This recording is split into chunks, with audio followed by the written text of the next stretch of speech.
Comparative Constitutional Law. Question 1. Examine the working of bicameral legislature in USA, Canada and France. Question 2. Critically compare the residuary powers in the US and the Indian Constitution. Question 3. Compare the national emergency power under UK, USA and India. Question 4. Discuss the law relating to interstate trade and commerce in the US and Australia. Question 5. Discuss the executive powers of the President of the United States and compare it with the powers of the President of India. Question 6. Give an account of the cantons and their powers under the Constitution of Switzerland. Question 7. Explain the checks and balances on the doctrine of separation of powers in America. Question 8. Conventions are the unwritten maxims of the Constitution-Elucidate. Question 9. Discuss the evolution of European Union. Question 10. Explain the role of British Queen Crown. Public Utility Law. Question 1. Analyze the growth and evaluation of public utilities and their. Question 2. Are public utilities, state, for the purpose of Art. 12 of the Constitution of India. Support your answers with relevant case laws. Question 3. Explain the legislative patterns for the incorporation or establishment of APAS organizations supported by illustrative examples. Question 4. Examine the concept of fair hearing in quasi-judicial decision-making in public utilities. On strike. Question 5. No person employed in the public utilities shall go on discuss with reference to case laws. Question 6. Explain in brief the role of any of the regulatory authority for public utility service.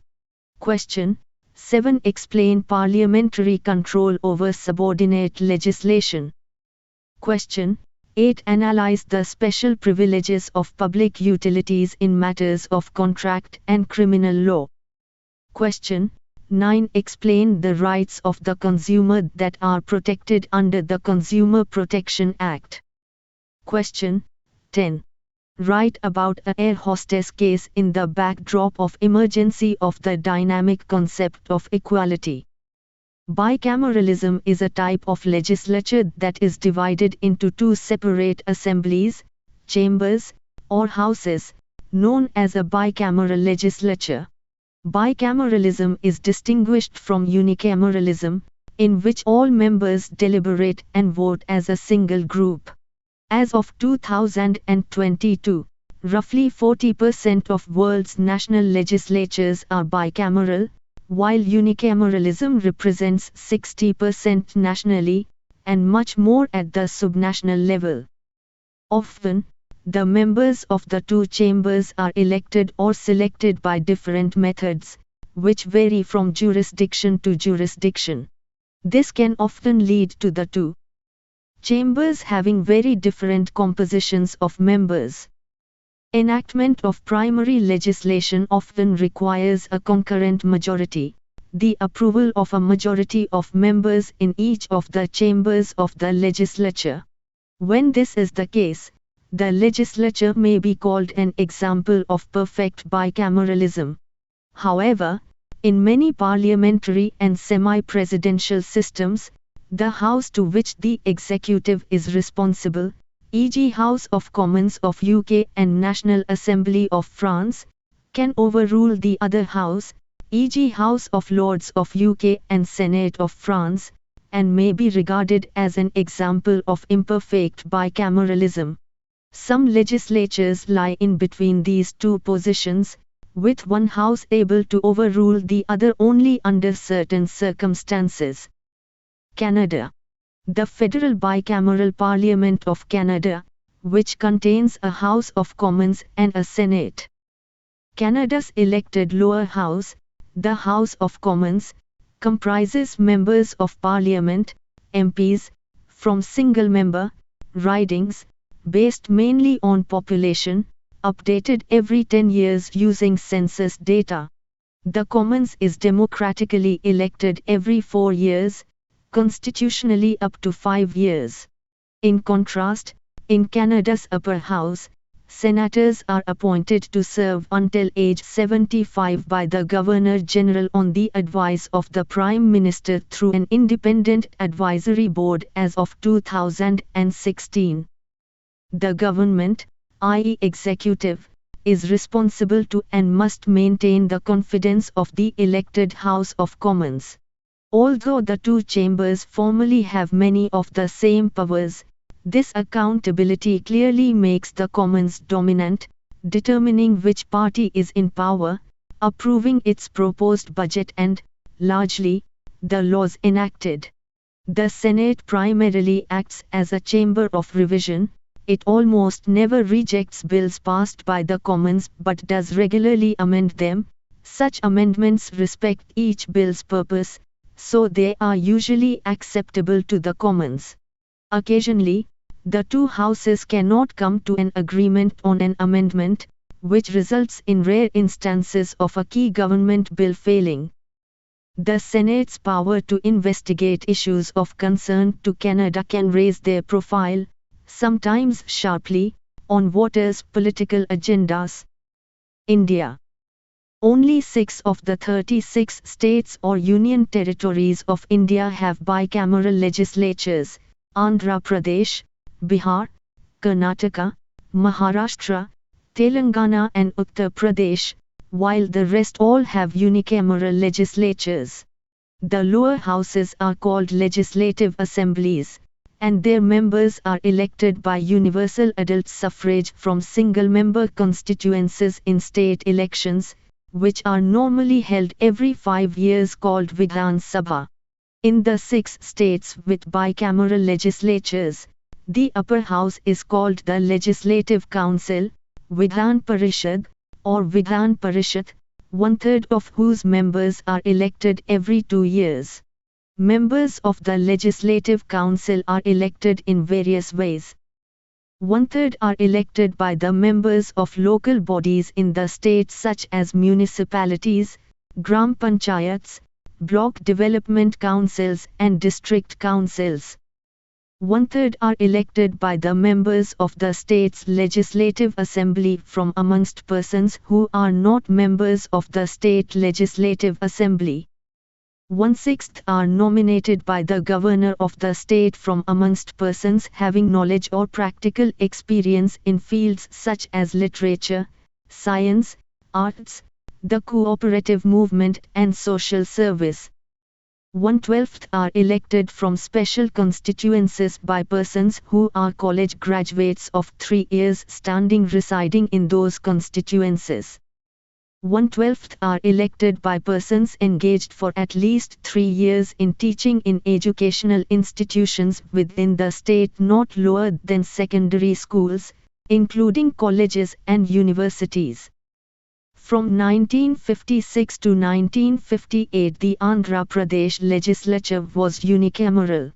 In 1958, when the State Legislative Council was formed, it became bicameral until 1 June 1985 when it was abolished. This continued until March 2007 when the State Legislative Council was re-established and elections were held for its seats. In Tamil Nadu, a resolution was passed on 14 May 1986 and the state's Legislative Council was dissolved on 1 November 1986. Again on 12 April 2010, a resolution was passed to re-establish the council, but was ultimately unsuccessful. Similarly, the states of Assam, Jammu and Kashmir, Madhya Pradesh, Punjab, and West Bengal have also dissolved the upper houses of their state legislatures. United States. During the 1930s, the legislature of the state of Nebraska was reduced from bicameral to unicameral with the 43 members that once comprised that state's Senate. One of the arguments used to sell the idea at the time to Nebraska voters was that by adopting a unicameral system, the perceived evils of the conference committee process would be eliminated. A conference committee is appointed when the two chambers cannot agree on the same wording of a proposal, and consists of a small number of legislators from each chamber. This tends to place much power in the hands of only a small number of legislators. Whatever legislation, if any, the conference committee finalizes is presented in an unamendable, take it or leave it, manner by both chambers. During his term as governor of the state of Minnesota, Jesse Ventura proposed converting the Minnesotan legislature to a single chamber with proportional representation, as a reform that he felt would solve many legislative difficulties and impinge upon legislative corruption. In his book on political issues, Do I Stand Alone?, Ventura argued that bicameral legislatures for provincial and local areas were excessive and unnecessary, and discussed unicameralism as a reform that could address many legislative and budgetary problems for states. Question: To critically compare the residuary powers in the US and the Indian Constitution. The United States and India are the world's largest democratic countries and are focused on their constitutional system of federalism. The US became a federal republic state by upholding its constitution in the year 1789, while India became a secular, socialist, sovereign, the Democratic Republic by formally launching its constitution only in the year 1950. Hence, both countries had acquired the status of dominion in which many smaller states had become aligned to form a union with a strong central government that had come to be called. Both states were then federal republics. During its drafting committee chaired by Dr. Ambedkar, the Indian Constitution was conceived with many outstanding features in the world like America but was adopted in the Indian sense. The Indian Constitution was established. There are also many similarities and distinctions between both the United States and India, although they are federal. The term, federalism. In a nation, federalism is a constitutional structure that typically establishes two levels of government with delegated powers and roles resulting from several social, economic, cultural, and political factors. It is part of the power dispersion in establishing political order, among other things, that is built in line with the principles of constitutional government. The federal values are embedded in and defined by a mixture of autonomy and popular law. In the broadest sense, federalism means connecting people, organizations, and politics to a permanent yet restricted union in such a way as to ensure the vigorous pursuit of common ends while preserving the respective independence of both parties. Federalism as a political concept deals with the constitutional allocation of power in such a way that the constituent units of a federal system are part of the collective policy-making and administration process by default, whereas the functions of the general government are carried out in such a way as to preserve their respective independence. Federalism is a dynamic government structure for the governance of a nation. It links many independent, distinct, and disparate bodies or administrative units to a single political union. It attempts to strike a balance between the forces fighting for the concentration of power at the central point and the forces supporting the dispersal of power in a variety of units. Federalism thus tries to reconcile unity with multiplicity, centralization with decentralization, and nationalism with localism. The originality of the federal form of control is both centralized and fragmented at the same time. Administration and regulation are centralized in some regions along with decentralization in other regions. The main features of federalism are the constitutional government, the allocation of powers, and the supremacy of the state, the independence of the judiciary, the written constitution, decentralization, and the actual separation of power. While these concepts are not comprehensive, they do include core elements of federalism. The federal constitution creates a dual structure, consisting of two levels of government. One, a central government with jurisdiction over the entire country in certain regions, and state governments. Two, each of which exercises jurisdiction within specified regional boundaries. A resident of a federal country is subject to the decrees of two governments. The majority of the powers and duties of the government are split between the center and the states. Thus, each level of government functions within its assigned sector. However, most governments do not live in watertight compartments. They come into contact with each other at a variety of points and, as a result, a host of intergovernmental ties emerge in a federal country. The structure of these relationships is not static. It is dynamic, and in response to the centripetal and centrifugal forces that operate in the country, the equilibrium is constantly new, and thus, the topic of intergovernmental relations is of great importance. Federalism in the U.S. The USA is a federal government. Article I lists the competences of the national government and has been called few and established by James Madison. Few, maybe.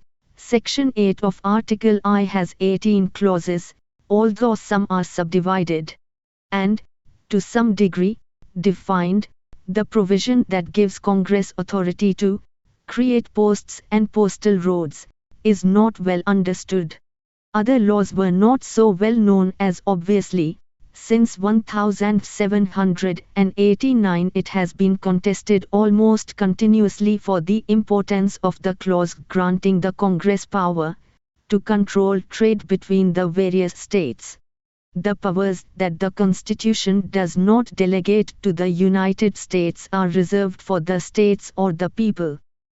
Upholding the federal minimum wage law, Justice Harlan Fiske Stone noted that, literally, this provision states but a truism that all is constrained and surrendered.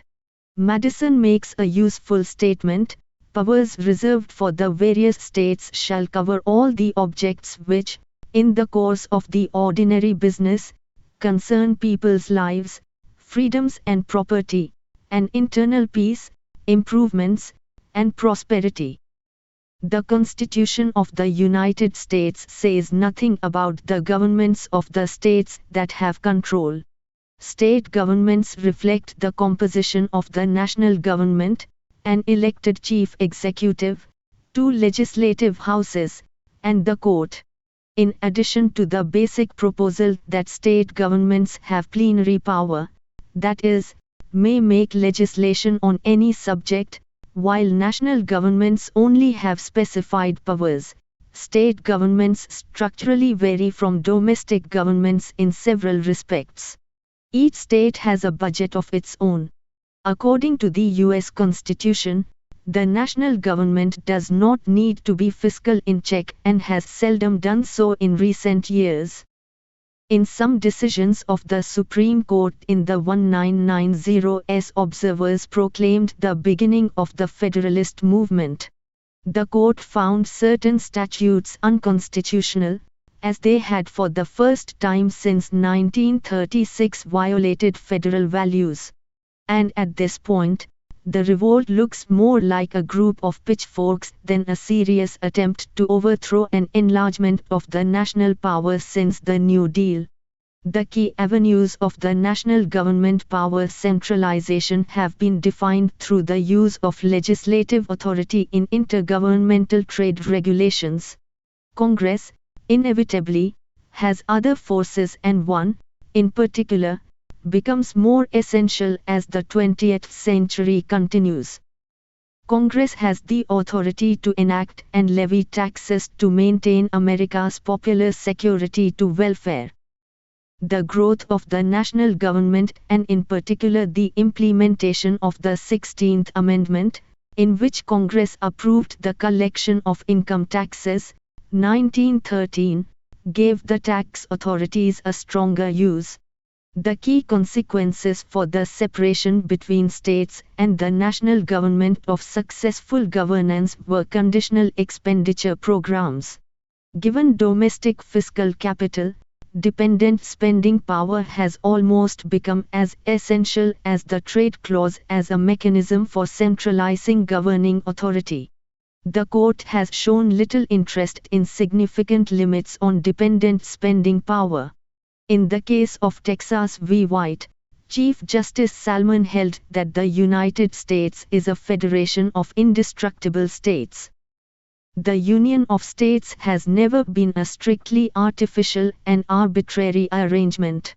It started among the colonies and grew up with shared roots, mutual understanding, common interests, and geographical relationships.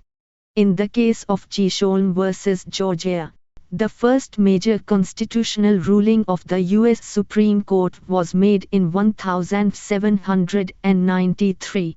It's about state sovereignty.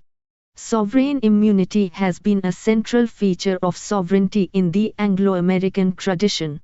As already stated in Article 3 of the Constitution, federal courts have authority over disputes between a state and citizens of another state. Federalism in India. Origin of the idea of federalism in India was first traced in the Commission Simon, appointed, Indian Statutory Commission, in 1927. The commission was intended to revise the Indian Constitution.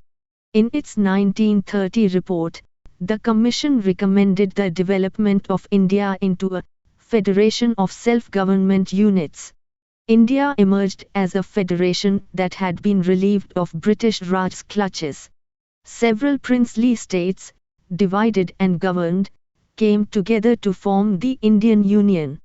The pre-independence center and provinces became a union of countries with clear powers divided up into three lists: union, states, and concurrent lists. The former princely states were replaced by the Indian Union, which later became the federal units. Several such states have joined India and have become full members of the Indian Union. When the Constitution of India entered into force, the component units were grouped into four categories of states. A gradual process was followed by the reorganization of the states, which continued until the end of 1969. Ambedkar said that because the Indian Federation was indissoluble, it was a union, and no government was allowed to separate from it. The federation is a union because it is an indestructible strong center to secure the nation. In general terms, the confederation is the structure in which the units dominate the union. In the unitary state, the union dominates the units. An alliance will be formed among independent states in a confederation where units can divide. Power is derived from the Central Legislative Assembly in the United States. The Union is effectively dividing legislative authority, with each unit in its position being sovereign. Dr. B.R. Ambedkar used the word union to make clear that states do not have the right to distinguish themselves from the Union. He said that the Union was a federation and called it a versatile federation to say that it was not as static as the American Constitution was. The founding fathers of the Constitution felt a need for a strong core due to the existing social, economic, and political circumstances. At the Constituent Assembly, Ambedkar stated, "The Constitution for India is a federal constitution insofar as it defines what may be referred to as a dual policy, consisting of a union at the core and states at the periphery, each with the sovereign powers to be exercised in their respective areas of competence under the Constitution. There are 5 essentials necessary to be called as federal, and these are: 1. The Constitution has to be written. 2. It has to be rigid. 3. It must be the supreme rule of the land. 4. The separation or transfer of powers between the Union or the federal government and the different states or provinces may take place. 5. An autonomous and impartial judiciary must be formed to interpret the Constitution and the rules. However, the term federation has not been used consciously. In the case of Kesavananda Bharati vs. State of Kerala, the Supreme Court held that its basic feature was the federal character of the Constitution. In the case of the State of Rajasthan vs. Union of India, the Supreme Court held that the Constitution was an amphibian in the sense that it could travel either on a federal or a unitary plane. Where the action is taken under Article 356, the movement shall be on a unitary plane. Article 249 is a well-designed provision intended to ensure greater consistency in the operation of the Union. States have the exclusive right to legislate on matters specified in the state list. Article 249 allows for a situation in which the national interest requires Parliament to be able to legislate on a matter in the state list only if the Council of States agrees, by a two-thirds majority, that it is appropriate in the national interest. In the case of State of Karnataka v. Union of India and Anna, Justice Antwalia said that the Indian Constitution is strictly speaking not in a federal sense because it is possible to suggest that a separate, autonomous, sovereign state has joined to form a country such as in the United States of America or the role it has in some other countries of the world. It is for this reason that it was often defined as quasi-federal. A comparative analysis. The US and India are two of the world's most influential nations, the former being the oldest democracy in the world, and the latter being the largest world democracy. Both the United States and India have democratic federalism. By promulgating its constitution in 1789, the US became a federal republic state, while India was only formally founded as a socialist, sovereign, secular democrat republic in the 1950s. This led to a dominion status for both countries where many smaller countries had joined to form a union with a central government called the federal government in the United States and the central government in India. The following is a comparative study of the workings of federalism in both nations, and to clarify this, we can draw a comparison with our constitution by contrasting it with Yves de Duce's principles of federalism. Central government. General regulation of major foreign policy issues and the operation of pacific or aggressive international relations in a federation is supreme. In the US Constitution, for example, the ultimate power of defense and diplomacy is enforced by the central government under Article 1, Section 10 Clause 3 of the US Constitution.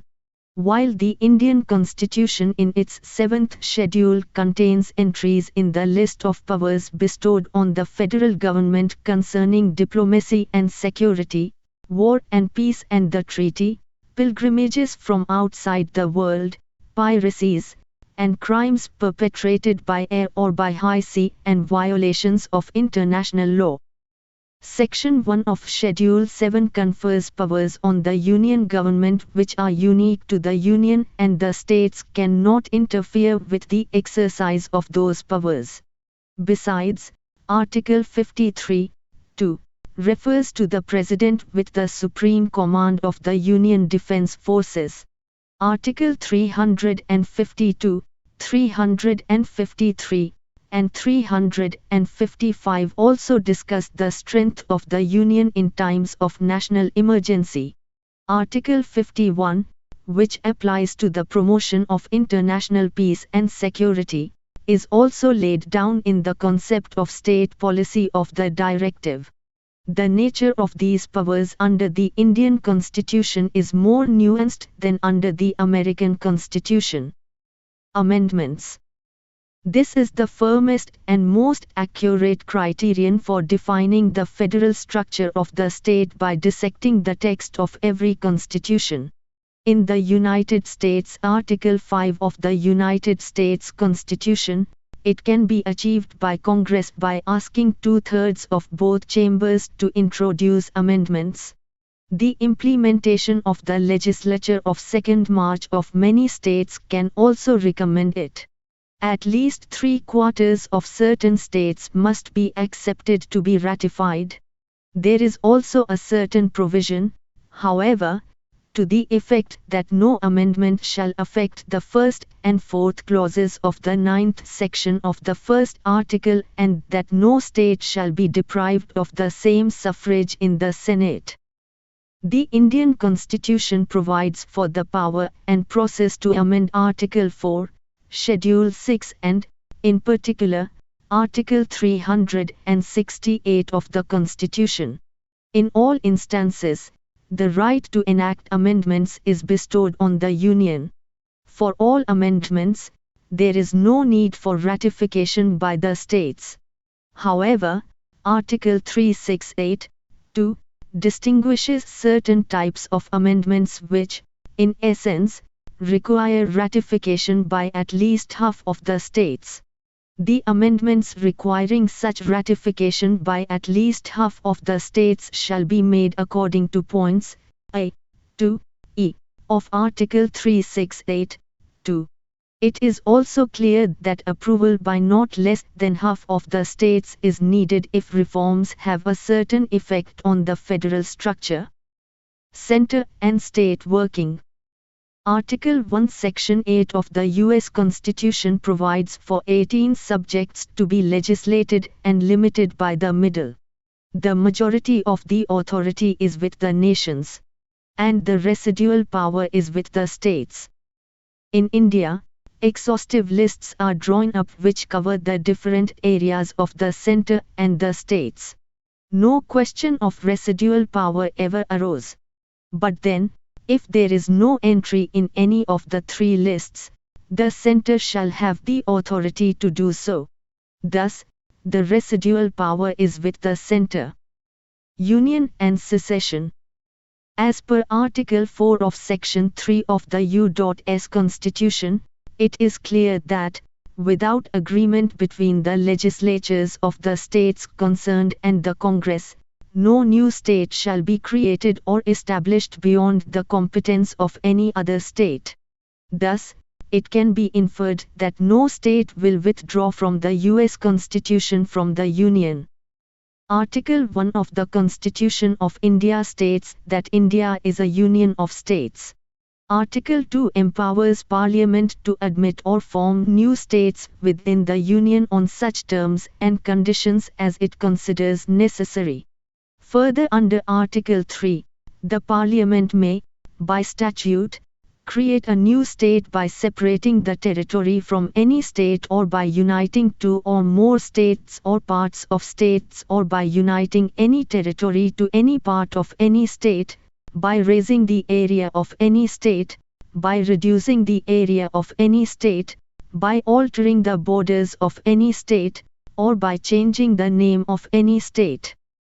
The Parliament is therefore entitled to create new states, to modify current member states' regions, and to change the names of every current state.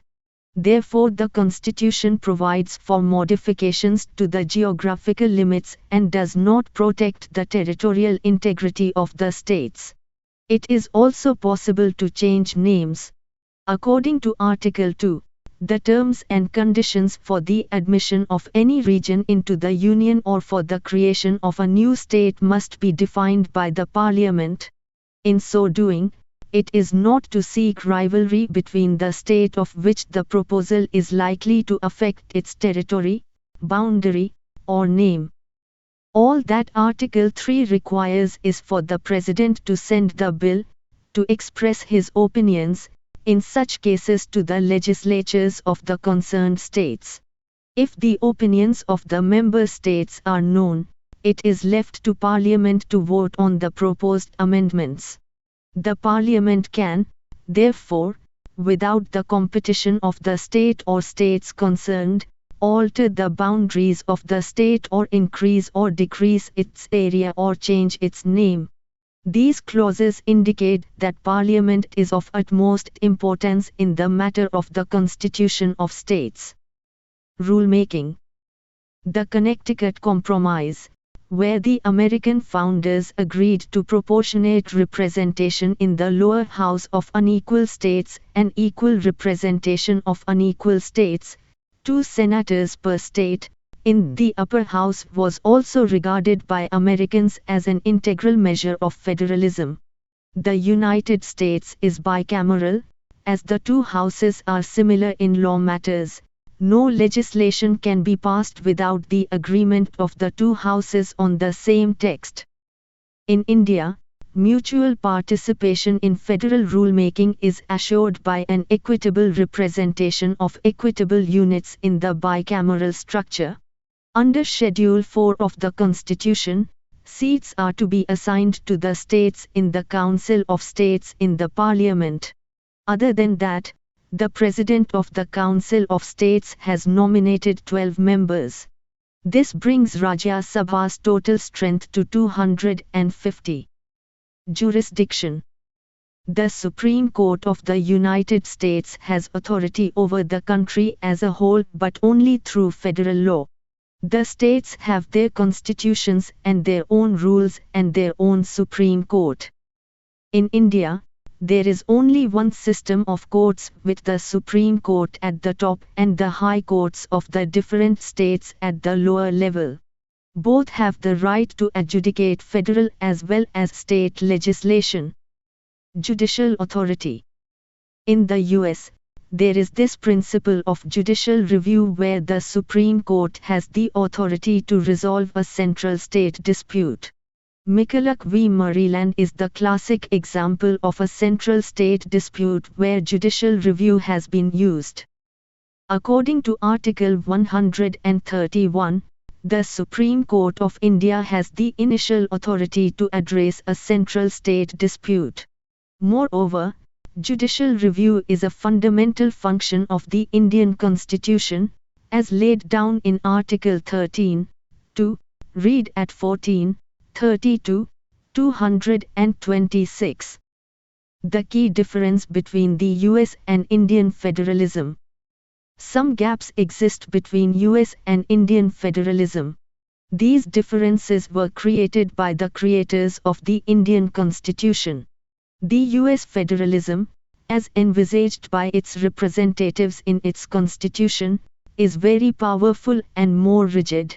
It has a regional character rather than a unitary one. Though India is unitary rather than federal, it is a quasi-federal state. Rigidity.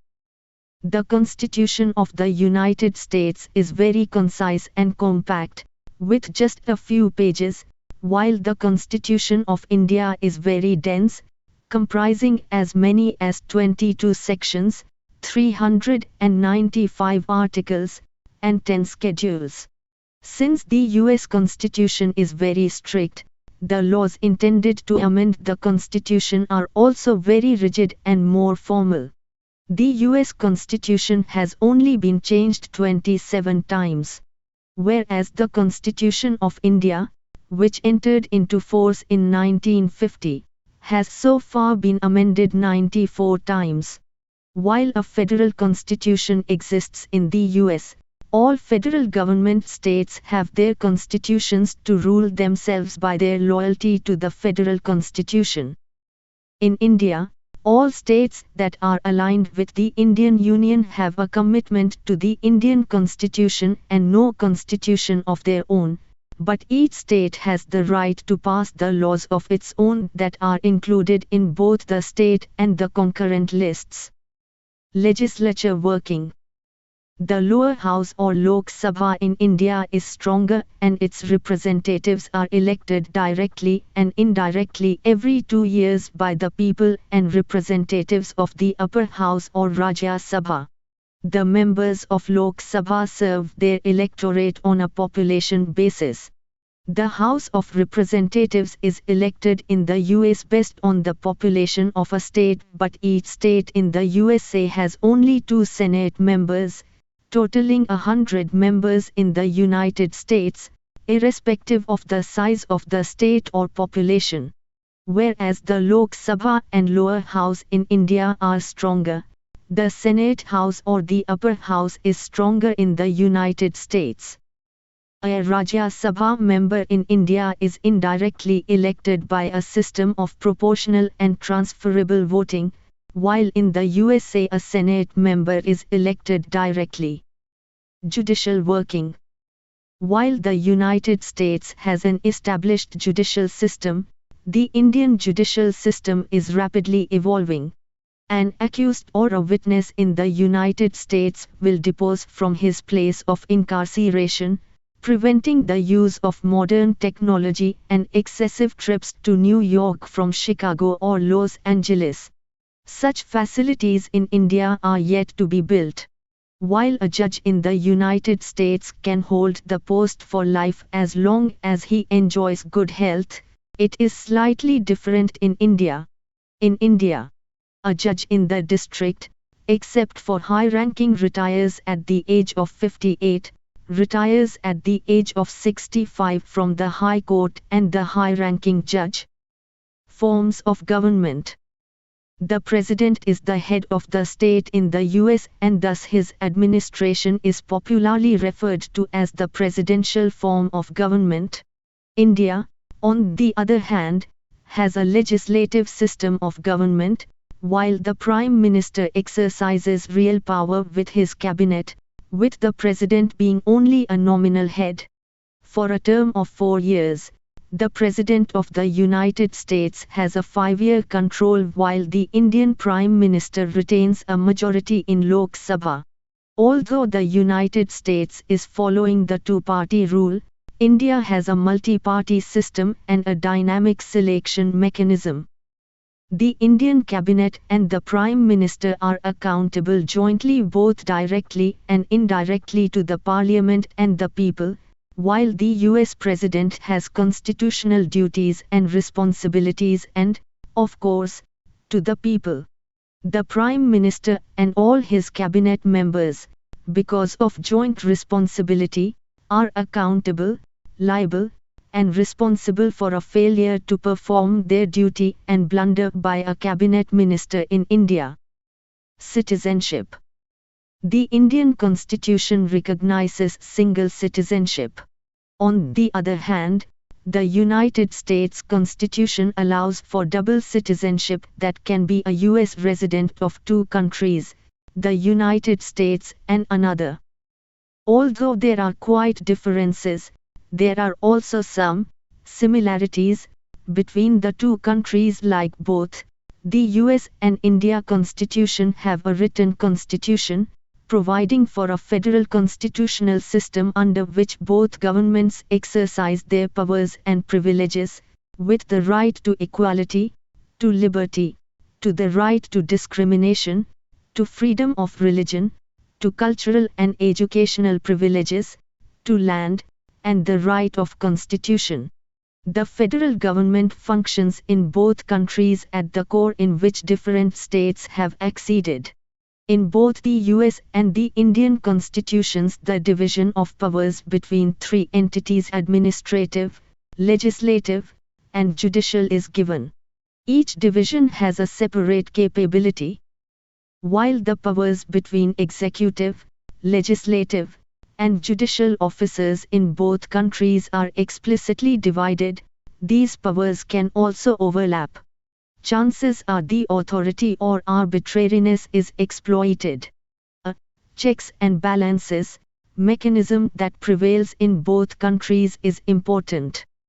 What is emergency? An emergency is a condition that occurs because of the breakdown of the government machinery that triggers or requires the authority to take urgent action. An emergency is a condition that needs urgent intervention and timely warning when such a situation poses a danger to the nation's life and property. In India, the emergency provisions are such that the Constitution itself requires the federal government to gain the power of a unitary government if the crisis demands. With respect to the United States of America, the National Emergencies Act 1255, adopted on 14 September 1976, is codified as a constitutional statute passed by the United States to terminate any existing national emergencies and to formalize the President's emergency powers.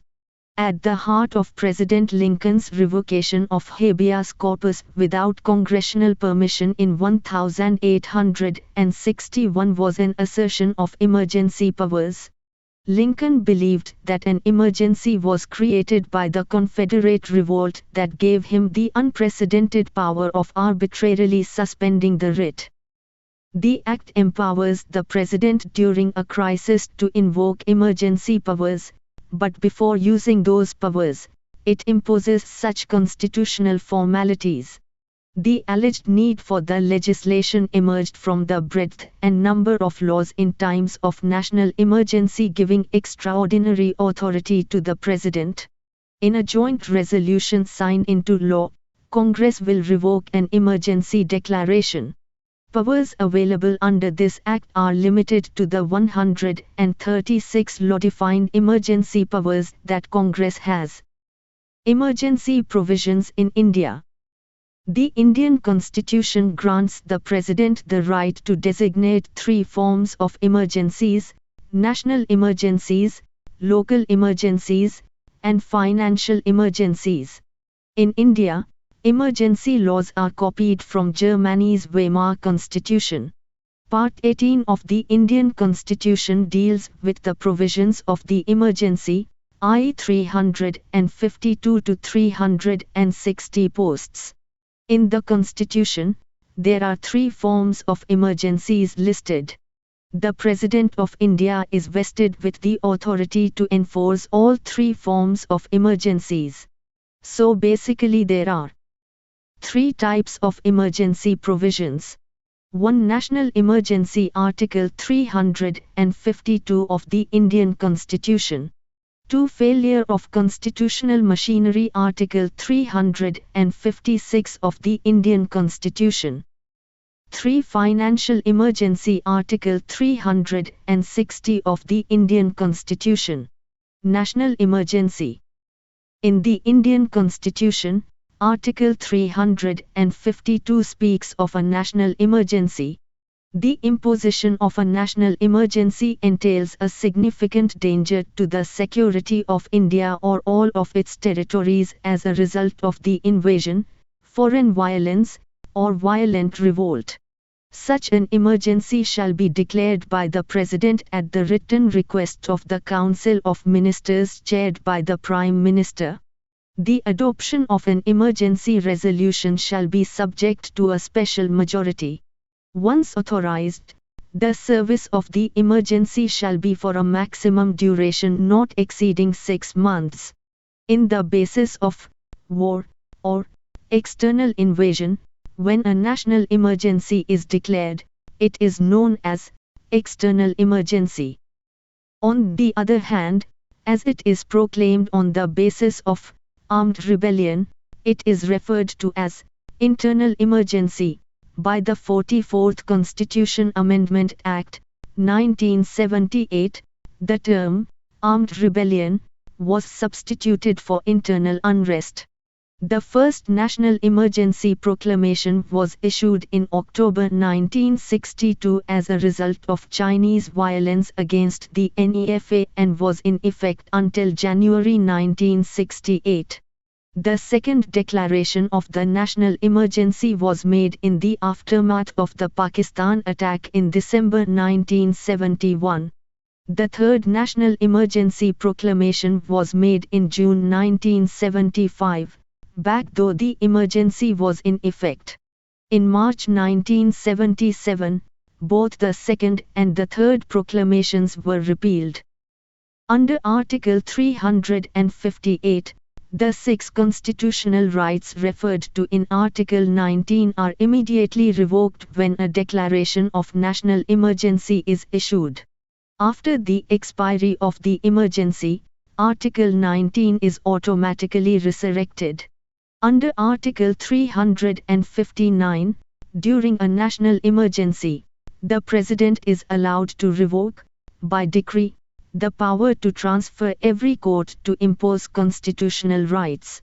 The remedial actions, and not human rights, are then revoked.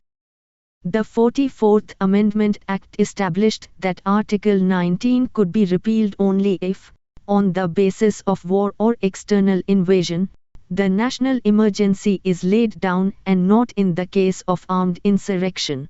It mandated that the President could not revoke the power to transfer the tribunal and impose the constitutional rights secured by the terms of Articles 20 and 21. Failure of constitutional machinery.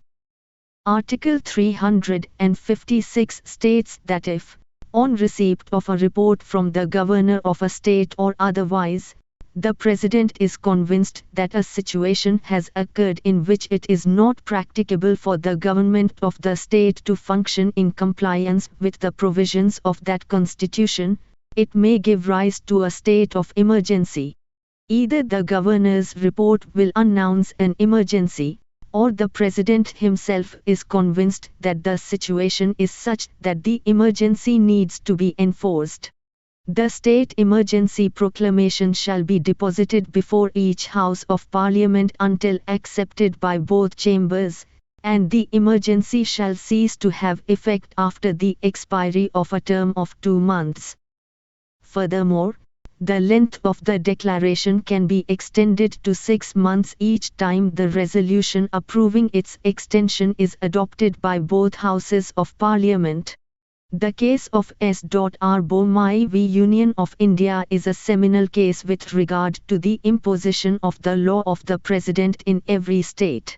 In compliance with Article 356 of the Indian Constitution, the case lays down the authority of the Union government in relation to the state of emergency.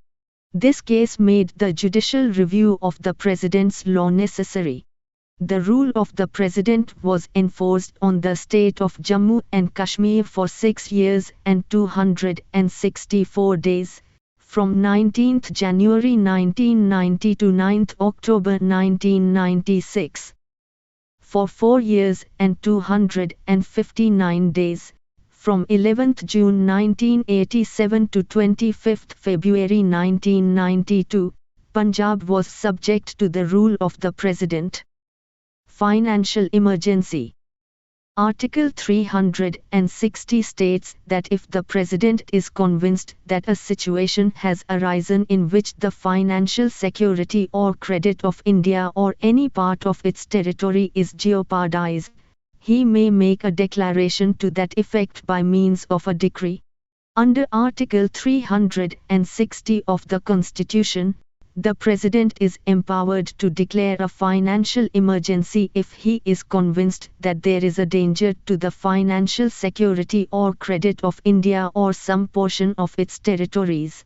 It shall be laid before all the Houses of Parliament and shall cease to act at the expiry of 2 months unless accepted in the meantime by the House's resolution. However, if the financial emergency declaration is released at a time when the Lok Sabha has been dissolved or the Lok Sabha has been dissolved for a period of 2 months without the proclamation being accepted, the proclamation shall last until 30 days after the first session of the Lok Sabha after its reconstitution. Emergency provisions in U.S.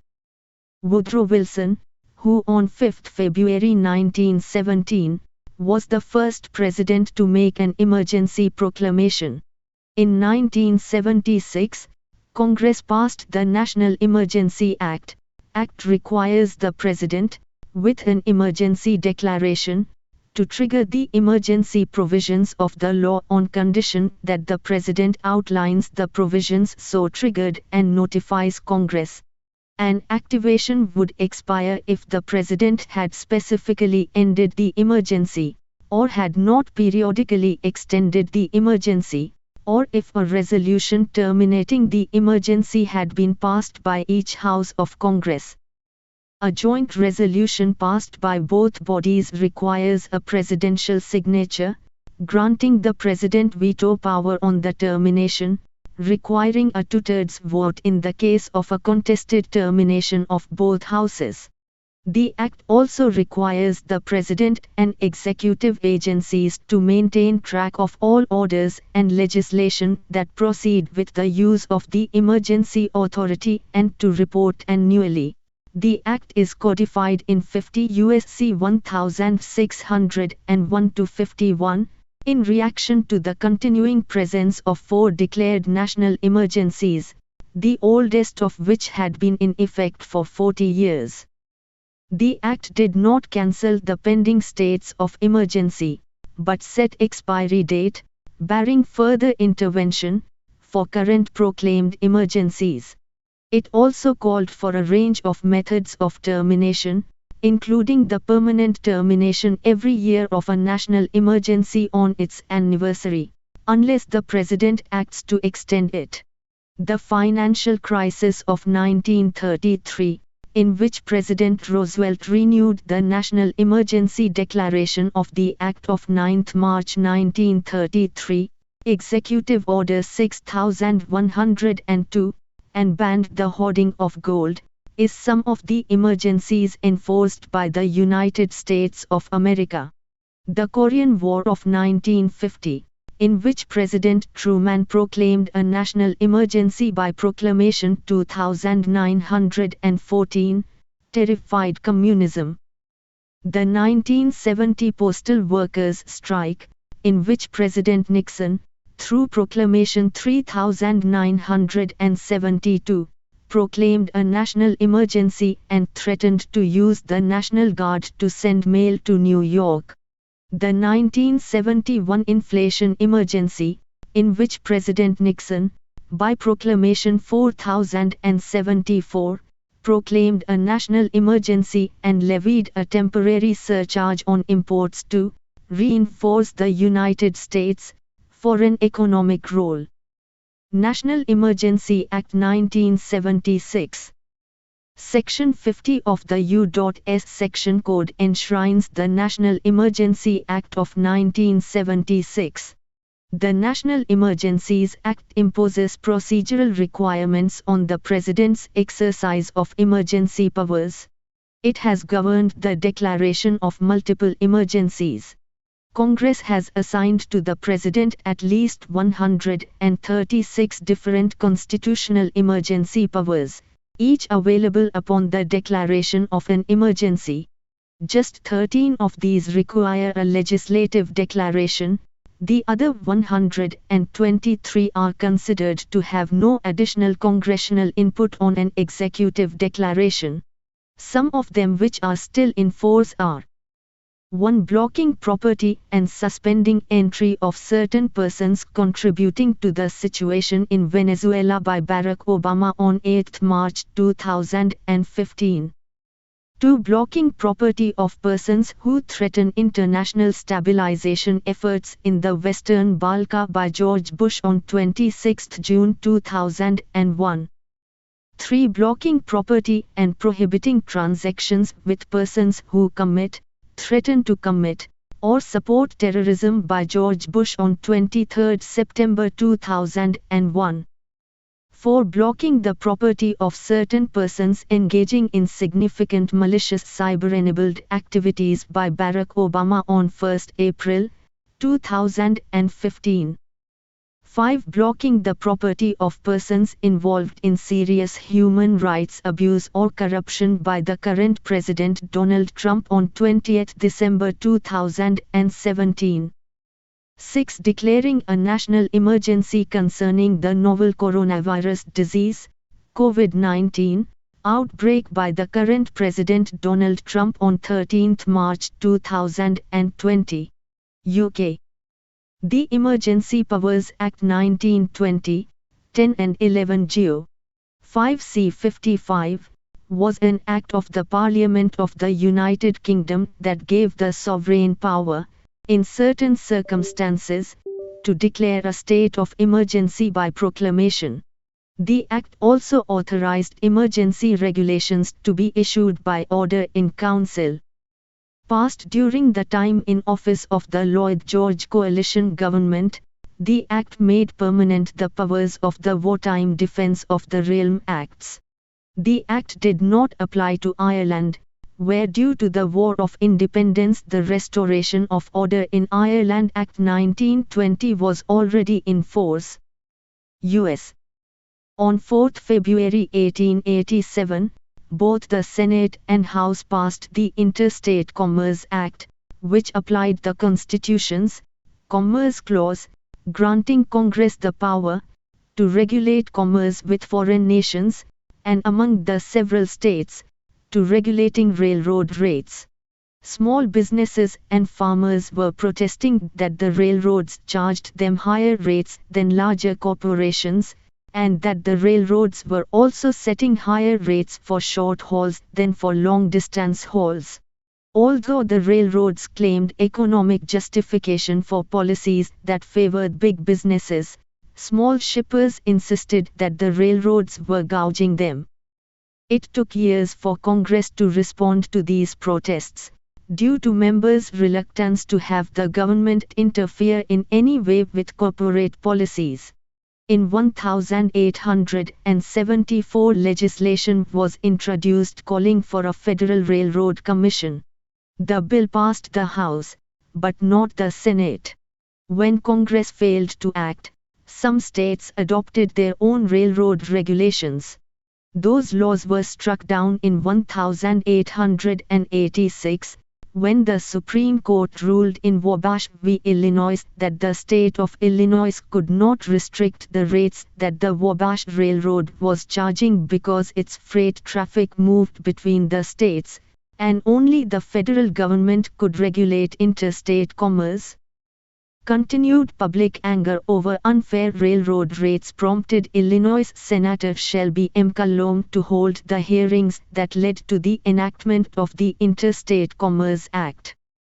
That law limited railroads to rates that were reasonable and just, forbade rebates to high-volume users, and made it illegal to charge higher rates for shorter hauls.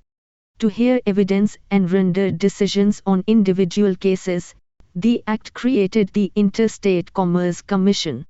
This was the first federal independent regulatory commission, and it served as a model for others that would follow, from the Federal Trade Commission to the Securities and Exchange Commission and the Consumer Product Safety Commission. Evolving technology eventually made the purpose of the ICC obsolete, and in 1995 Congress abolished the commission, transferring its remaining functions to the Surface Transportation Board. But while the ICC has come and gone, its creation marked a significant turning point in federal policy.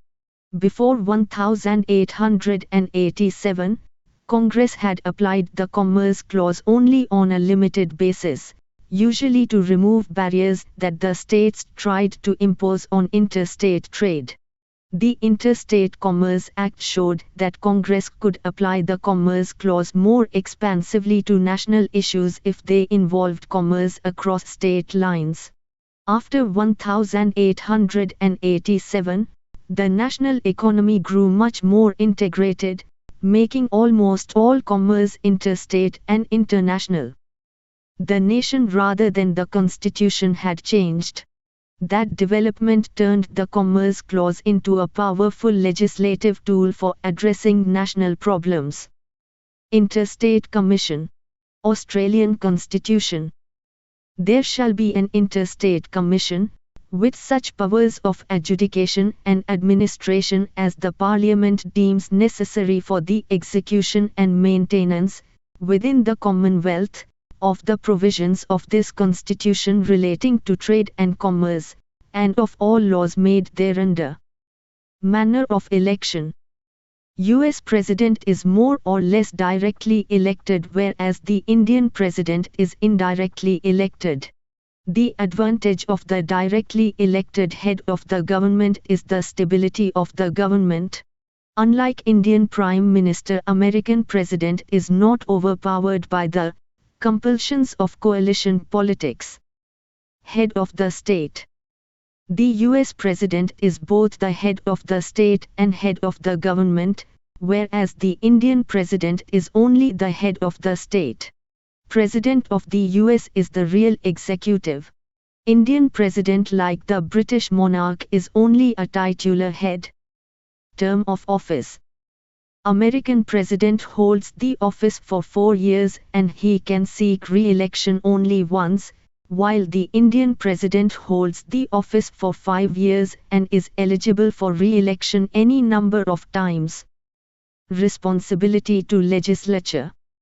The U.S. President is not part of any legislature and is not responsible to the legislatures. In India, the parliament includes the President and the two houses Lok Sabha and Rajya Sabha. Removal process.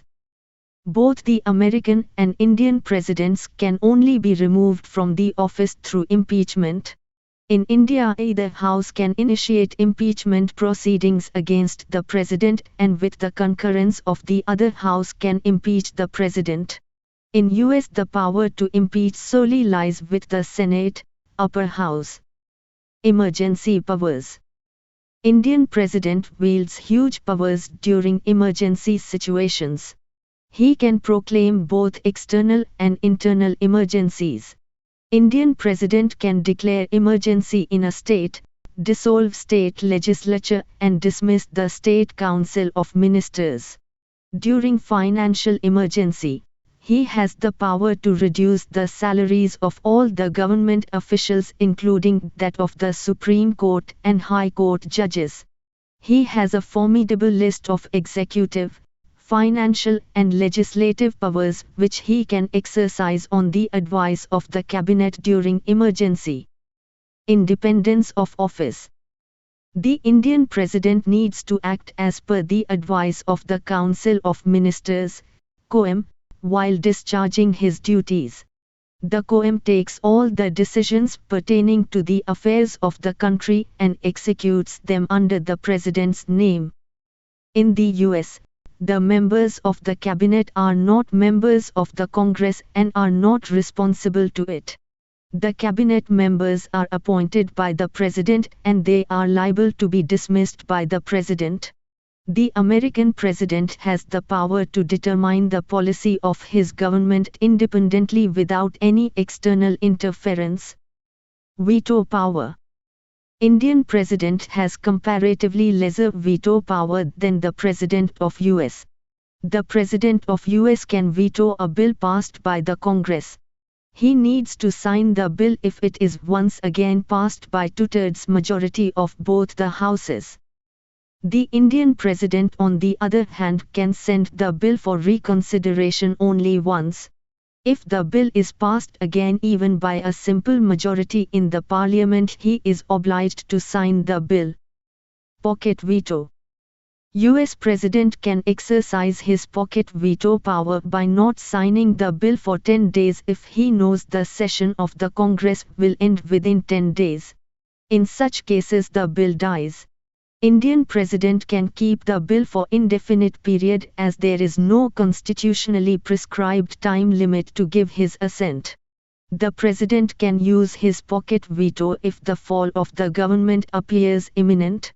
However, he has to act as per the advice of the new government and cannot take his own decision if the current government falls.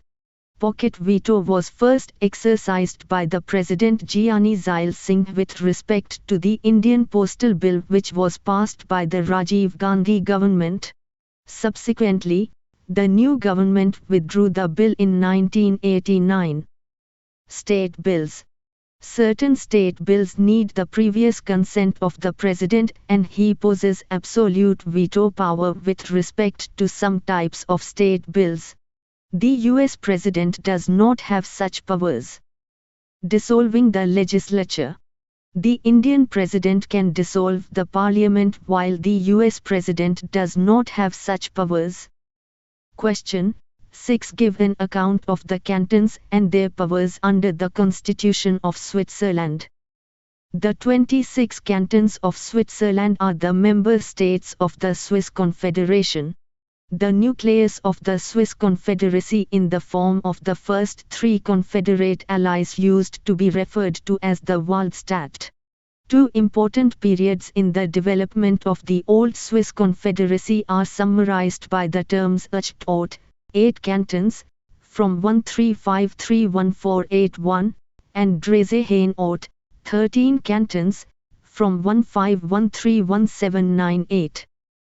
Each canton of the Old Swiss Confederacy, formerly also Ort, Liu locality, from before 1450, or Stand, estate, from c. 1550, was a fully sovereign state with its own border controls, army, and currency from at least the Treaty of Westphalia, 1648, until the establishment of the Swiss federal state in 1848, with a brief period of centralized government during the Helvetic Republic, 1798-1803. The term canton has been widely used since the 19th century. The number of cantons was increased to 19 with the Act of Mediation, 1803, with the recognition of former subject territories as full cantons. The Federal Treaty of 1815 increased the number to 22 due to the accession of former associates of the Old Swiss Confederacy. The canton of Jura acceded as the 23rd canton with its secession from Bern in 1979.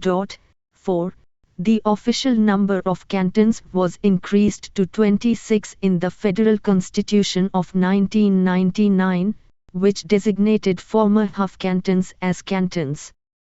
The areas of the cantons vary from 37 square kilometers, 15 sq mi, Canton of Basel-Stadt, to 7,105 square kilometers, 2,743 sq mi, Canton of the Grisons. The populations, as of 2018, range from 16,000, Canton of Appenzell Innerrhoden, to 1.5 million, Canton of Zurich. Separation of powers is a political doctrine originating in the writings of Charles de Secondate, Baron de Montesquieu in the Spirit of the Laws, in which he argued for a constitutional government with three separate branches, each of which would have defined abilities to check the powers of the others. This philosophy heavily influenced the drafting of the United States Constitution, according to which the legislative, executive, and judicial branches of the United States government are kept distinct in order to prevent abuse of power. The American form of separation of powers is associated with a system of checks and balances. During the Age of Enlightenment, philosophers such as Montesquieu advocated the principle in their writings, whereas others, such as Thomas Hobbes, strongly opposed it. Montesquieu was one of the foremost supporters of separating the legislature, the executive, and the judiciary. His writings considerably influenced the founding fathers of the United States, such as Alexander Hamilton, who participated in the Constitutional Convention of 1787 which drafted the Constitution. Some U.S. states did not observe a strict separation of powers in the 18th century. In New Jersey, the governor also functioned as a member of the state's highest court and as the presiding officer of one house of the New Jersey legislature. The President of Delaware was a member of the Court of Appeals. The presiding officers of the two houses of the state legislature also served in the executive department as vice presidents. In both Delaware and Pennsylvania, members of the executive council served at the same time as judges. On the other hand, many southern states explicitly required separation of powers. Maryland, Virginia, North Carolina and Georgia all kept the branches of government separate and distinct. Legislative power. Congress has the sole power to legislate for the United States. Under the non-delegation doctrine, Congress may not delegate its lawmaking responsibilities to any other agency. In this vein, the Supreme Court held in the 1998 case Clinton v. City of New York that Congress could not delegate a line-item veto to the President by powers vested in the government by the Constitution. Where Congress does not make great and sweeping delegations of its authority, the Supreme Court has been less stringent. One of the earliest cases involving the exact limits of non-delegation was Wayman v. Sauter 23 U.S. 10 Wet. 1, 42, 1825. Congress had delegated to the courts the power to prescribe judicial procedure. It was contended that Congress had thereby unconstitutionally clothed the judiciary with legislative powers. While Chief Justice John Marshall conceded that the determination of rules of procedure was a legislative function, he distinguished between important subjects and mere details. Marshall wrote that a general provision may be made, and power is given to those who are to act under such general provisions, to fill up the details. Marshall's words and future court decisions gave Congress much latitude in delegating powers. It was not until the 1930s that the Supreme Court held a delegation of authority unconstitutional. In a case involving the creation of the National Recovery Administration called ALA Skeeter Poultry, 295 U.S. 495, 1935, Congress could not authorize the President to formulate codes of fair competition. It was held that Congress must set some standards governing the actions of executive officers. The court, however, has deemed that phrases such as just and reasonable, public interest, and public convenience suffice. Executive power. Executive power is vested, with exceptions and qualifications, in the President. By law, Section 2, the President becomes the Commander-in-Chief of the Army and Navy, militia of several states when called into service, has power to make treaties and appointments to office, with the advice and consent of the Senate, receive ambassadors and public ministers, and take care that the laws be faithfully executed. Section 3. By using these words, the Constitution does not require the President to personally enforce the law. Rather, officers subordinate to the President may perform such duties. The Constitution empowers the President to ensure the faithful execution of the laws made by Congress and approved by the President. Congress may itself terminate such appointments, by impeachment, and restrict the President.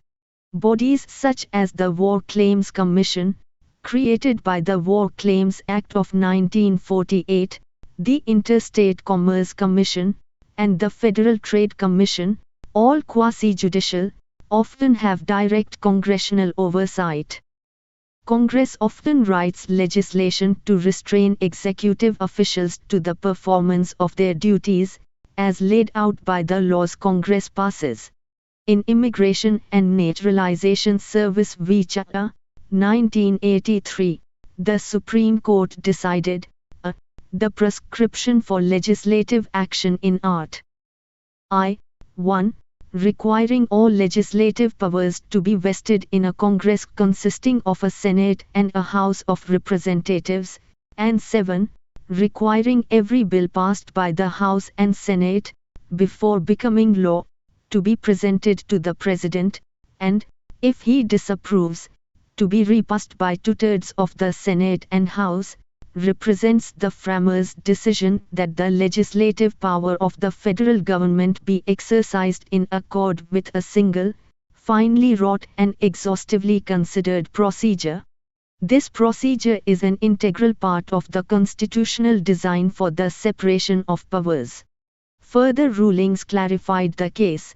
Even both houses acting together cannot override executive vetoes without a 2/3 majority. Legislation may always prescribe regulations governing executive officers. Judicial power. Judicial power, the power to decide cases and controversies, is vested in the Supreme Court and inferior courts established by Congress. The judges must be appointed by the President with the advice and consent of the Senate, hold office during good behavior, and receive compensations that may not be diminished during their continuance in office. If a court's judges do not have such attributes, the court may not exercise the judicial power of the United States. Courts exercising the judicial power are called constitutional courts. However, because Congress controls the budget, jurisdiction, and structure of the federal courts, the judiciary as a branch is better described as largely dependent on Congress rather than independent of it. Although the Constitution, not Congress, creates the Supreme Court, it is Congress that decides whether to create lower federal courts, how to arrange them, how many judges will be appointed to them, and whether to abolish them. Congress also has the power to grant jurisdiction to and withdraw jurisdiction from lower federal courts. Moreover, although judges have the power to issue final judgments, they must rely on the executive for enforcement.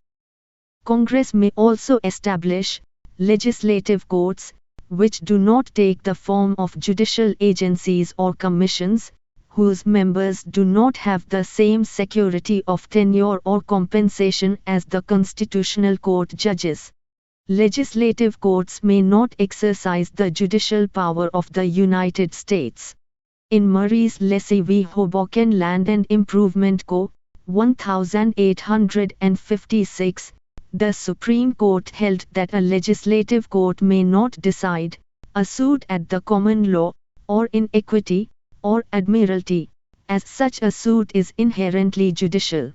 Legislative courts may only adjudicate public rights questions, cases between the government and an individual, and political determinations. A constitutional convention is an informal and uncodified tradition that is followed by the institutions of a state. In some states, notably those Commonwealth of Nations states that follow the Westminster system and whose political systems derive from British constitutional law, most government functions are guided by constitutional convention rather than by a formal written constitution. In these states, actual distribution of power may be markedly different from those the formal constitutional documents describe. In particular, the formal constitution often confers wide discretionary powers on the head of state that, in practice, are used only on the advice of the head of government, and in some cases not at all. Some constitutional conventions operate separately from or alongside written constitutions, such as in Canada since the country was formed with the enactment of the Constitution Act, 1867. In others, notably the United Kingdom, which lack a single overarching constitutional document, unwritten conventions are still of vital importance in understanding how the state functions. In most states, however, many old conventions have been replaced or superseded by laws, called codification. Australia. Whoever can command a majority in the House of Representatives is entitled to be asked by the Governor-General to form a government, and take the title Prime Minister. Governors-General always act on the advice of their Prime Minister or other relevant minister in regard to particular powers they may exercise. An incumbent Prime Minister who loses an election will advise the Governor-General to appoint the leader of the larger party as Prime Minister, so the Governor-General does not need to act alone. State premiers tender advice to state governors for federal Senate elections, in response to the Prime Minister's advice to the Governor-General to call a federal House of Representatives election.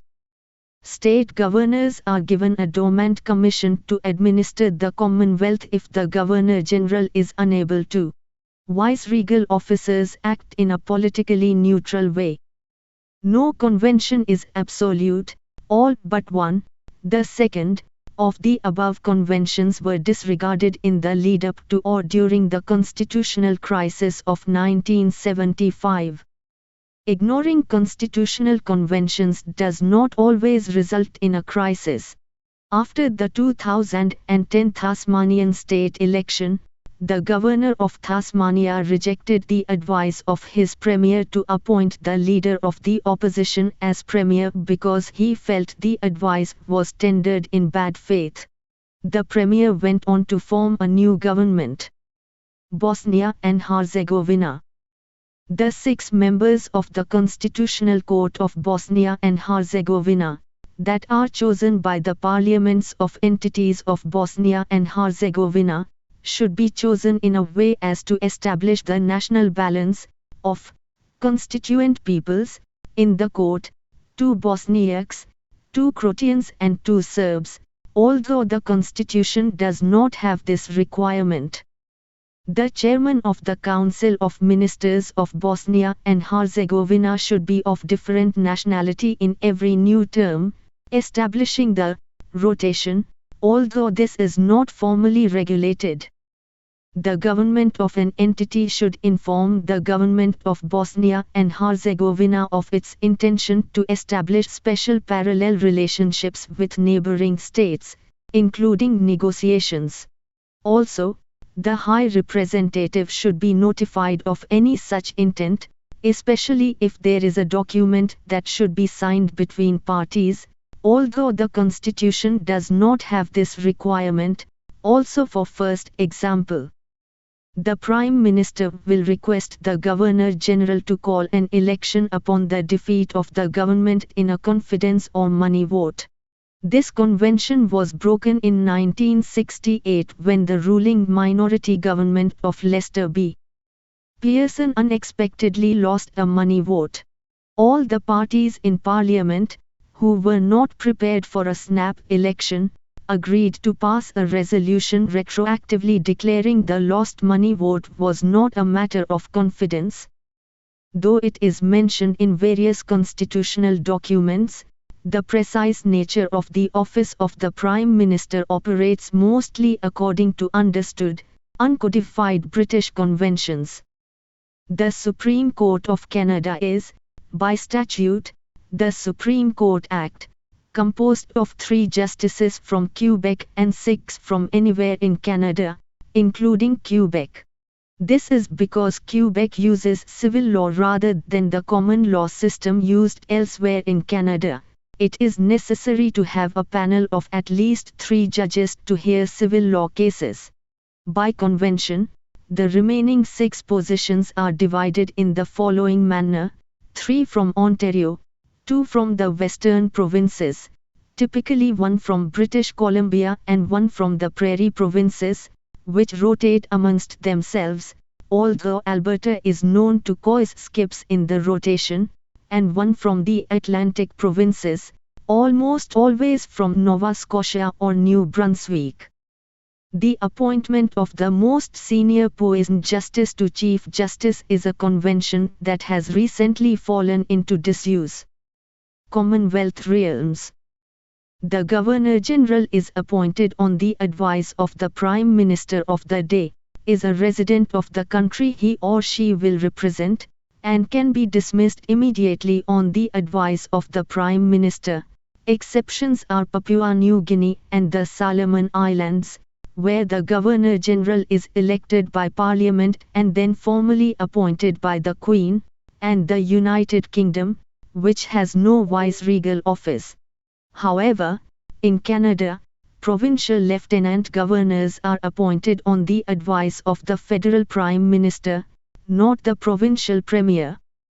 Neither the monarch nor a Governor-General will participate in the political process unless there is an extreme circumstance that merits the use of reserve powers, or when the advice tendered is contrary to established convention.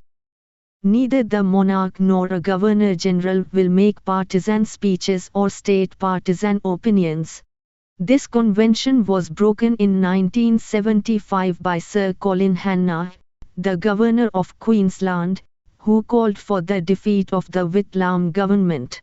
The Queen, on Whitlam's advice, revoked Hanna's dormant commission to act as Administrator of the Commonwealth of Australia, and the Foreign and Commonwealth Office later refused the Premier of Queensland's request that they advise the Queen to appoint Hanna to a second term as Governor. In 1975, Australian state governors were still appointed on the advice of UK ministers. Denmark. The Danish constitution makes reference to the king in great detail. Apart from the fact that this is understood to include a queen regnant as well, references to the king acting in a political capacity are understood to mean the Prime Minister, as the constitution stipulates that the king exercises his powers through the cabinet. According to the constitution, any public expenditure must be provided for in the annual money bill or provisional money bills. However, although not provided for in the Constitution, according to constitutional custom, the Parliamentary Budgetary Committee has the power to authorize provisional expenditure, regardless of the fact that such expenditure is not formally included in the budget. Such grants are however then marked for adoption in the next forthcoming money bill. France. If the President of the National Assembly, the President of the Senate or 60 deputies or 60 senators claim that a just passed statute is unconstitutional, the President of the Republic does not sign the law and instead waits for a petition to be sent to the Constitutional Council.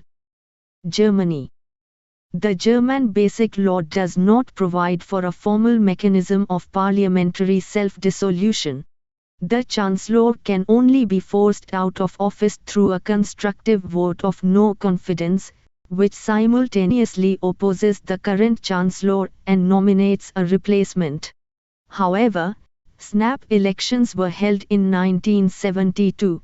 1983 and 2005 by the Chancellor deliberately losing a vote of confidence and then asking the President to dissolve the Bundestag, a request which was granted in each case but was controversial in 2005. The President of Germany is not required to renounce his political affiliation, but since the founding of the Federal Republic in 1949 all presidents have let their party membership rest for the duration of their time in office. Joachim Gauck was not a member of any party even prior to taking office. This resting party membership was tacitly approved by the CDU, CSU and SPD for presidents who had been members of their parties even though their party rules and bylaws do not provide for such a mechanism.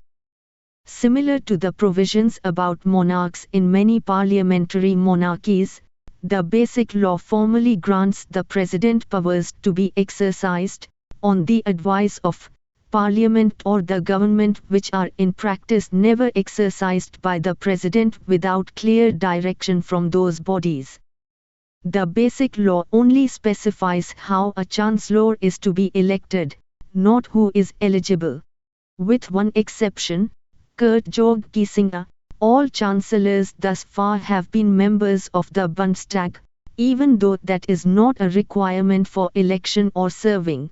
Similarly, the office of candidate for chancellor, which is usually nominated by major parties, SPD and CDU-CSU, but also FDP in 2002 and the Greens in 2021, has no legal relevance and is not legally a precondition for being elected chancellor.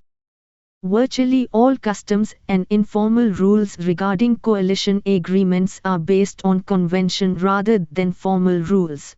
Some are even in apparent conflict with the text of the Constitution.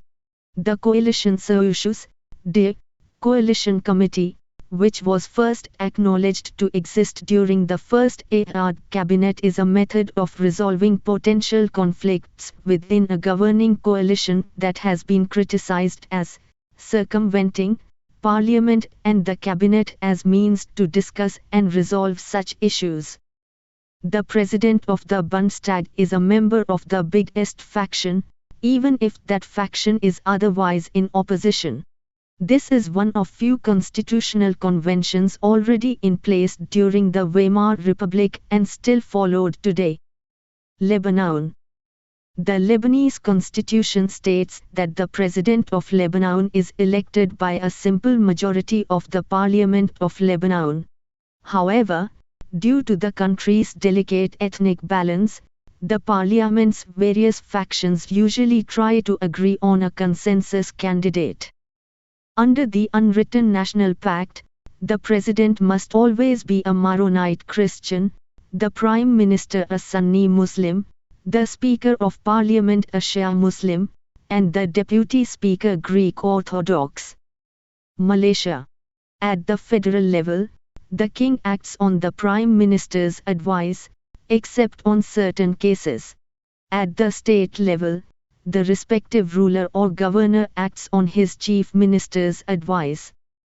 At the federal level, the Prime Minister is the leader of the party with an absolute majority of seats in the Dewan Rakyat, House of Representatives, and therefore most likely to command the support of the Dewan Rakyat, and likewise a Chief Minister, the leader of the party with an absolute majority of seats in a state legislature and therefore most likely to command the support of such state legislature.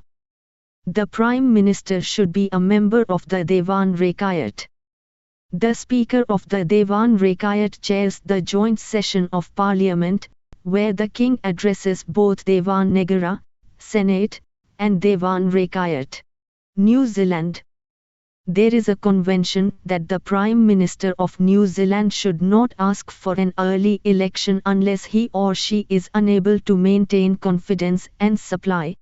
By the 1950s it had also become a convention that elections should be held on the last Saturday of November, or the closest date to this range as possible.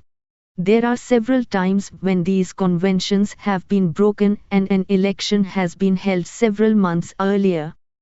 1951 general election, Sydney Holland called the election to get a mandate to face down a dockworks dispute. The government was returned to power with an increased majority. By this time the dispute had been resolved. 1984 general election, Robert Muldoon's government held a narrow 4-seat majority in Parliament. Muldoon hoped to strengthen his leadership, as two backbenchers, Marilyn Waring and Mike Minogue, were threatening to rebel against the government in an opposition-sponsored anti-nuclear bill. However, Waring and Minogue had not threatened to block confidence and supply. The election was a decisive defeat for the government. 2002 general election, Helen Clark called the election after the collapse of the alliance, her coalition partners. Some critics argued that the government could still maintain confidence and supply and therefore the early election was not necessary. The Labour Party remained in power with two different coalition partners. Norway. Because of the 1814 written constitution's pivotal role in providing independence and establishing democracy in the 19th century, the Norwegian parliament has been very reluctant to change it. Few of the developments in the political system that have been taking place since then have been codified as amendments. This reluctance has been labeled constitutional conservatism. The two most important examples of constitutional conventions in the Norwegian political system are parliamentarism and the declining power of the king. Parliamentarism has evolved since 1884 and entails that the cabinet must maintain the support of parliament, an absence of mistrust, but it need not have its express support.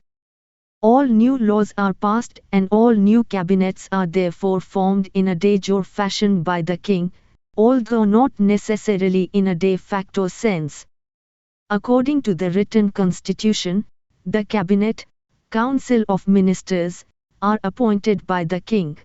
The appointment of new cabinets by the king is a formality, and the king has not directly exercised executive powers since 1905. Spain. Much of Spain's political framework is codified in the Spanish Constitution of 1978, which formalized the relationship between an independent constitutional monarchy, the government, and the legislature. However, the Constitution invests the monarch as the arbitrator and moderator of the institutions of government. The king nominates a candidate to stand for the presidency of the government of Spain, sometimes known in English as Prime Minister.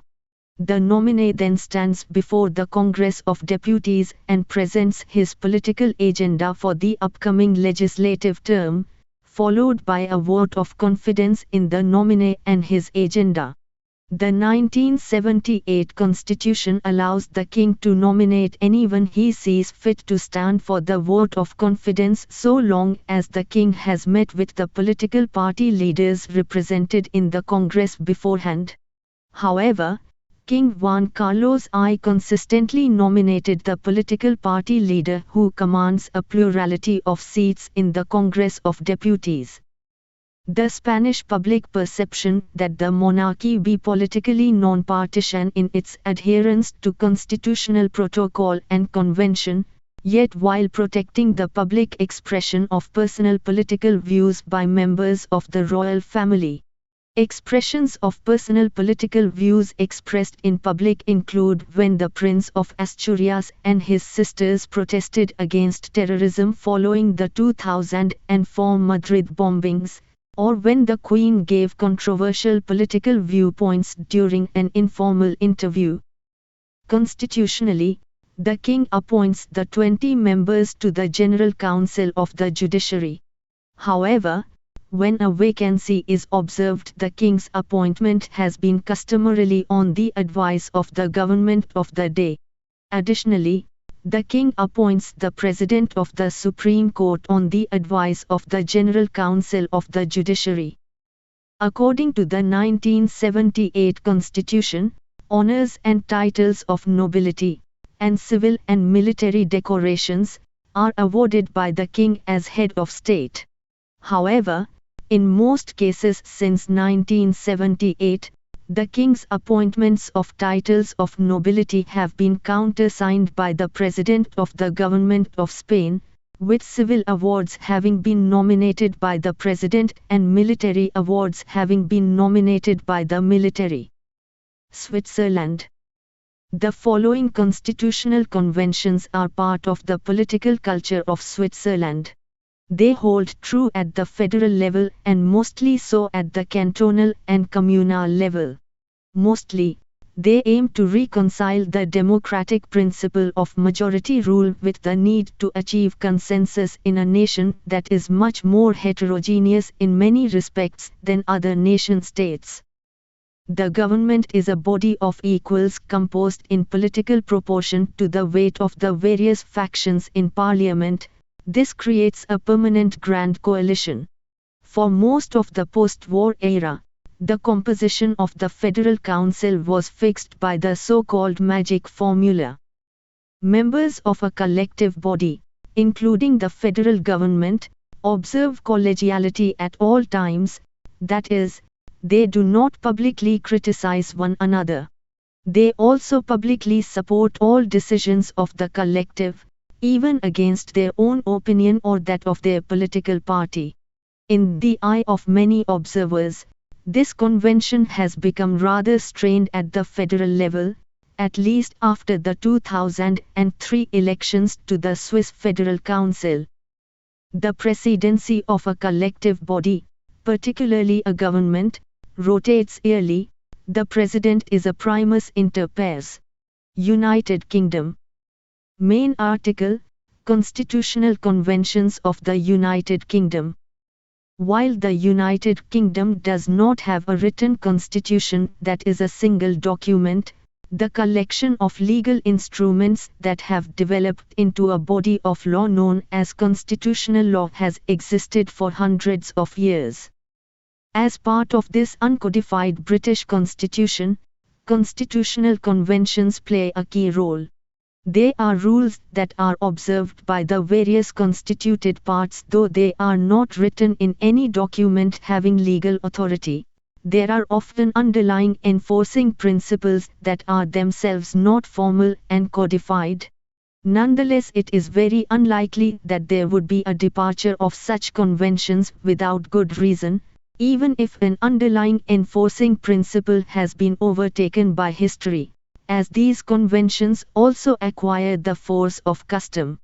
Examples include: the texts of most international treaties are laid before Parliament at least 21 days before ratification, the Ponsonby Rule of 1924.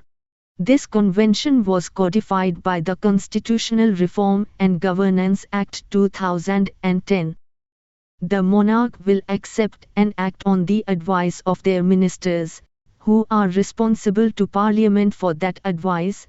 The monarch does not ignore that advice, except when exercising reserved powers. Or the principle that this advice must itself serve a legitimate purpose has been held to be a matter of law. Council of Civil Service Unions v. Minister for the Civil Service. Or the principle that the advice must not frustrate Parliament's role in holding the Prime Minister to account is also a matter of law. R. Miller, v. the Prime Minister, and Cherry v. Advocate General for Scotland. The Prime Minister is leader of the party, or coalition of parties, with an absolute majority of seats in the House of Commons and therefore most likely to command the support of the House of Commons. Or where no party or coalition has an absolute majority, the leader of the party with the most seats in the Commons is given the first opportunity to seek to form a government. This convention was asserted by Nick Clegg, leader of the Liberal Democrat Party, to justify seeking a coalition with the Conservatives instead of Labour, who additionally would not have been able to form a majority without other parties, in the hung Parliament following the 2010 general election. All money bills must originate in the House of Commons. The monarch grants royal assent to all legislation, sometimes characterized as all legislation passed in good faith. It is possible that ministers could advise against giving consent, as happens with the Crown dependencies. Conventions since the early 18th century. Previously, monarchs did refuse or withhold royal assent. The Prime Minister should be a member of either House of Parliament. Between the 18th century and 1963. Or by 1963 this convention had evolved to the effect that no Prime Minister should come from the House of Lords, due to the Lords' lack of democratic legitimacy. When the last Prime Minister Peer, the Earl of Home, took office, he renounced his peerage, and as Sir Alec Douglas Home became an MP. Or the Prime Minister can hold office temporarily whilst not a Member of Parliament, for example during a general election or, in the case of Douglas Home, between resigning from the Lords and being elected to the Commons in a by-election. All cabinet members must be members of the Privy Council, since the cabinet is a committee of the council. Further, certain senior loyal opposition shadow cabinet members are also made privy councillors, so that sensitive information may be shared with them, on Privy Council terms. 15.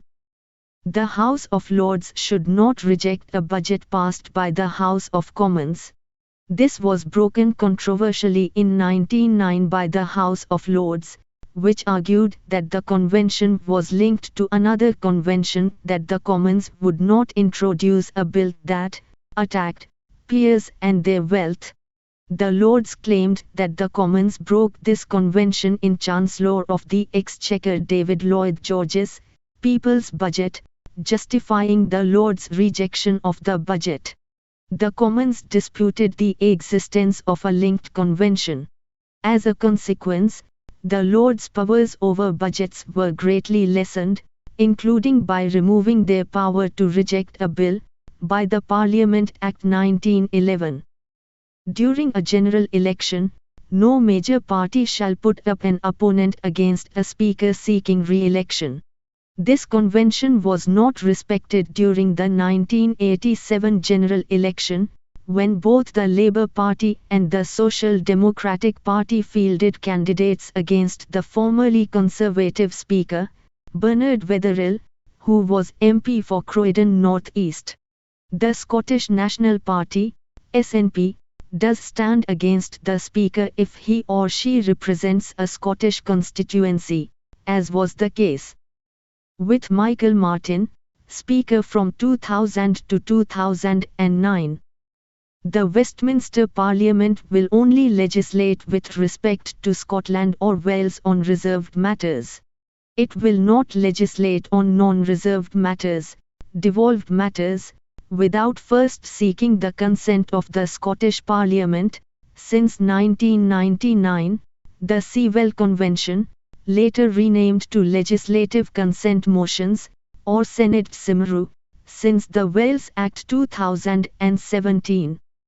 The House of Lords shall not oppose legislation from the House of Commons that was a part of the government's manifesto, the Salisbury Convention. The President of the United States will give his State of the Union address in person, before a joint session of Congress, and will do so every year except the first year of a new term, in which the President's inaugural address stands loosely in its stead. This practice was followed by George Washington and John Adams but abandoned by Thomas Jefferson and not resumed until 1913, when Woodrow Wilson delivered his State of the Union address in person. The Constitution requires the President give an update on the State of the Union, from time to time, but no specifics are outlined. Speeches have been broadcast on radio since 1923 and 1947.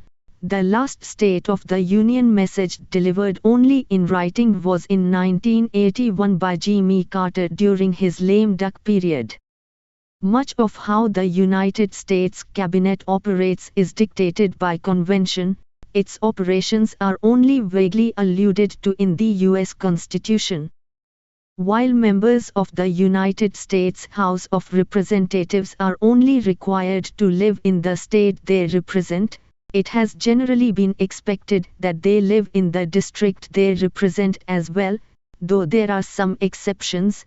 Allen West was elected in 2010 representing a district adjacent to the one he resided in.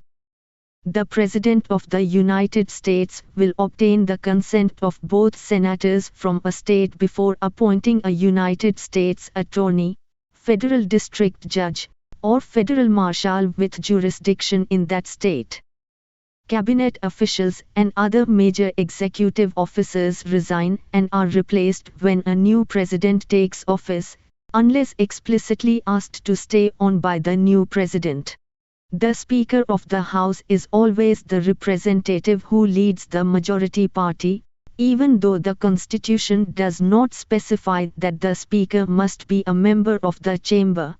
Also by custom the Speaker does not vote, except to break a tie.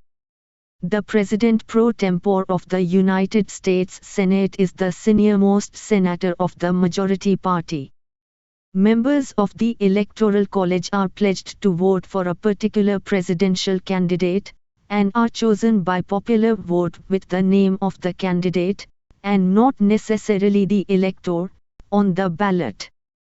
Senate rules require a majority of 60 votes to invoke cloture, that is, to break off debate on a bill and force a vote.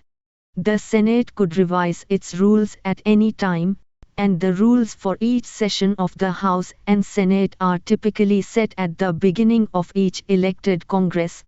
In the Senate, under the current rules, the filibuster is available as a tool for a large enough minority to indefinitely block any measure it finds objectionable. The founding and evolution of the EU. The Maastricht Treaty established the European Union, with the European communities making up the first of three pillars.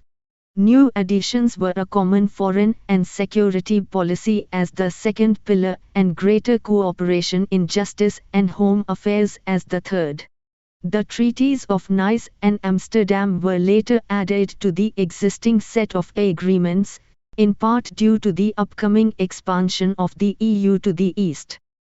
In 1989, a fundamental and unexpected change occurred on the continent. Hungary opened its borders to the west, and the wall fell in divided Berlin. This was followed by the dissolution of the Soviet Union in 1991. Following the end of the Cold War and the reunification of Germany, the European Union was created in 1992 by the Treaty of Maastricht. This treaty also introduced the three-pillar structure, with the European Communities, EC, as the first pillar, adding the Common Foreign and Security Policy, CFSP, as the second pillar, and Justice and Home Affairs, JA, as the third pillar, which enhanced cooperation in the area of law enforcement and home affairs. In the first pillar the decisions of the EC were mostly made according to the principle of qualified majority voting, whereas in the second and third pillars intergovernmental cooperation was the rule and decisions were reached unanimously. The Economic and Monetary Union. The Treaty of Maastricht also initiated an Economic and Monetary Union, EMU. The euro was introduced as an accounting currency in 1999. From that date the European Central Bank operated a single monetary policy for the entire euro area. At the beginning of 2002 the euro was introduced as a cash currency and established itself at least until the debt crisis of 2010 as a strong and stable single currency. Today it is the official currency in all old EU states except the United Kingdom, Denmark and Sweden. Of the member states that have joined since 2004, the first country to meet the necessary convergence criteria was Slovenia, which entered the euro area in 2007. Cyprus and Malta joined in 2008, followed by Slovakia in 2009, Estonia in 2011, Latvia in 2014, Lithuania in 2015 and Croatia in 2023. There are now 20 participating countries in the euro area. Within the framework of an intergovernmental, fiscal pact, signed in March 2012, the 25 EU members committed themselves to strengthening budgetary discipline and introducing a debt brake. Only the United Kingdom and the Czech Republic have remained outside the pact. The Treaties of Nice and Amsterdam. In 1995, Austria, Finland, and Sweden, all former members of the European Free Trade Association, EFTA, joined the EU. This brought the total number of EU member states to 15. The Treaties of Amsterdam, 1997, and Nice, 2001, amended the Treaty of Maastricht with the aim of making the EU institutions work more efficiently, particularly in the run-up to Eastern enlargement, which was how the inclusion of numerous Central and Eastern European states was known. The treaties simplified the decision-making process within the EU by replacing the principle of unanimity with a qualified majority in many areas. The joint decision-making power of the European Parliament was also considerably strengthened. Schengen 1995, Dublin 1997. The Schengen Agreement came into force in March 1995, allowing the first European states to halt their border controls and to increase interstate judicial and police cooperation. The Dublin Convention entered into effect 2 years later, ensuring that each asylum application is only processed in one participating state in the Dublin area. The Dublin criteria establish which country is responsible for dealing with an application. The cooperation between European states known as Schengen Dublin in the fields of justice, police, visas and asylum had been initiated as early as 1985 by 5 member states of the then EC. European Security and Defence Policy, ESDP.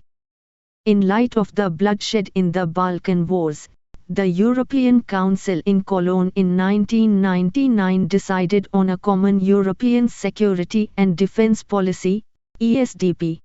The EU thereby created the necessary resources to respond more effectively to future conflicts. In particular, the ESDP takes the form of civilian and military peacekeeping operations, also beyond the European continent. The EU has described itself as a global actor prepared to take on more responsibilities. Parliament and Crown. Along with the House of Commons and the House of Lords, the Crown is an integral part of the institution of Parliament. The King plays a constitutional role in opening and dissolving Parliament and approving bills before they become law. Parliament. The highest legislative authority in the United Kingdom. Made up of the House of Commons, House of Lords and the King, who is the UK's current hereditary monarch. Crown. This is another way of referring to the monarchy, which is the oldest part of the system of government in this country. Time has reduced the power of the monarchy, and today it is broadly ceremonial. The current UK monarch is King Charles III. Appointing a government.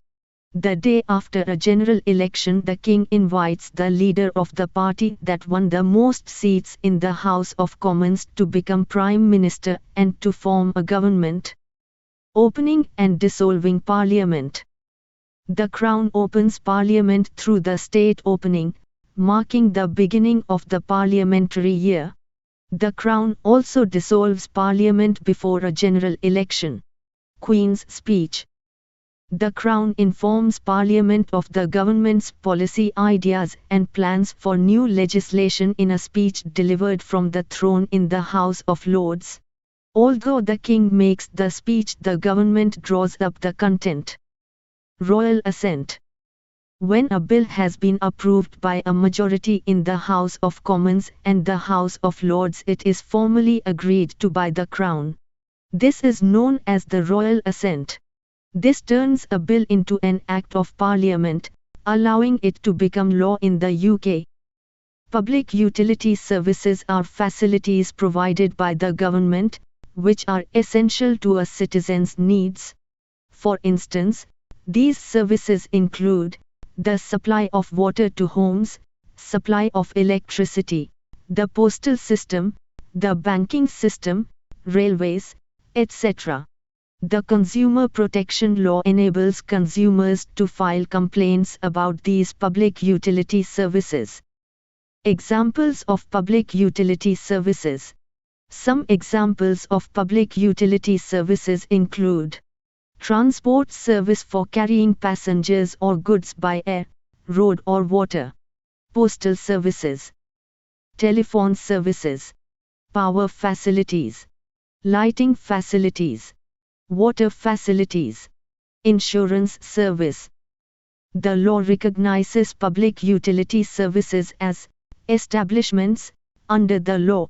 This means that the local branch offices of a public utility service, which are establishments, can be held liable in the same way as its main central authority. For example, if one has a complaint against the local water department, one can file a complaint against the local district department itself, and not against the Central Water Commission. Other than the mainstream consumer protection laws in India, permanent lok adalats can also be approached to request for good standards of public utility services at a district level too. Complaint mechanisms. Obstructing or not providing a public utility service. If someone is obstructing, stopping or not providing you with a public utility service, you can file a complaint with the National Government Services Portal. The portal, though not exclusively dedicated to consumer services, has a wide range of public services against which consumers can file grievances. Issues such as commodity rates, prices of gold, silver, etc., monitoring ration cards, etc., can easily be done by visiting the National Government Services Portal. Among other things, the portal provides a user with information on the Consumer Complaint Forum, state-wise breakup on details of the public distribution system, etc. Even complaints about the Bureau of Indian Standards can be filed here. This means that consumers can file a complaint about the quality of a BIS-certified product, hallmarked products, misleading advertisements about the BIS standard, etc. 3. Postal, telecom and banking services. The Department of Administrative Reforms and Public Grievances, DGRAMS, portal is very useful to file complaints about postal services, telecommunication, banking services, insurance services, school and education, road transport, natural gas, etc. The Postal Department deals with issues such as delay, non-delivery, pensions, insurance, postal service, corruption charges, e-commerce related problems, Aadhaar related issues, etc.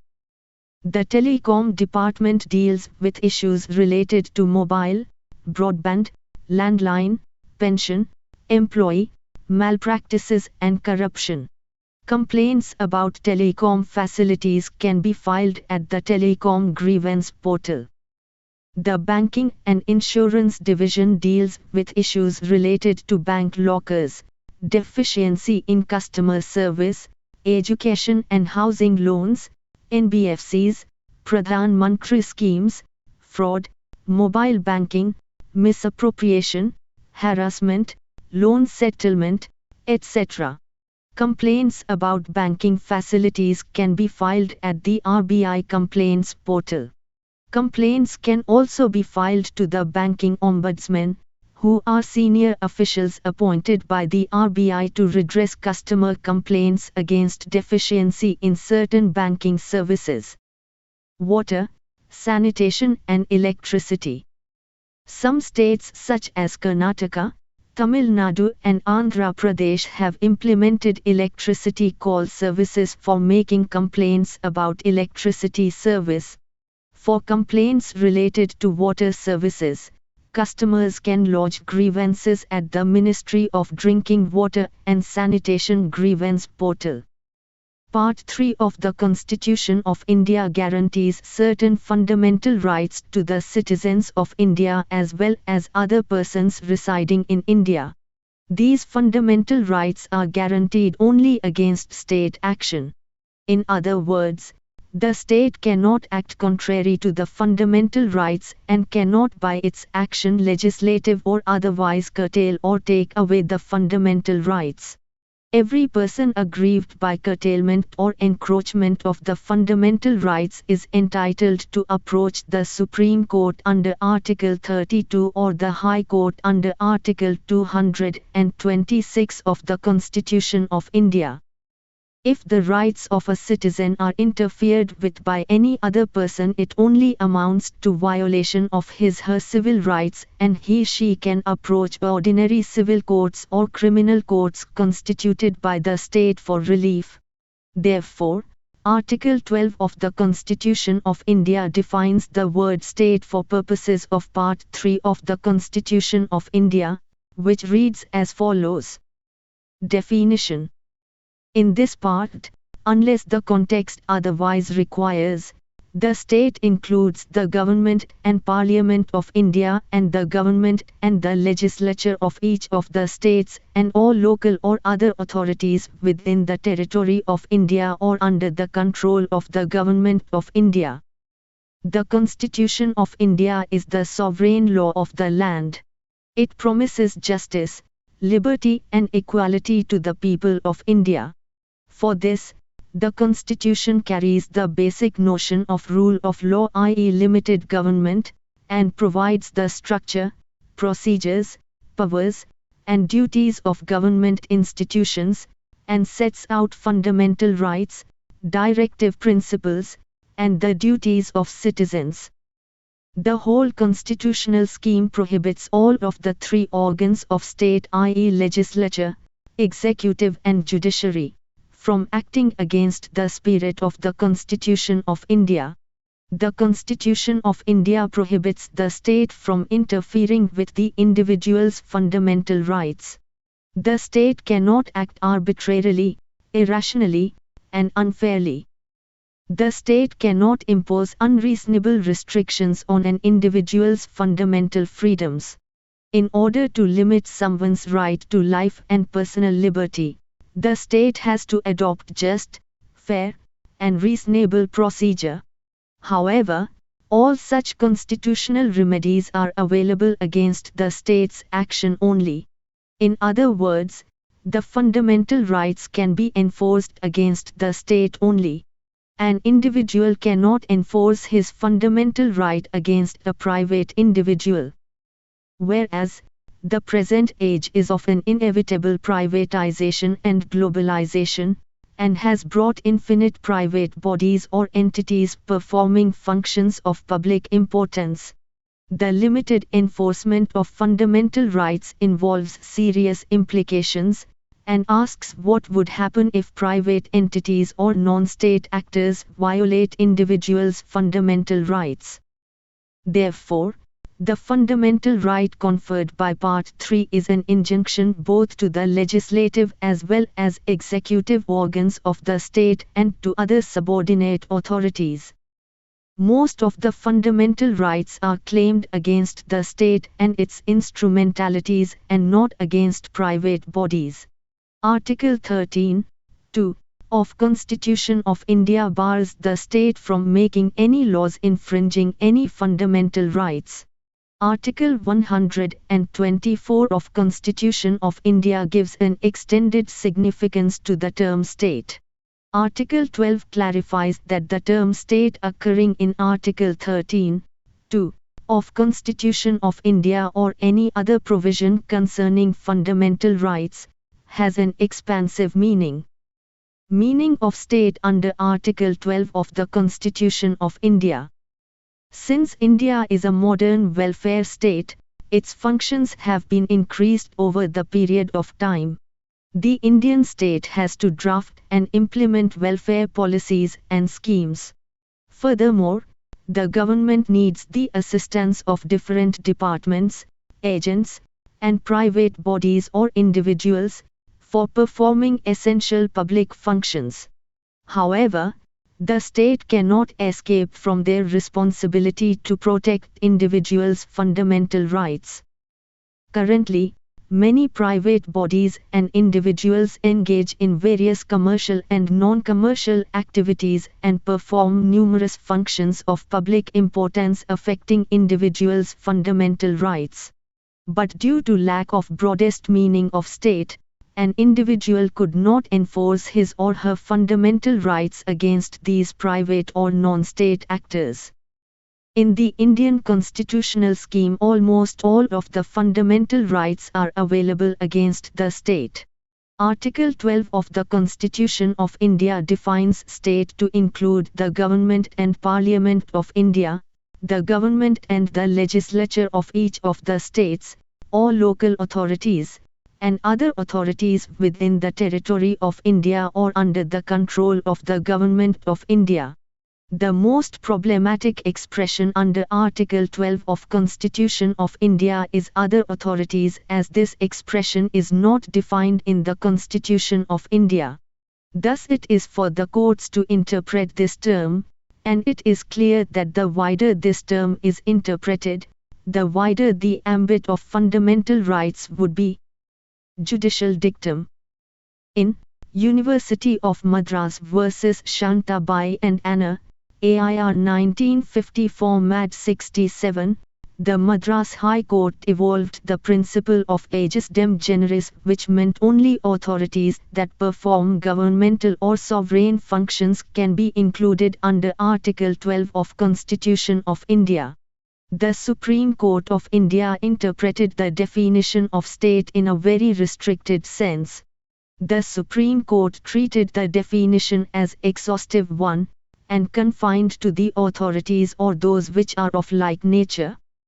In Rajasthan Electricity Board vs. Mohanlal and Ors, AIR 1967 SC 1857, the Supreme Court held that other authorities included those authorities which had been created by the Constitution or under any statute and on whom powers had been conferred upon by law. And it is immaterial that some of the powers conferred on the authority may be for the purpose of carrying on commercial activities while deciding the status of the authority under Article 12 of the Constitution. In Sukhdev Singh and Ors vs. Bhagat Ram and Anna, AIR 1975 SC 1331, the Supreme Court discussed the status of statutory corporations like ONGC, IFC and LIC. The Supreme Court held that all of these corporations were the state under Article 12 of the Constitution of India because these corporations were created by statutes, had the statutory power to make binding rules and regulations, and were subject to pervasive government control. Matthew J. in his concurring judgment went further. He said that a state acts through the instrumentality or agency of natural or juridical persons. It means that if an action has been done by a state's instrumentality or agency, then it would amount to state action. In order to find out whether an entity is a state's agency or instrumentality, he gave following determining factors. Whether the state has financial and administrative control over the management and policies of the agency. Whether the entity or instrumentality or agency is performing an essential public function. Whether the entity or agency is carrying out business for the benefit of public or not. Justice Matthew's concurring opinion became a guiding factor for the future judges to determine whether an entity is a state's agency or instrumentality or not. In the case of R.D. Shetty vs. International Airport Authority and Ors, 1979 SCR 3, 1014, the Supreme Court laid down 5 tests to be considered other authority, which are as follows. Entire share capital is owned or managed by state. Enjoys monopoly status. Department of government is transferred to corporation. Functional character governmental in essence. Deep and pervasive state control. Object of authority. In Ajehasiya vs. Khalid Mujib and Ors, AIR 1981 SC 487, a regional engineering college was under the government's financial and administrative control. The Supreme Court held that the college was an authority for the purposes of Article 12 of Constitution of India. The Supreme Court laid down the following tests to determine whether a body is an instrumentality of the government or not. If the entire share capital of the corporation is held by the government, where the financial assistance of the state is so much as to meet almost entire expenditure of the corporation, whether the corporation enjoys monopoly status, which is state-conferred or state-protected, existence of deep and pervasive state control, if the functions of the corporation are of public importance, if a department of government is transferred to corporation. However, these tests are not conclusive and exhaustive. These are inclusive in nature. With regard to private entities, the Supreme Court widened the meaning of state action. In M.C. Mehta and Anna vs. Shri Ram Fertilizers Limited and Ors, 1987 SCR 819, the Supreme Court stressed that the ambit of Article 12 of Constitution of India should be enlarged in order to bring private companies under the strict scrutiny of fundamental rights.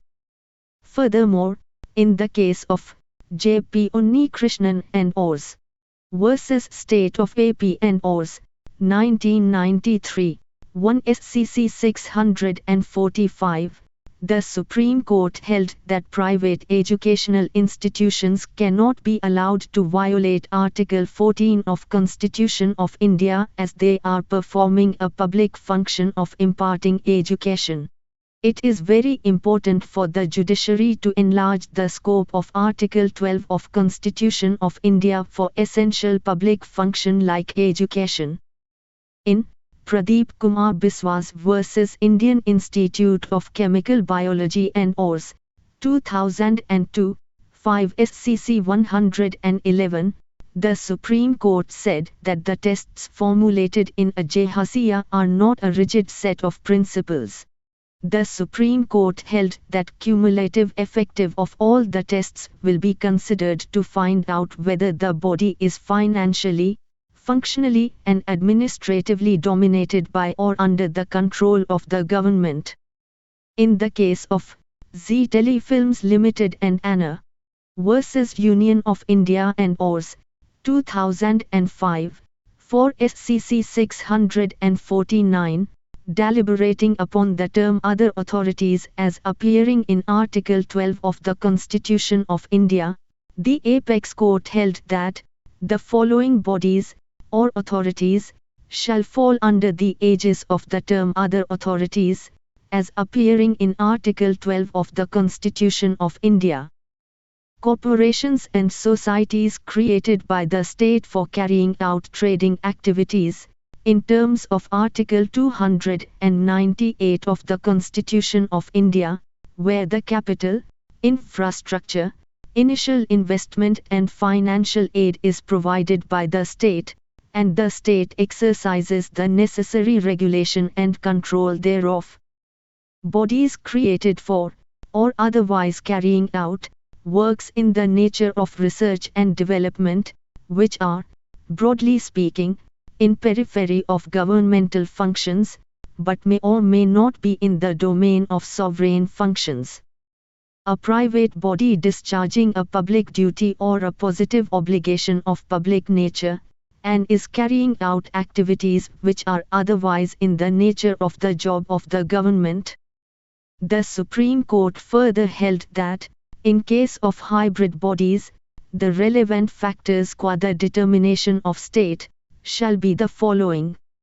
When a body acts as a public authority, and has a public duty to perform. When it is duty-bound to protect the human rights. When it monitors a profession, or vocation, qua the citizens, which otherwise is a fundamental right. In Lieutenant Governor of Delhi and Ors versus V.K. Sohi and Ors, AIR 2007 SC 2885, the issue of whether State Council of Education, Research and Training, SCERT, is a state within the meaning of Article 12 of the Constitution of India or not, was raised. The Supreme Court found no governmental interference or control either financially, functionally or administratively, in the working of the Council. A legislation of 1989 was enacted for promoting industries in the state of Assam, including small-scale industries. The 1989 Act constituted a board for the purpose of monitoring supplies to various departments. The managing director of the corporation was a member of the board in terms of the provisions of the 1989 Act. Analyzing the whole functioning of the corporation, the Supreme Court in Assam Small-Scale Industries Corporation and Ors versus JD Pharmaceuticals and Anna, AIR 2006 SC 131, held that it was a statutory body and was a state within the meaning of Article 12 of the Constitution of India. The contract by and between the parties being a statutory one, the corporation was required to act fairly and reasonably. However, the above said statutory bodies, corporations, government companies or public sector undertakings are not state within the meaning of Article 131 of Constitution of India. It has been settled through various decisions that this article will not be applicable where citizens or private bodies are parties either jointly or in the alternative with the state or the government of India. In Tashi Delek Gaming Solutions Limited and Anna versus State of Karnataka and Ors, AIR 2006 SC 661, the Supreme Court held that the enlarged definition of state under Article 12 of Constitution of India would not extend to Article 131 of the Constitution of India. The Supreme Court says that it is also not in dispute that even a statutory corporation is not a state within the meaning of the said provision. The courts in India continuously says that instrumentalities of state are different from state government, though both may answer the definition of state under Article 12 of Constitution of India for the limited purpose of Part 3 of the Constitution of India. The Supreme Court in Shrikant vs. Vasantarao and Ors, AIR 2006 SC 918, said that the very inclusive definition of state under Article 12 by referring to Government of India, the government of each of the states and the local and other authorities, made it clear that a state government and a local or other authorities are different and that they fall under a common definition only for the purpose of Part 3 of the Constitution of India. The court refused to apply the enlarged definition of state given in Part 3 and Part 4 of the Constitution of India, for interpreting the words state or state government occurring in other parts of the Constitution of India. The Supreme Court continued to say that while the term state may include a state government as also statutory or other authorities for the purposes of Part 3 or Part 4 of the Constitution of India, the term state government in its ordinary sense does not encompass in its fold either a local or statutory authority. Considering these findings, the Supreme Court held that the corporation or other states' instrumentalities are not state government for the purposes of Section 9-A, read with Section 7, of the Representation of the People Act, 1951. Again, in State of Assam vs. Barak Uptyak Du Karmachari, AIR 2009 SC 2249, The Supreme Court held that the fact that a corporate body or cooperative society answers the definition of state does not make it the state government, nor will the employees of such a body become holders of civil posts or employees of the state government. Therefore, the fact that a corporation may answer the definition of state does not mean that the state government is liable to bear and pay the salaries of its employees. However, again, the Supreme Court of India in Indian Medical Association versus Union of India and Ors, AIR 2011 SC 2365, held that the rights of non-minority educational institutions to admit students of their choice, if exercised in full measure, that would be detrimental to the true nature of education as an occupation, damage the environment in which our students are taught the lessons of life and imparted knowledge, and further also damage their ability to learn to deal with the diversity of India, and gain access to knowledge of its problems, so that they can appreciate how they can apply their formal knowledge in concrete social realities they will confront. Since education is the most important function of public importance, every individual, body or entity performing such public function should be considered as state action within the meaning of Article 12 of the Constitution of India. The liberal interpretation of state action is the only way to protect individuals' fundamental right to education in India. The National Commission to Review the Working of the Constitution 2002 had recommended that in Article 12 of the Constitution of India, the following explanation should be added. Explanation. In this article, the expression other authorities shall include any person in relation to such as it functions which are of a public nature. Currently, traditional functions of a welfare state are being dealt and performed by the private entities and private individuals. Where these private entities violate individuals' fundamental rights, for instance if private employers terminate LGBT's employment or discriminate on any other unconstitutional ground, the limited interpretation of other authority under Article 12 of Constitution of India would be a wrong law.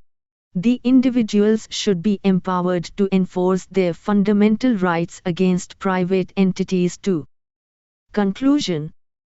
The definition of state was initially treated to be exhaustive, confined to the authorities stipulated under Article 12 of the Constitution of India and those which could be read aegis dem generis with the authorities mentioned in Article 12 itself, because till about the year 1967 the courts had taken the view that even statutory bodies, universities, Section Committee for Admission to Government Colleges were not other authorities for the purpose of Article 12 of the Constitution of India.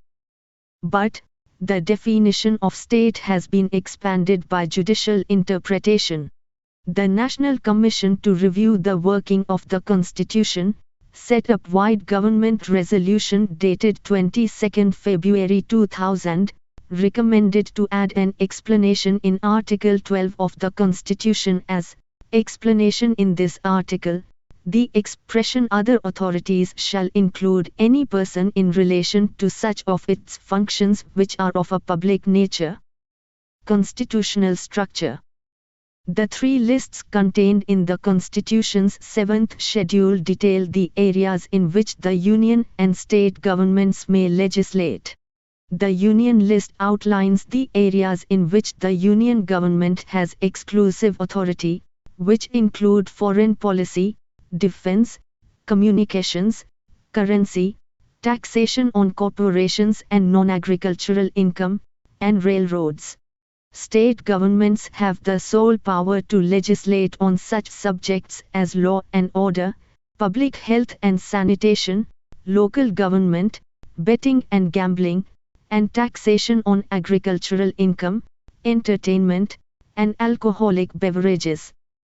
The items on the concurrent list include those on which both the union government and state governments may legislate, though a union law generally takes precedence. Among these areas are criminal law, marriage and divorce, contracts, economic and social planning, population control and family planning, trade unions, social security, and education.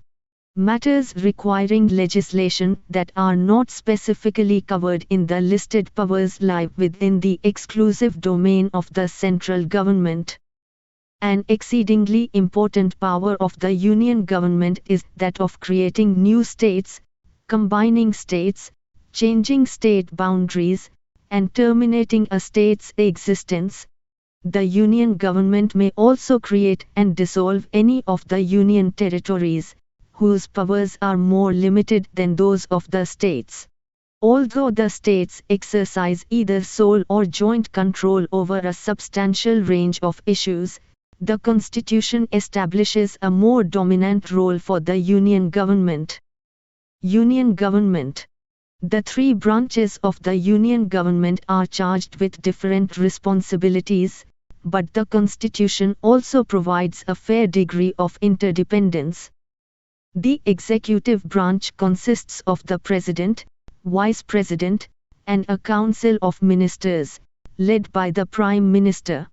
Within the legislative branch are the two houses of Parliament, the lower house, or Lok Sabha, House of the People, and the upper house, or Rajya Sabha, Council of States. The President of India is also considered part of Parliament. At the apex of the judicial branch is the Supreme Court, whose decisions are binding on the higher and lower courts of the state governments. Executive branch. India's head of state is the President, who is elected to a 5-year renewable term by an electoral college consisting of the elected members of both houses of Parliament and the elected members of the legislative assemblies of all the states. The Vice President, chosen by an electoral college made up of only the two houses of Parliament, presides over the Rajya Sabha. If the President dies or otherwise leaves office, the Vice President assumes the position until an election can be held. The powers of the President are largely nominal and ceremonial, except in times of emergency, and the President normally acts on the advice of the Prime Minister. The proper limits of the President's power are sometimes a matter for debate.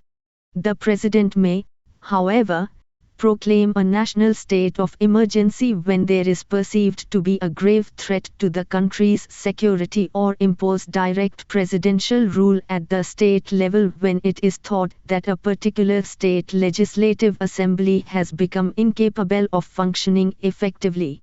The President may also dissolve the Lok Sabha and call for new parliamentary elections after a Prime Minister loses a vote of confidence. Effective executive power rests with the Council of Ministers, headed by the Prime Minister, who is chosen by the majority party or coalition in the Lok Sabha and is formally appointed by the President.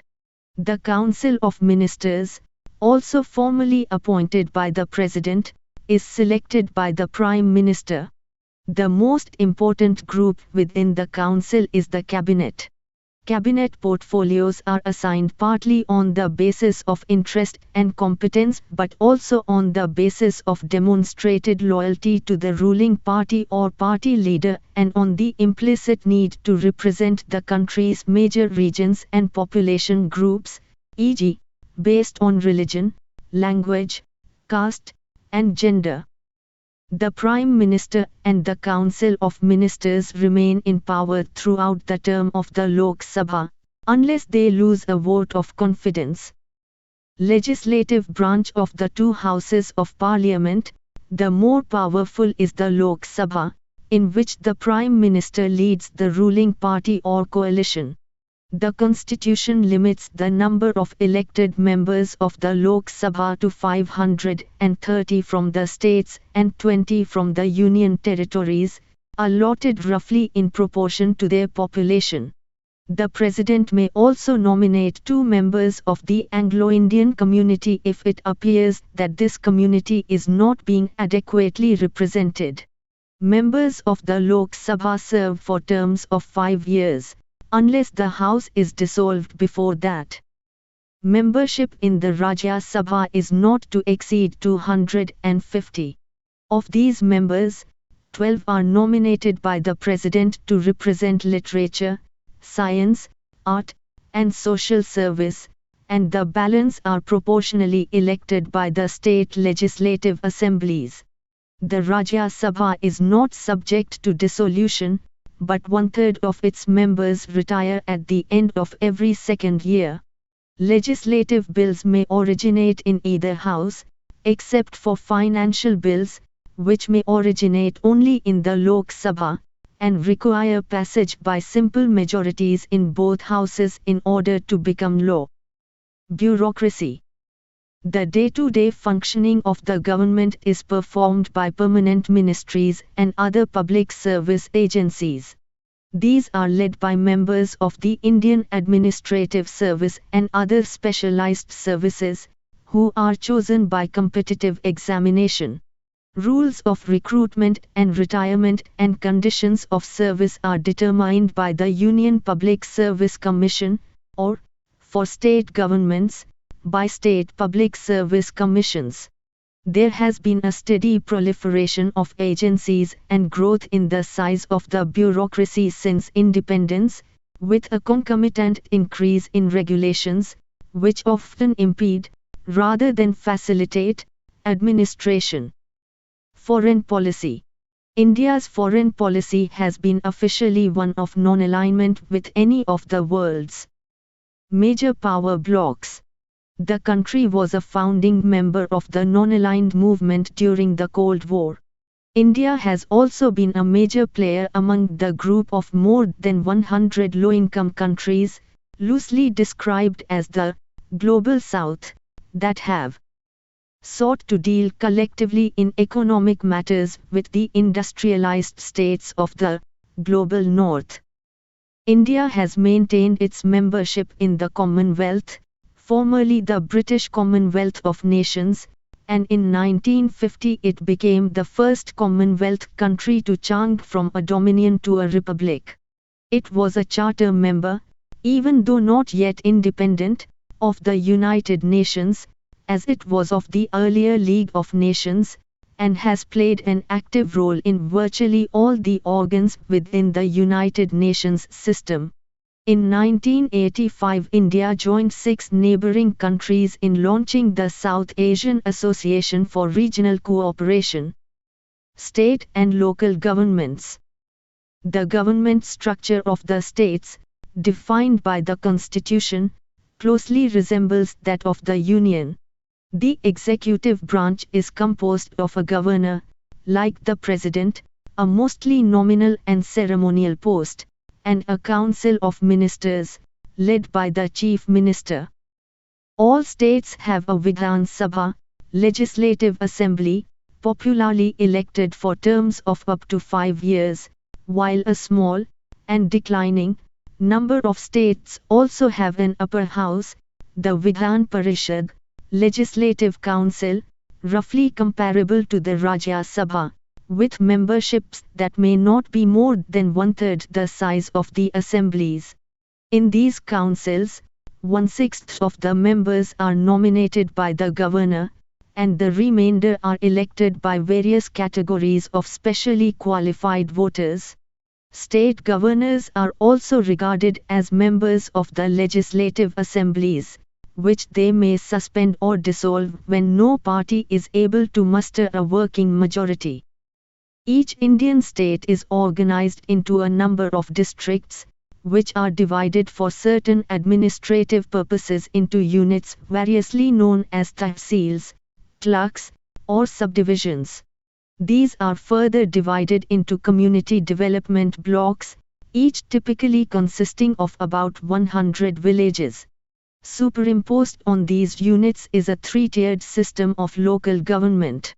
At the lowest level, Each village elects its own governing council, Gram Panchayat. The chairman of a Gram Panchayat is also the village representative on the council of the community development block, Panchayat Samiti. Each Panchayat Samiti, in turn, selects a representative to the district level council, Zilla Parishad. Separate from this system are the municipalities, which generally are governed by their own elected councils.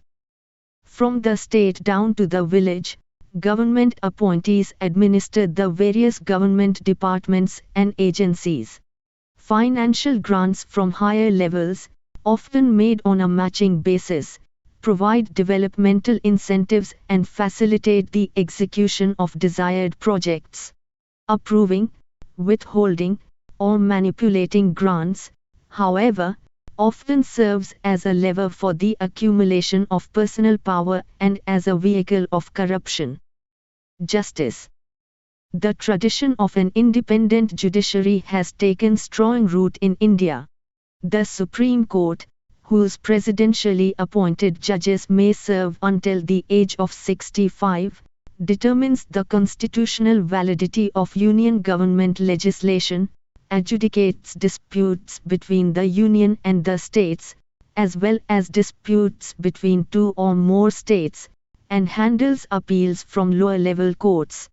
Each state has a high court and a number of lower courts. The high courts may rule on the constitutionality of state laws, issue a variety of writs, and serve as courts of appeal from the lower courts, over which they exercise general oversight. Political process. Oversight of the electoral process is vested in the Election Commission.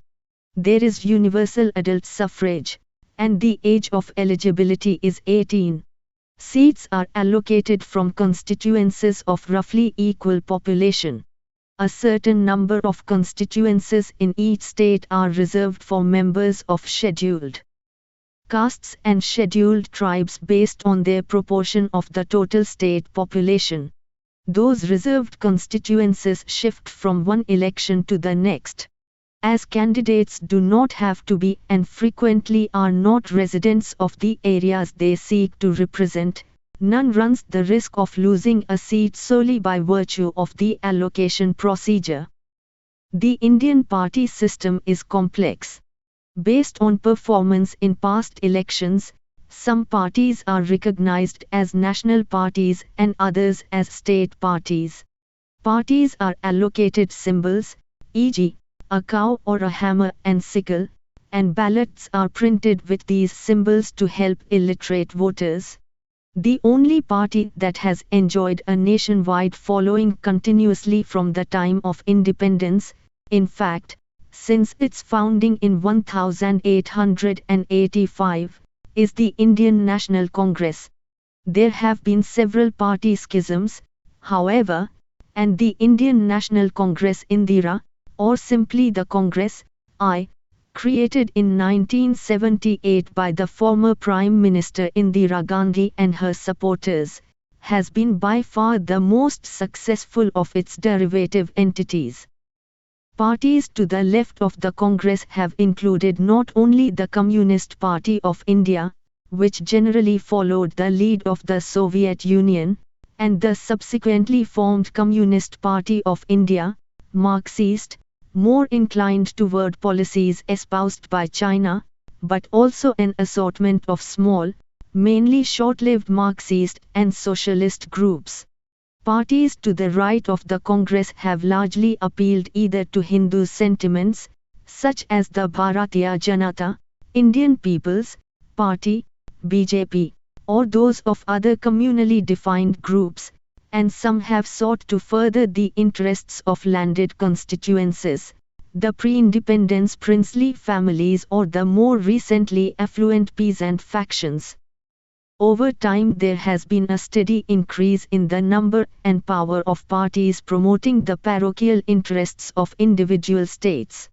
As a result, political bargains and alliances between parties with widely divergent platforms are made and dissolved frequently. Moreover, Expedient defections from one party to another in pursuit of personal political ambitions have become a feature of the political system. Legislation aimed at discouraging this practice has had only limited success. Security. Most police functions in India are handled through the states.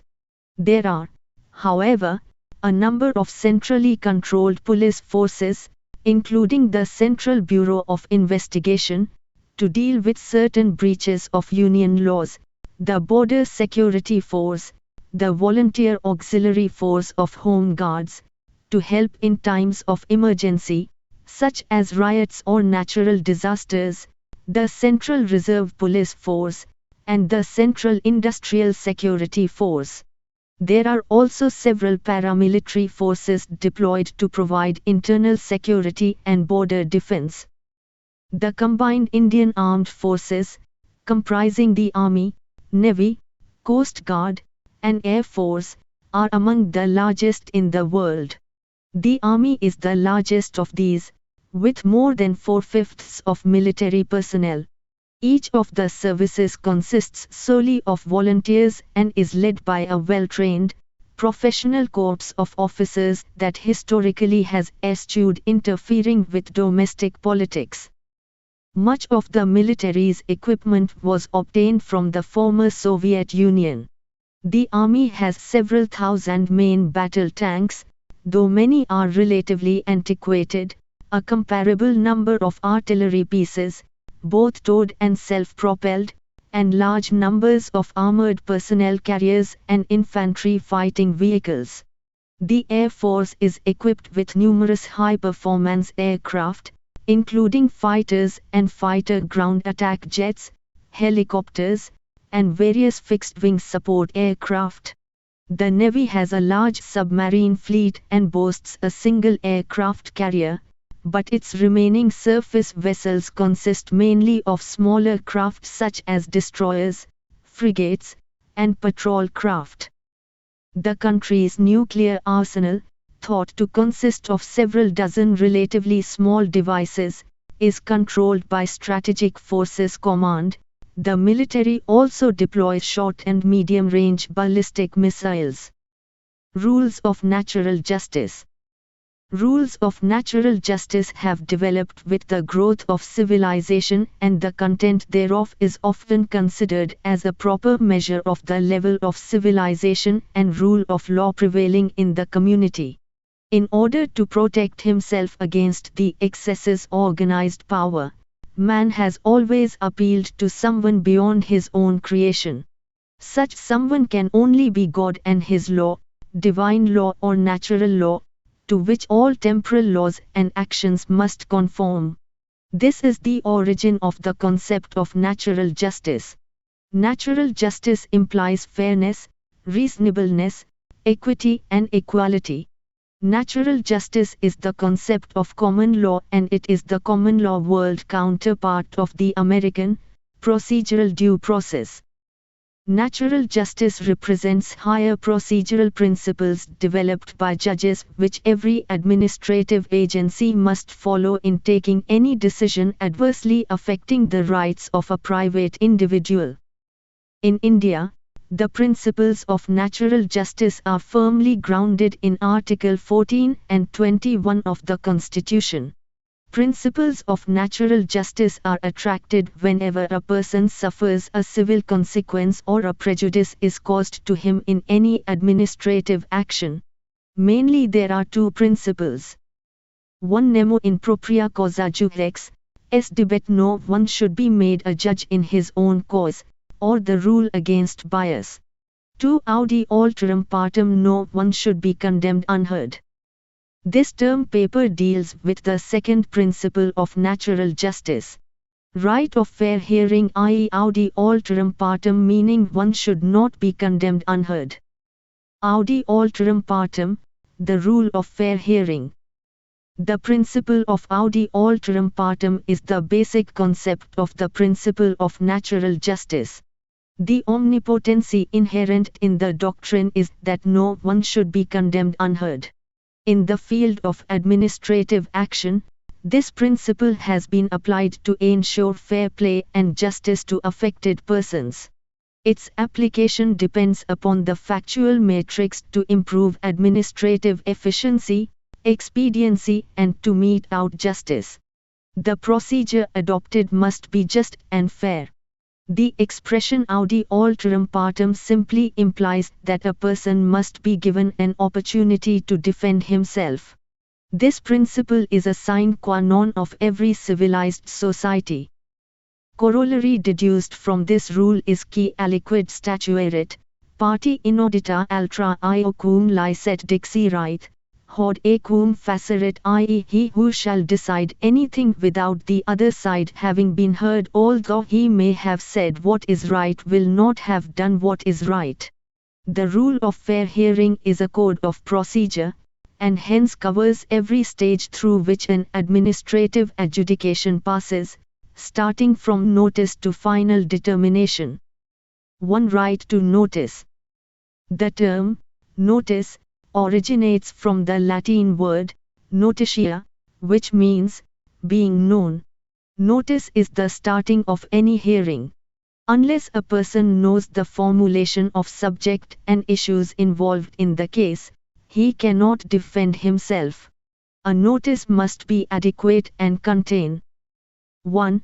Time, place and nature of hearing. 2. Legal authority under which hearing is to be held. 3. Statement of specific charges, or grounds, and proposed action, or grounds, which the person has to meet. The test of adequacy of notice will be whether it gives sufficient information and material so as to enable the person concerned to put up an effective defense. However, the requirement of notice will not be insisted upon as a mere technical formality, when the concerned party clearly knows the case against him, and is not thereby prejudiced in any manner in putting up an effective defense. Therefore, in Keshav Mills Co. v. Union of India, the court did not quash the order of the government taking over the mill for a period of 5 years on the technical ground that the appellants were not issued notice before this action was taken, because, at an earlier stage, a full-scale hearing had already been given and there was nothing more which the appellant wanted to know. Similarly, in Maharashtra State Financial Court No. v. Suvarna Board Mill, the court held that a notice calling upon the party to repay dues within 15 days, failing which factory would be taken over, is sufficient for taking over the factory, and no fresh notice is required for pulling down an unauthorized structure when notice for removing such structure has already been given. Where a statute expressly provides that a notice must be given, failure to give notice makes the act void. Article 22 of Constitution requires that detenu must be furnished with the grounds of detention, and if the grounds are vague, the detention order may be quashed by the court. The grounds given in notice on which the action is proposed to be taken must be clear, specific and unambiguous. A notice is vague if it merely mentions the charges without mentioning the action proposed to be taken. Consequences of non-issue of notice. Point: non-issue of notice or mistake in the issue of notice of defective service of notice does not affect the jurisdiction of the authority, if otherwise reasonable opportunity of being heard has been given.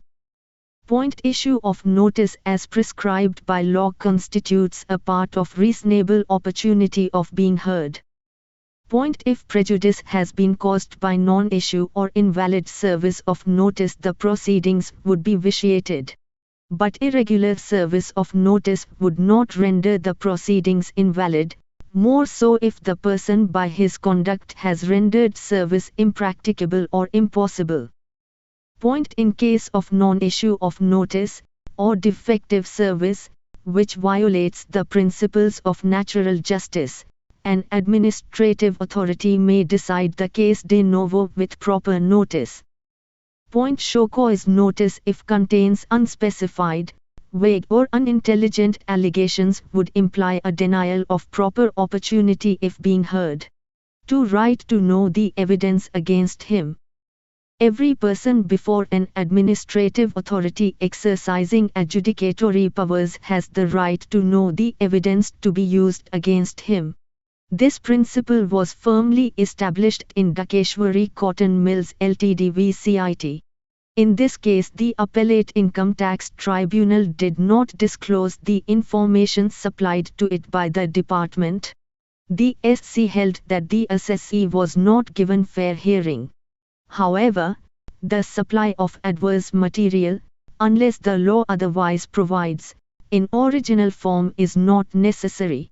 It is sufficient if the summary of the contents of the material is supplied provides it is not misleading. A person may be allowed to inspect a file and take notes. Whatever mode is used, the fundamental remains the same, that nothing should be used against the person which has not been brought to his notice. 3. Right to present case and evidence. This can be done through writing or orally. The courts are unanimous on the point that oral personal hearing is not an integral part of fair hearing unless circumstances so exceptional that without oral hearing a person cannot put up an effective defense. Therefore, where complex legal and technical questions are involved or where the stakes are very high, oral hearing shall become a part of fair hearing. Thus, in the absence of a statutory requirement for oral hearing, courts will decide the matter taking into consideration the facts and circumstances of every case. In Union of India v. J.P. Mitter, the court refused to quash the order of the President of India in a dispute relating to the age of High Court judge on the ground that the President did not grant oral hearing even on request. The court was of the view that when the person has been given an opportunity to submit his case in writing, there is no violation of the principles of natural justice if oral hearing is not granted. The administrative authority must further provide full opportunity to present evidence, testimonial or documentary. In Dakeshwari Cotton Mills Limited v. CIT, the SC quashed the decision of the administrative authority on the ground that not allowing the assessee to produce material evidence violates the rule of fair hearing. 4. The right to rebut adverse evidence. This right presupposes that the person has been informed about the evidence against him.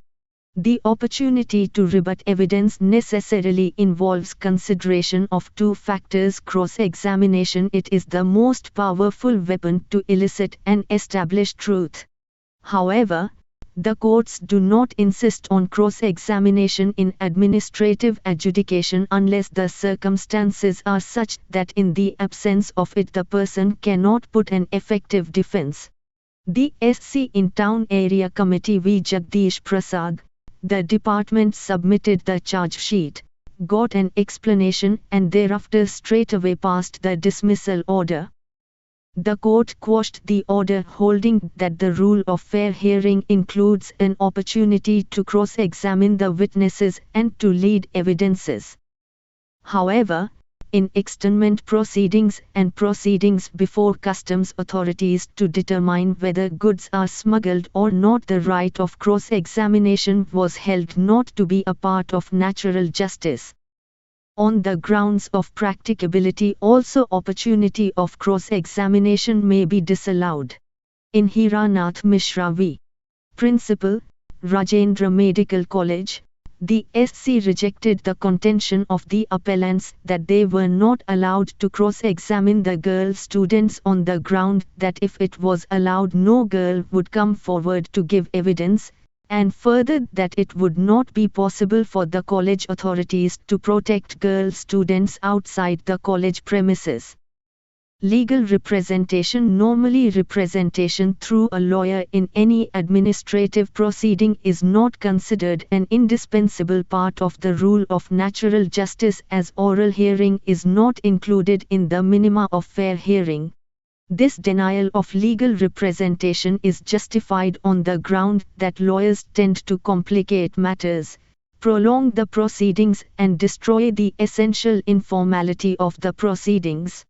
It is further justified on the ground that representation through a lawyer of choice would give an edge to the rich over the poor who cannot afford a good lawyer.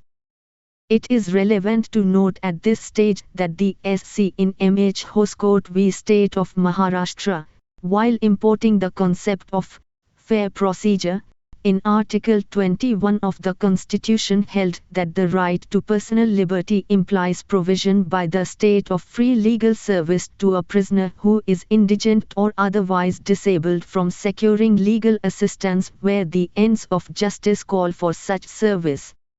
In Khatri v. State of Bihar, the SC further ruled that the state is constitutionally bound to provide legal aid to the poor or indigent accused not only at the stage of trial but at the time of remand also. Such right cannot be denied on the ground of financial constraints or administrative inability or that the accused did not ask for it. The SC emphasized that it is the duty of the presiding officer to inform the accused of such right. In the same manner in Nalini Satpathy v.P.L. Dani, the court held that the accused must be allowed legal representation during custodial interrogation and the police must wait for a reasonable time for the arrival of a lawyer. However, the court which took the right step, did not take a long stride in holding that the state must provide a lawyer if the accused is indigent. The observation of the court could well be inducted in the administration. In the area of criminal justice, the CPC now provides for legal aid to the accused. 5. No evidence should be taken at the back of the other party. The ex parte evidence taken in the absence of the other party violates the principle of fair hearing was discussed by the court in Arrington v. Minister of Health. The facts were that in 1933 Jaro Corporation passed a clearance order for the demolition of certain buildings found unfit for human habitation and submitted the same for the confirmation of the Minister of Health. An inquiry was held and the owners of the building were given a hearing. Thereafter some officials of the ministry again visited the place and collected evidence but the owners were not informed about the visit. The clearance order was confirmed by the minister after taking into account the facts thus collected. On challenge, the clearance order was quashed by the court and one of the grounds for so deciding was that the ex parte statements taken in the absence of the other party, without affording an opportunity to rebut, is against the recognized principles of natural justice. The decision does not imply that administrative agencies cannot obtain information in the manner they consider best. The main thrust of Arrington case is that whatever information is obtained by the administrative authority must be disclosed to the other party and the opportunity to rebut it must be provided.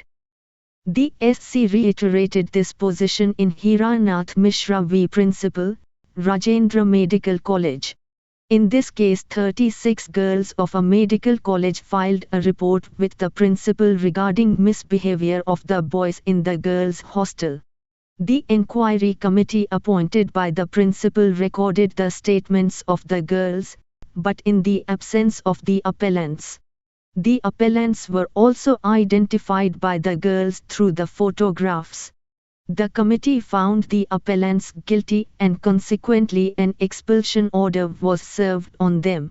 The order of expulsion was challenged before the SC and one of the grounds of challenge was that the evidence was taken behind their backs. The court rejected the contention holding that the girls would not have ventured to make the statements in the presence of the appellants except at a great risk of retaliation and harassment. In this case, whatever evidence was collected behind their backs of the appellants was brought to their notice and they were provided with an opportunity to rebut the evidence. 6. Institutional decision or one who decides must hear. The expression, one who decides must hear, which is popular in common law jurisdiction, is known by the term, institutional or anonymous decisions in American law. Unlike law courts, the decision in many administrative proceedings is not the decision of one man from start to finish. Often one person hears and another decides. The divided responsibility may work contrary to the concept of fair hearing. In Gallupalli Nageshwara Rao v. Abstract is a case where an administrative action was challenged on the ground that the one who decides did not hear. In this case, the petitioners challenged the order of the government confirming the scheme of road nationalization. The Secretary of the Transport Department gave the hearing, but the final decision came from the Chief Minister. The SC held that this divided responsibility was against the concept of fair hearing because if one who decides does not hear the party, he gets no opportunity of clearing doubts in his mind by reasoned arguments. 7. Rule against dictation. Any administrative authority invested with the power of decision-making must exercise this power to exercise of its own judgment. The decision must be actually his, who decides. Therefore, if a decision is taken at the direction of any outside agency, there is a violation of fair hearing. In Mahadayal v. 2, the SC quashed the decision of the CTO imposing tax on the petitioner on directions from his superior officer even when he himself was of the opinion that the petitioner was liable to tax. 8. Financial capacity to attend the inquiry. In Mumtaz Hussain Ansari v. State of U.P., the appellant, a district superintendent of police at Pilibhit, had been charged on various counts including willful absence from duty. Before the tribunal he wanted 8 witnesses be examined in his defense. The tribunal asked him to deposit 900 rupees for the allowance to be paid to the witnesses. The appellant could not deposit the amount and hence witnesses could not be examined. The SC ruled that if the appellant was under suspension for a long time and hence could not deposit the amount due to financial incapacity, the failure not to summon defense witnesses at the government's expense was a violation of the principles of natural justice unless it was decided by the authority that the evidence of such witnesses was not material. 9. Decision post haste. Fundamentals of fair hearing require that the administrative authority must not haste in making decisions. In S.P. Kapoor v. State of H.P., the SC quashed the action of the government taken in haste. In this case the Departmental Promotional Committee was constituted the very next day of the finalization of the seniority list of the candidates who were continuing on ad hoc promotion for about 6 years. At the time of the constitution of the committee, one of the members was on the leave for a short time and therefore, the person officiating was included in his place as a committee member. Selections were made and the orders of appointment were also issued on the very date of the constitution of the committee. The SC held that the way whole thing was completed in haste gives rise to the suspicion that some high-up was interested in pushing through the matter hastily and hence the matter requires to be considered afresh. 10. Should the third party to dispute be heard? Essence of any fair adjudication is that the parties to the dispute must be heard. However, should the third party to the dispute is also entitled to hearing particularly if the decision is likely to adversely affect his interest. The SC in Antonio SC Pereira v. Ricardina Naronha, where the question was whether a third person to the dispute should be heard, answered the question in affirmative. Court observed that even if law does not provide for it, a third person must be heard in the same dispute if he is likely to suffer substantial injury by the decision. 11. Reasoned decision. In India, in the absence of any particular statutory requirement, there is no general requirement for administrative agencies to give reasons for their decisions. However, if the statute under which the agency is functioning requires reasoned decisions, courts consider it mandatory for the administrative agency to give reasons which should not be merely rubber stamp reasons but a brief, clear statement providing the link between the material on which certain conclusions are based and the actual conclusions. In M.J. Sivani v. State of Karnataka, the court reiterated that when the rules direct recording of reasons, it is a sine qua non and a condition precedent for a valid order. Appropriate brief reasons, though not like a judgment, are necessary for a valid order. Normally they must be communicated to the affected party so that he may have an opportunity to have them tested in the appropriate forum. An administrative order itself may contain reasons or the file may disclose reasons to arrive at the decision showing application of mind to the facts in issue. 12. Inquiry report to be furnished or not. In no administrative proceeding it is necessary that everything must be done by the same officer alone. He is permitted to take help from his subordinates. If it is not so, the administration would come to a grinding halt, because today the administration is ubiquitous and impinges freely and deeply on every aspect of an individual's life. In many cases, especially in disciplinary matters, it happens that the inquiry is entrusted to someone else and on the report being submitted, action is taken by the competent authority. Under these circumstances, a very obvious question which arises is whether the copy of the report of the inquiry officer is supplied to the charged employee before a final decision is taken by the competent authority. Looking at the importance of the above question, Tucker, J. in Union of India v. Bashan did not venture to pronounce a final judgment on it but rather thought it proper to refer this question to a larger bench.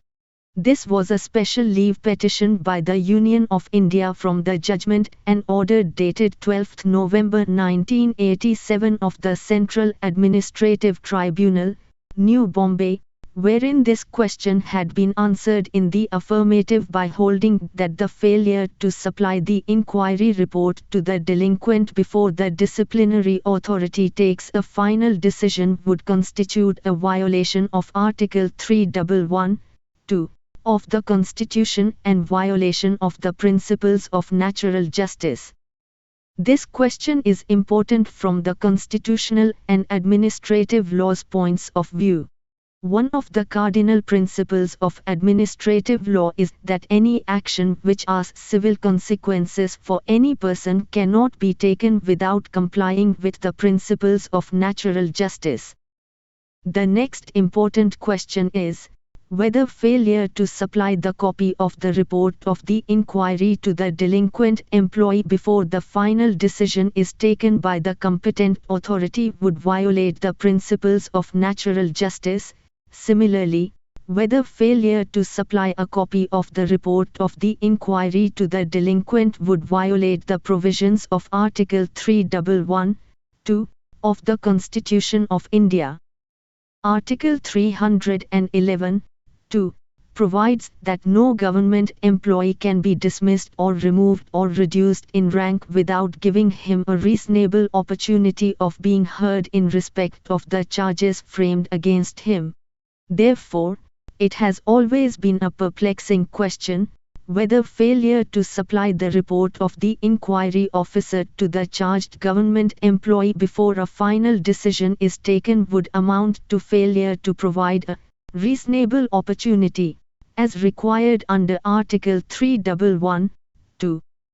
Another constitutional question can be, whether any final action which is taken by the authority on the basis of the report of the inquiry without first supplying a copy of it to the delinquent would be arbitrary and hence violative of Article 14 of the Constitution, which enshrines the great harmonizing and rationalizing principles.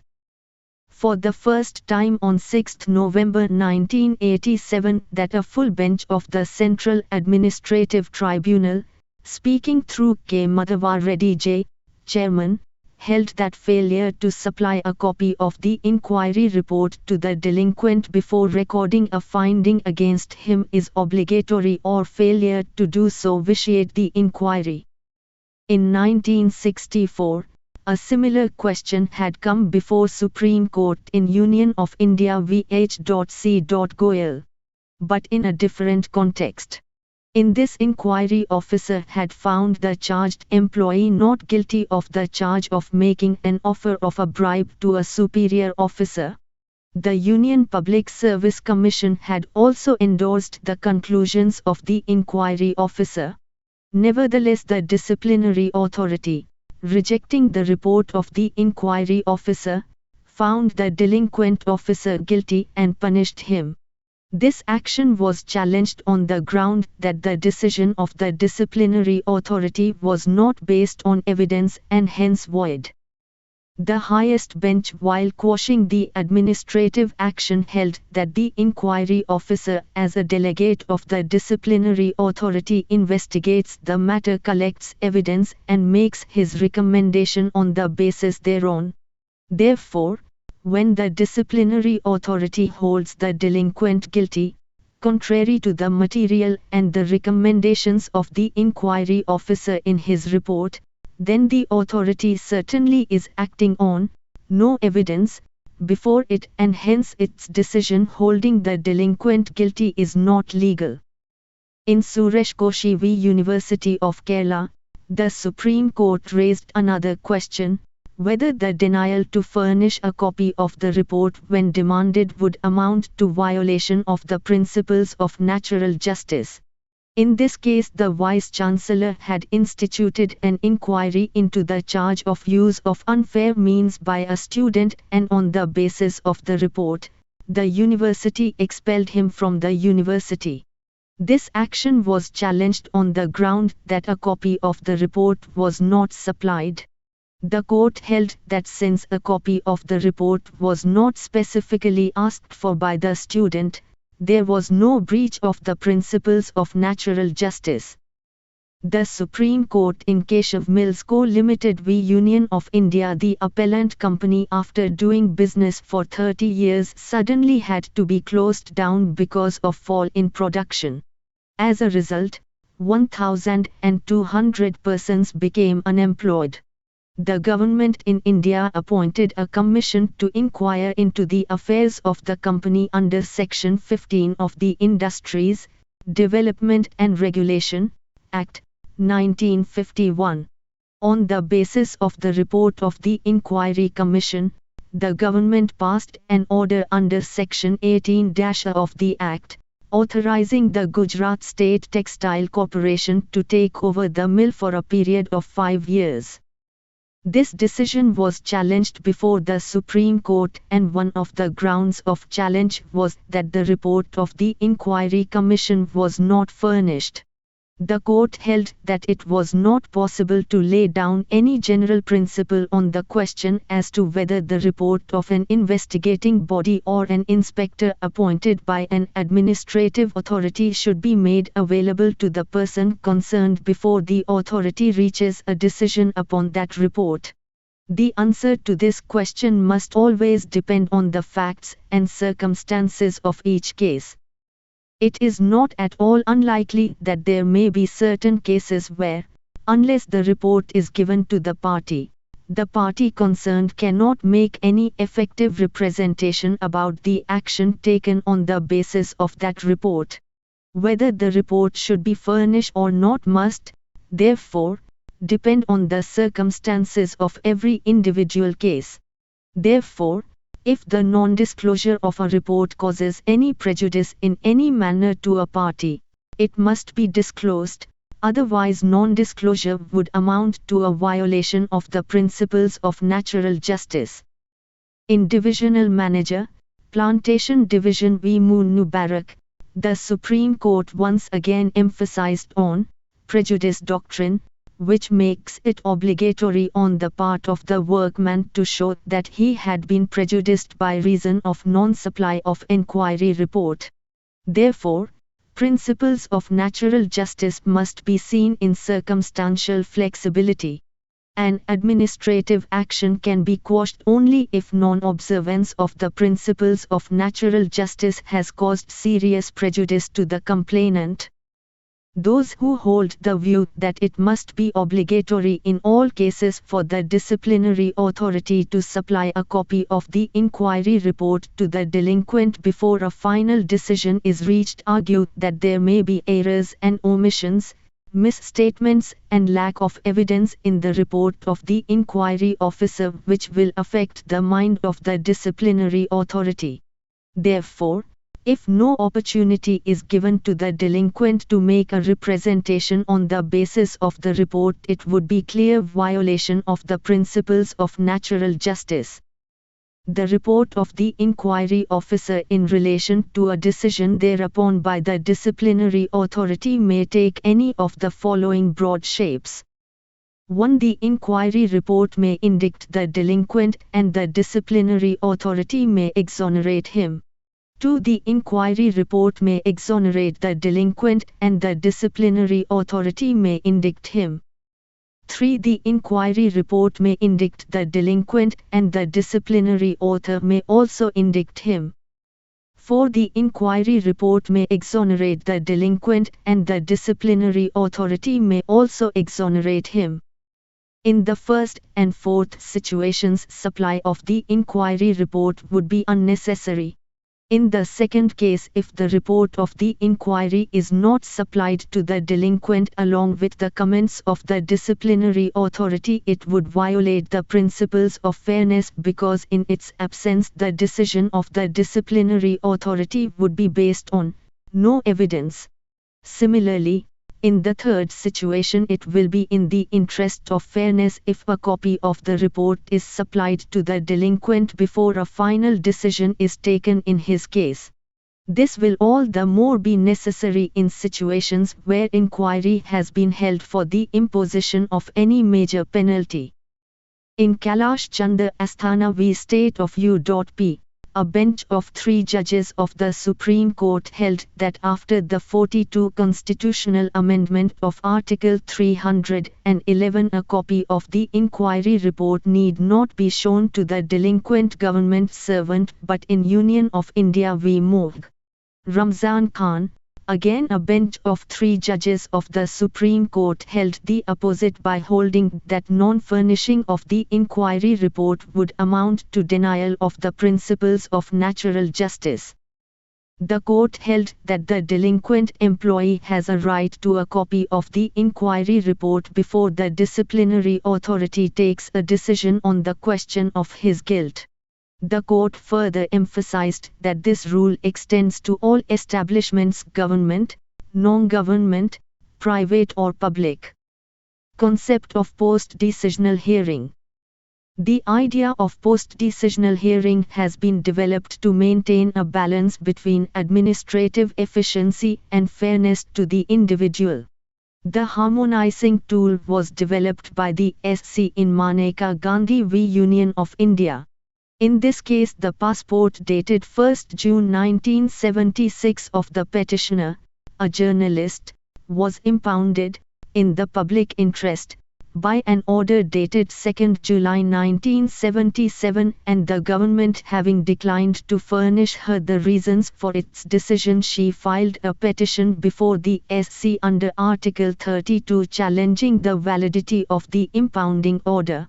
The government also did not give her any pre-decisional notice and hearing. One of the contentions of the government was that the rule of audi alterum partem must be held to be excluded because it may have frustrated the very purpose of impounding the passport. Rejecting the contention, the court rightly held that though impounding of the passport was an administrative action, yet the rule of fair hearing is attracted by necessary implication, and it would not be fair to exclude the application of this cardinal rule on the ground of administrative convenience. On the contrary, the technique of post-decisional hearing was developed in order to balance the factors against the clear requirement of law, justice and fairness. The court stressed that a fair opportunity of being heard following immediately the order impounding the passport would satisfy the mandate of natural justice. The same technique of validating void administrative decision by post-decisional hearing was adopted in Swadeshi Cotton Mills v. Union of India. The court validated the order of the government for taking over the management of the company, which had been passed in violation of the Audi Alterum Partem rule and which was found to have been attracted by necessary implication because the government had agreed to give post-decisional hearing. K.I. Sheffard v. Union of India also reflects the thought process of the highest bench on this important issue. In this case, the terms of the scheme drawn under Section 45 of the Banking Regulation Act, 1949 3 erstwhile banks had been amalgamated. Pursuant to the scheme, certain employees of the amalgamated banks were excluded from the employment and their services were not taken over. Some excluded employees filed writs before the High Court under Article 226 for relief. The single judge granted partial relief by proposing post-decisional hearing. On appeal, the division bench dismissed the writ petitions. Some of the excluded employees then filed the writ petition directly in the Supreme Court. Allowing the writs, the court held that post-decisional hearing would not do justice in this case, especially where the normal rule of fair hearing should apply. The court pointed out that there is no justification to throw a person out of the employment and then give him an opportunity of representation when the requirement is that he should have an opportunity as a condition precedent to action. The court observed that it is a common experience that once a decision is taken, there is a tendency to uphold it and the representation may not yield any fruitful result. Therefore, even in cases of emergent situations, pre-decisional hearing is necessary, which may not be an elaborate one, especially in cases where the action has grave consequences such as loss of livelihood. Justifying the idea of post-decisional hearing, Professor D. Smith writes, "Can the absence of a hearing before a decision is made be adequately compensated for by a hearing ex post facto? A prior hearing may be better than a subsequently hearing, but a subsequently hearing is better than no hearing at all, and in some cases courts have held that statutory provision for an administrative appeal or even full judicial review on merits is sufficient to negative the existence of any implied duty to hear before the original decision is made.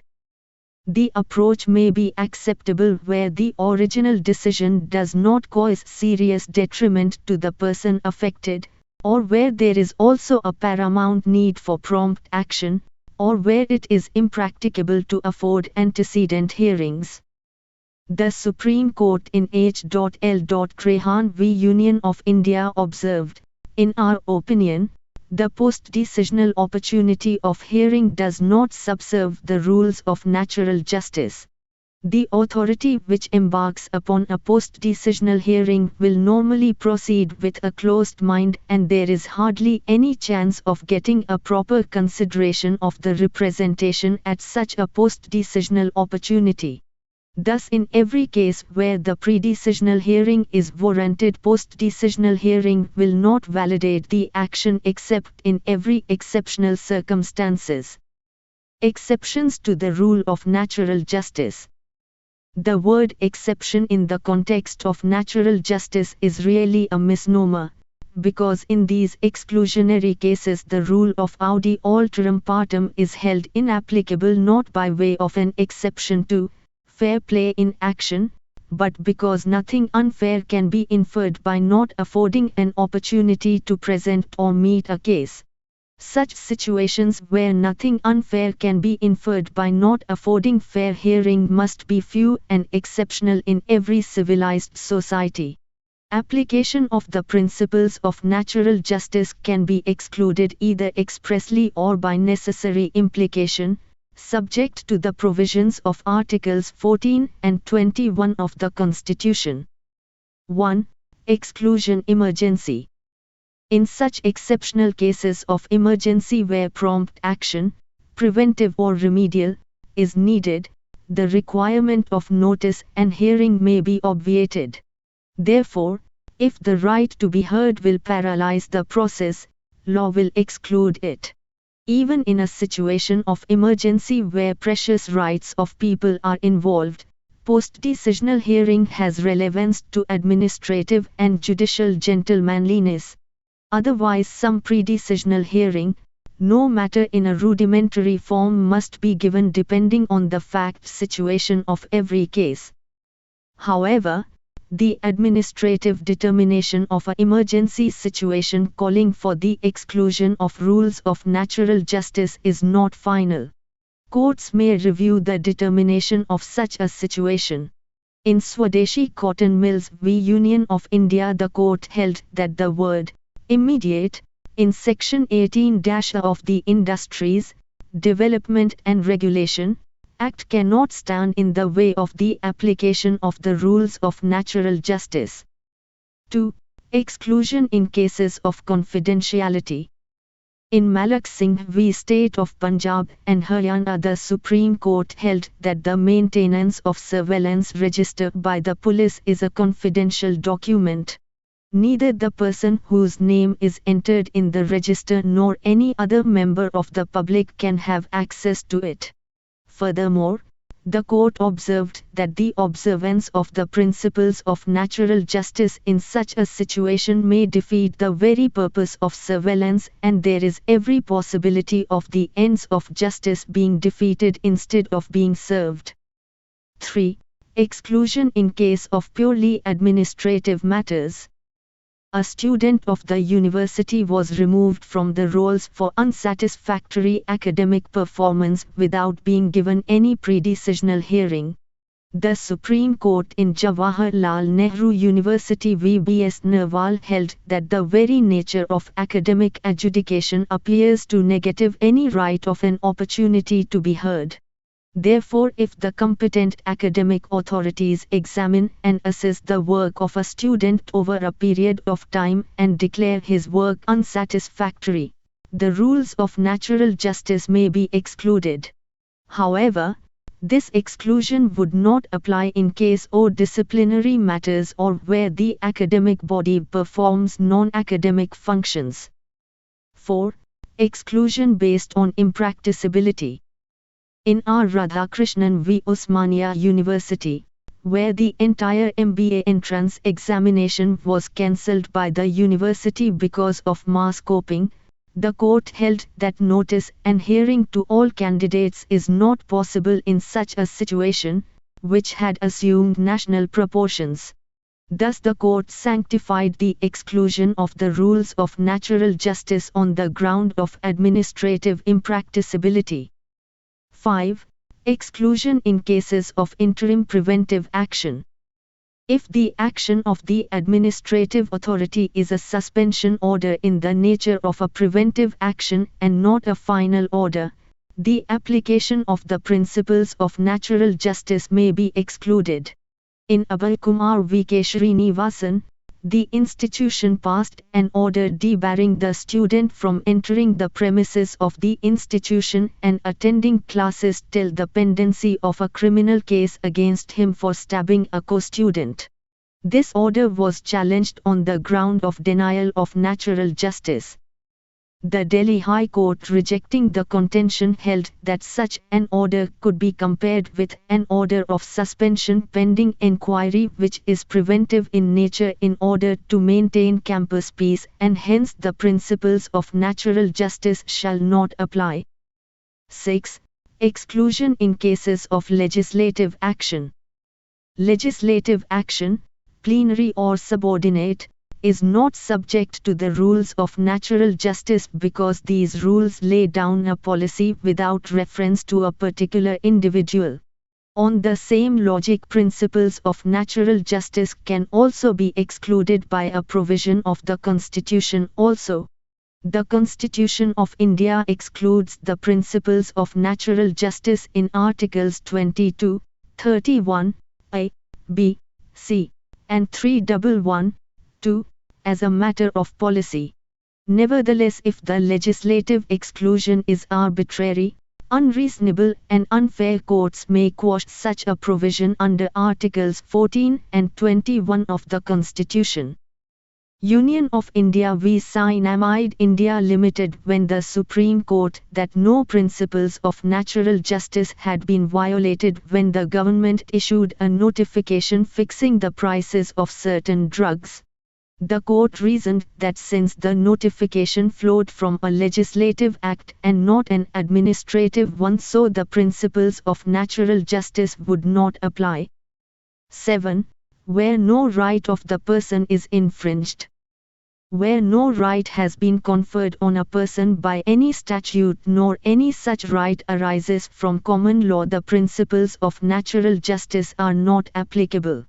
In Andhra Steel Corpna v. State Electricity Board held that a concession can be withdrawn at any time without affording any opportunity of hearing to affected persons except when the law requires otherwise or the authority is bound by promissory estoppels. In this case, the Electricity Board had withdrawn the concession in electricity rate without any notice and hearing to the appellant. Therefore, where an order of extension was cancelled before it became operational or the order of stepping up salary was withdrawn before the person was actually paid or the services of the probationer terminated without charge, the principles of natural justice are not attracted. 8. Exclusion in case of statutory exception or necessity. Disqualification on the ground of bias against a person will not be applicable if he is the only person competent or authorized to decide that matter or take that action. If this exception is not allowed, there would be no other means for deciding that matter and the whole administration would come to a grinding halt. But the necessity must be genuine and real. Charan Lal Sahu v. Union of India, Gopal gas disaster case, is a classical example of the application of this exception. In this case, the constitutional validity of the Bhopal gas disaster, Processing of Claims, Act, 1985, which had authorized the central government to represent all the victims in matters of compensation award, had been challenged on the ground that because the central government owned 22% share in the Union Carbide Company and as such it was a joint tortfeasor, and thus there was a conflict between the interests of the government and the victims. Negativating the contention, the court observed that even if the argument was correct, the doctrine of necessity would be applicable to the situation because if the government did not represent the whole class of gas victims, no other sovereign body could so represent, and thus the principles of natural justice were not attracted. 9. Exclusion in case of contractual arrangement. In State of Gujarat v. MP Shah Charitable Trust, the Supreme Court held the principles of natural justice are not attracted in case of termination of an arrangement in any contractual field. Termination of an arrangement agreement is neither a quasi-judicial nor an administrative act, so that the duty to act judicially is not attracted. 10. Exclusion in case of government policy decision. In Balco Employees Union v. Union of India, the Apex Court was of the view that in taking of a policy decision in economic matters at length, the principles of natural justice have no role to play. In this case, employees had challenged the government's policy decision regarding disinvestment in public sector undertakings. The court held that even though workers may have interest in the decision, but unless the policy decision to disinvest is capricious, arbitrary, illegal or uninformed, and is not contrary to law, the decision cannot be challenged on the grounds of violation of the principles of natural justice. Therefore, if in exercise of executive powers the government takes any policy decision, principles of natural justice can be excluded because it will be against public interest to do so. 11. Useless formality, theory. Useless formality is yet another exception to the application of the principles of natural justice, where on the admitted or undisputed facts only one conclusion is possible and under the law only one penalty is permissible. The court may not insist on the observance of the principles of natural justice because it would be futile to order its observance. Therefore, where the result would not be different, and it is demonstrable beyond doubt, order of compliance with the principles of natural justice will not be justified. Subchapter A. Continuity of utility service. Definition. In this subchapter, public utility means and includes a private corporation that does business in this state and has the right of eminent domain, a municipality, or a state agency, authority, or subdivision engaged in the business of 1. Generating, transmitting, or distributing electric energy to the public. 2. Producing, transmitting, or distributing natural or artificial gas to the public, or 3. Furnishing water to the public. Policy. A continuous service by a public utility is essential to the life, health, and safety of the public. A person's willful interruption of that service is a public calamity that cannot be endured. B. A public utility is dedicated to public service. The primary duty of a public utility, including its management and employees, is to maintain continuous and adequate service at all times to protect the safety and health of the public against the danger inherent in the interruption of service. C. Each court and administrative agency of this state shall 1. Recognize the policy stated in this section, and 2. Interpret and apply this subchapter in accordance with that policy. Enforcement by Executive Department. In accordance with Section 186.002, the Governor, and the Department of the Executive Branch of Government under the Governor's direction, shall exercise all power available under the Constitution and laws of this state to protect the public from dangers incident to an interruption in water, electric, or gas utility service in this state that occurs because of a violation of this subchapter. Unlawful picketing, threats, or intimidation. A person may not 1. Picket the plant, premises, or other property of a public utility with intent to disrupt the service of that utility or to prevent the maintenance of that service, or 2. Engage in picketing that has the effect of disrupting the service of a public utility or preventing the maintenance of that service. B. A person may not 1. Intimidate, threaten, or harass an employee of a public utility with intent to disrupt the service of the utility or prevent the maintenance of that service, or 2. Intimidate, threaten, or harass an employee of a public utility if that conduct has the effect of disrupting the service of the utility or preventing the maintenance of that service. Restraining order.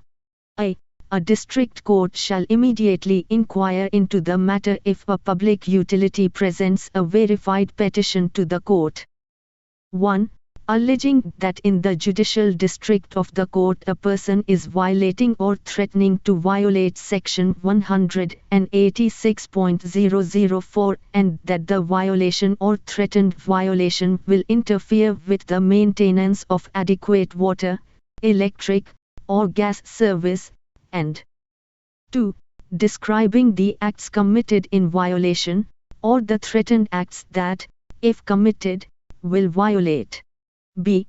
If it appears that there is a violation or threatened violation, the court shall immediately issue an order restraining the person, the person's agent, and any other person acting with them from committing an act prohibited by that section.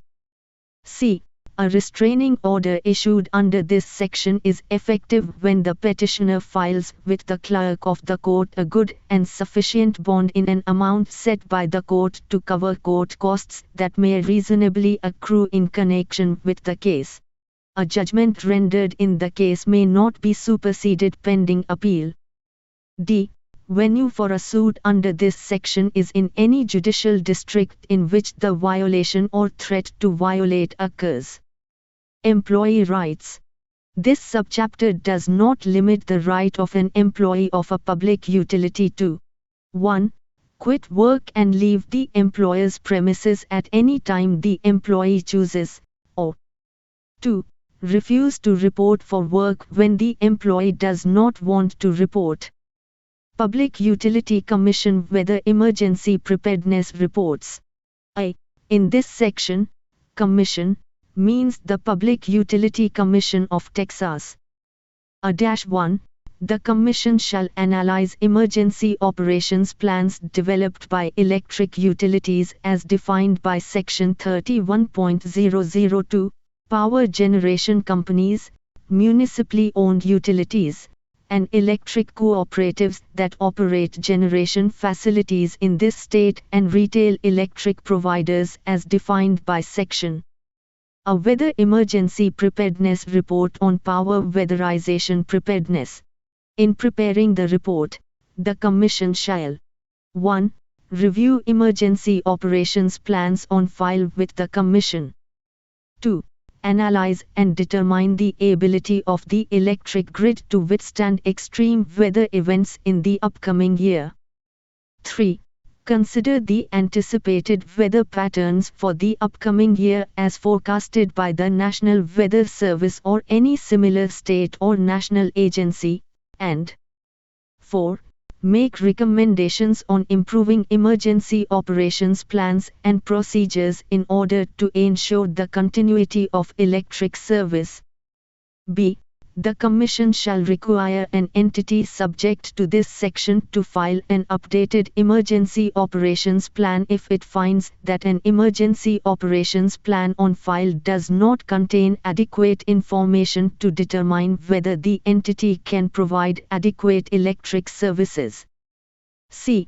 The Commission may adopt rules relating to the implementation of the report described by subsection A-1. D. The Commission shall submit the report described by subsection A-1 to the Lieutenant Governor, the Speaker of the House of Representatives, and the members of the legislature not later than September 30th of each even-numbered year. E. The Commission may submit additional weather emergency preparedness reports if the Commission finds that significant changes to weatherization techniques have occurred or are necessary to protect consumers or vital services, or if there have been changes to statutes or rules relating to weatherization requirements. A report under this subsection must be submitted not later than 1. March 1 for a summer weather emergency preparedness report, and 2. September 1 for a winter weather emergency preparedness report. F. The emergency operations plans submitted for a report described by subsection A-1, and any additional plans submitted under subsection E, are public information except for the portions of the plan considered confidential under Chapter 552, Government Code, or other state or federal law. If portions of a plan are designated as confidential, the plan shall be provided to the Commission in a redacted form for public inspection with the confidential portions removed. An entity within the airport power region shall provide the entity's plan to airport in its entirety. Railroad Commission Weather Emergency Preparedness Reports. In this section, Commission means the Railroad Commission of Texas. B. The Commission shall analyze emergency operations plans developed by operators of facilities that produce, treat, process, pressurize, store, or transport natural gas and are included on the electricity supply chain map created under Section 38.203 and prepare a weather emergency preparedness report on weatherization preparedness of those facilities. In preparing the report, the Commission shall 1. Review any emergency operations plans on file with the Commission. 2. Analyze and determine the ability of the electricity supply chain, as mapped, to withstand extreme weather events in the upcoming year. 4. Make recommendations on improving emergency operations plans and procedures in order to ensure the continuity of natural gas service for the electricity supply chain, as mapped. C. The Commission shall require an entity subject to this section to file an updated emergency operations plan if it finds that an emergency operations plan on file does not contain adequate information to determine whether the entity can provide adequate natural gas services. D. The Commission may adopt rules relating to the implementation of the report described by subsection B. E. The Commission shall submit the report described by subsection B to the Lieutenant Governor, the Speaker of the House of Representatives, and the members of the legislature not later than September 30th of each even-numbered year. F. The Commission may submit additional weather emergency preparedness reports if the Commission finds that significant changes to weatherization techniques have occurred or are necessary to protect consumers or vital services, or if there have been changes to statutes or rules relating to weatherization requirements. A report under this subsection must be submitted not later than G.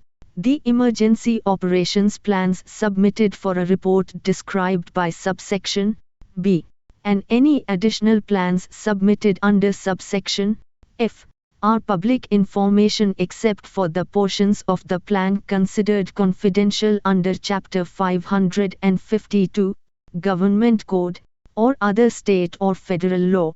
If portions of a plan are designated as confidential, the plan shall be provided to the Commission in a redacted form for public inspection with the confidential portions removed.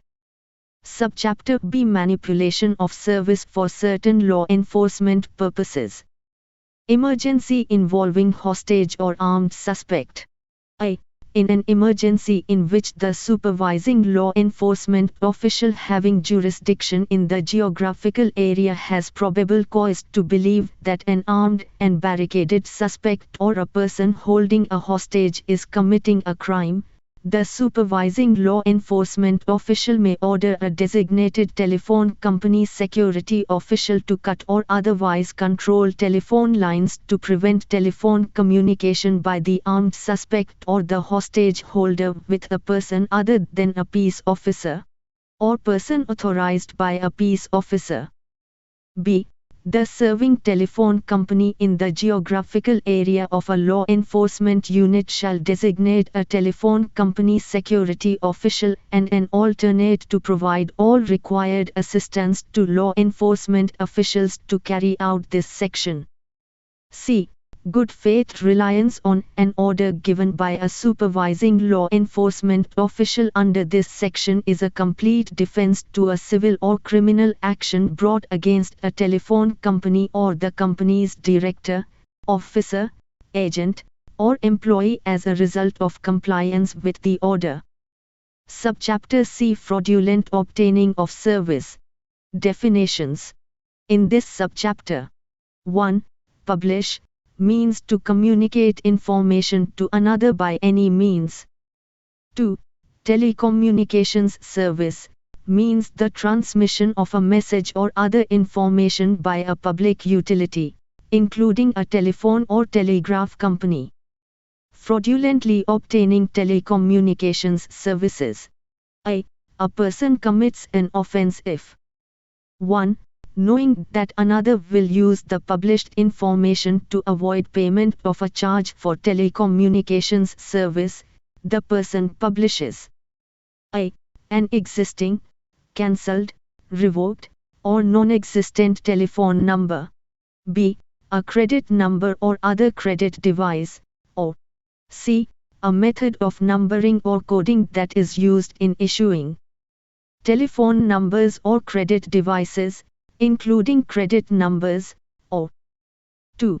The person makes or possesses equipment specifically designed to be used fraudulently to avoid charges for telecommunications service. B.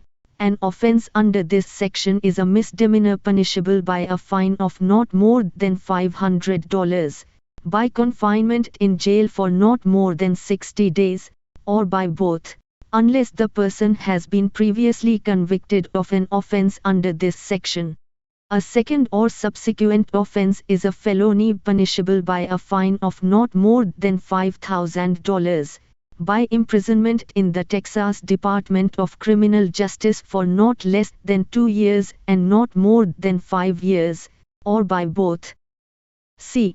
This section does not apply to an employee of a public utility who provides telecommunications service while acting in the course of employment. Disposition of certain equipment. A peace officer may seize equipment described under a warrant or incident to a lawful arrest. B. If the person who possessed equipment seized under subsection A is convicted, the court entering the judgment of conviction shall order the sheriff to destroy the equipment. Subchapter D. Availability of emergency telephone service. 1. Emergency means a situation in which property or human life is in jeopardy and the prompt summoning of aid is essential. 2. Party line means a subscriber's telephone circuit, consisting of 2 or more main telephone stations connected with the circuit, each station with a distinctive ring or telephone number. Obstruction of emergency telephone call. Penalty. A person commits an offense if 1. The person willfully refuses to relinquish a party line immediately on being informed that the line is needed for an emergency call described by subdivision. 2. The party line is needed for an emergency call. A. To a fire or police department, or B. For medical aid or an ambulance service. B.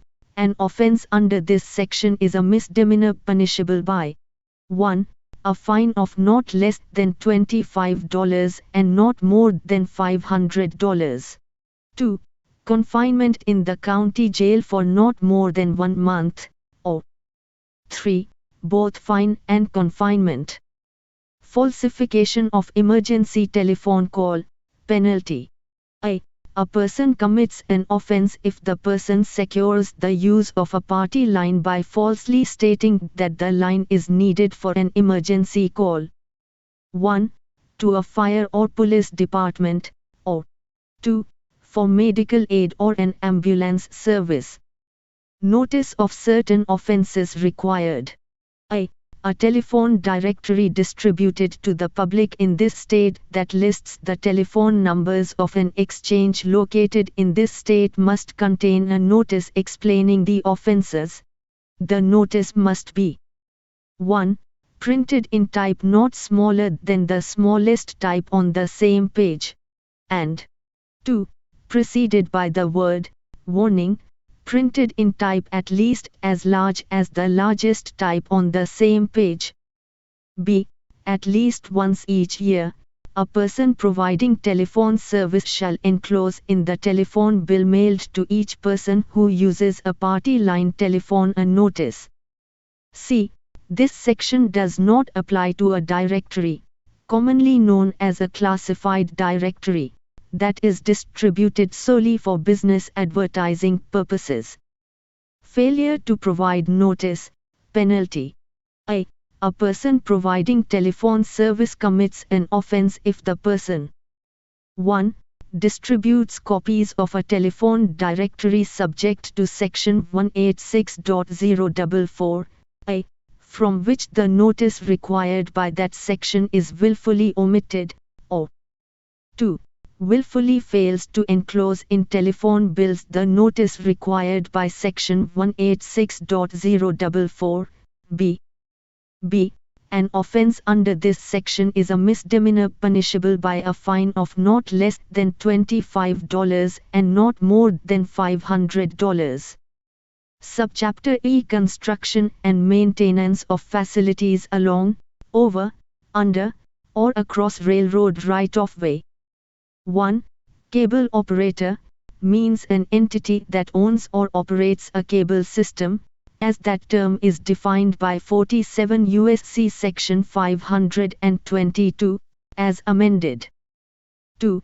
Common carrier means a common carrier as described by Section 111.002, Natural Resources Code, or a person who submits to regulation by the state as a common carrier under Article 2.01, Texas Business Corporation Act. 3. Energy transporter means a person who gathers or transports oil, gas, or oil and gas products by pipeline. 4. Railroad means an entity that owns, operates, or controls a railroad or property or assets owned or previously owned by a railroad in this state, including agents, assignees, or parties that by contract own, control, or manage railroad rights of way, easements, or other real property rights belonging to a railroad. The term includes interurban and street railroads owned by a private entity but excludes a terminal railroad and a railroad or interurban and street railroad owned by a governmental entity, including a navigation district or port authority, or a wharf. 5. Railroad right-of-way means the real property rights owned or controlled by a railroad, including fee and easement interests used or previously used as a railroad operating corridor. 6. Utility means a gas, water, electric, or telecommunications entity that is defined as a utility under the laws of this state. B. An electric cooperative, or C. A municipally owned utility. Exemptions. The inclusion of an energy transporter or cable operator in this subchapter does not subject the transporter or operator to regulation as a utility or common carrier. B. The inclusion of a common carrier in this subchapter does not subject the carrier to regulation as a utility. Applicability. Except as provided by Section 186.058, this subchapter applies only to facilities along, over, under, or across a railroad or railroad right-of-way in place under a license, agreement, or non-perpetual easement. B. In relation to cable operators, this subchapter applies only to those lines over which the cable operator is offering or transporting high-speed internet or broadband information services. Construction and maintenance of utility, common carrier, cable operator, and energy transporter facilities.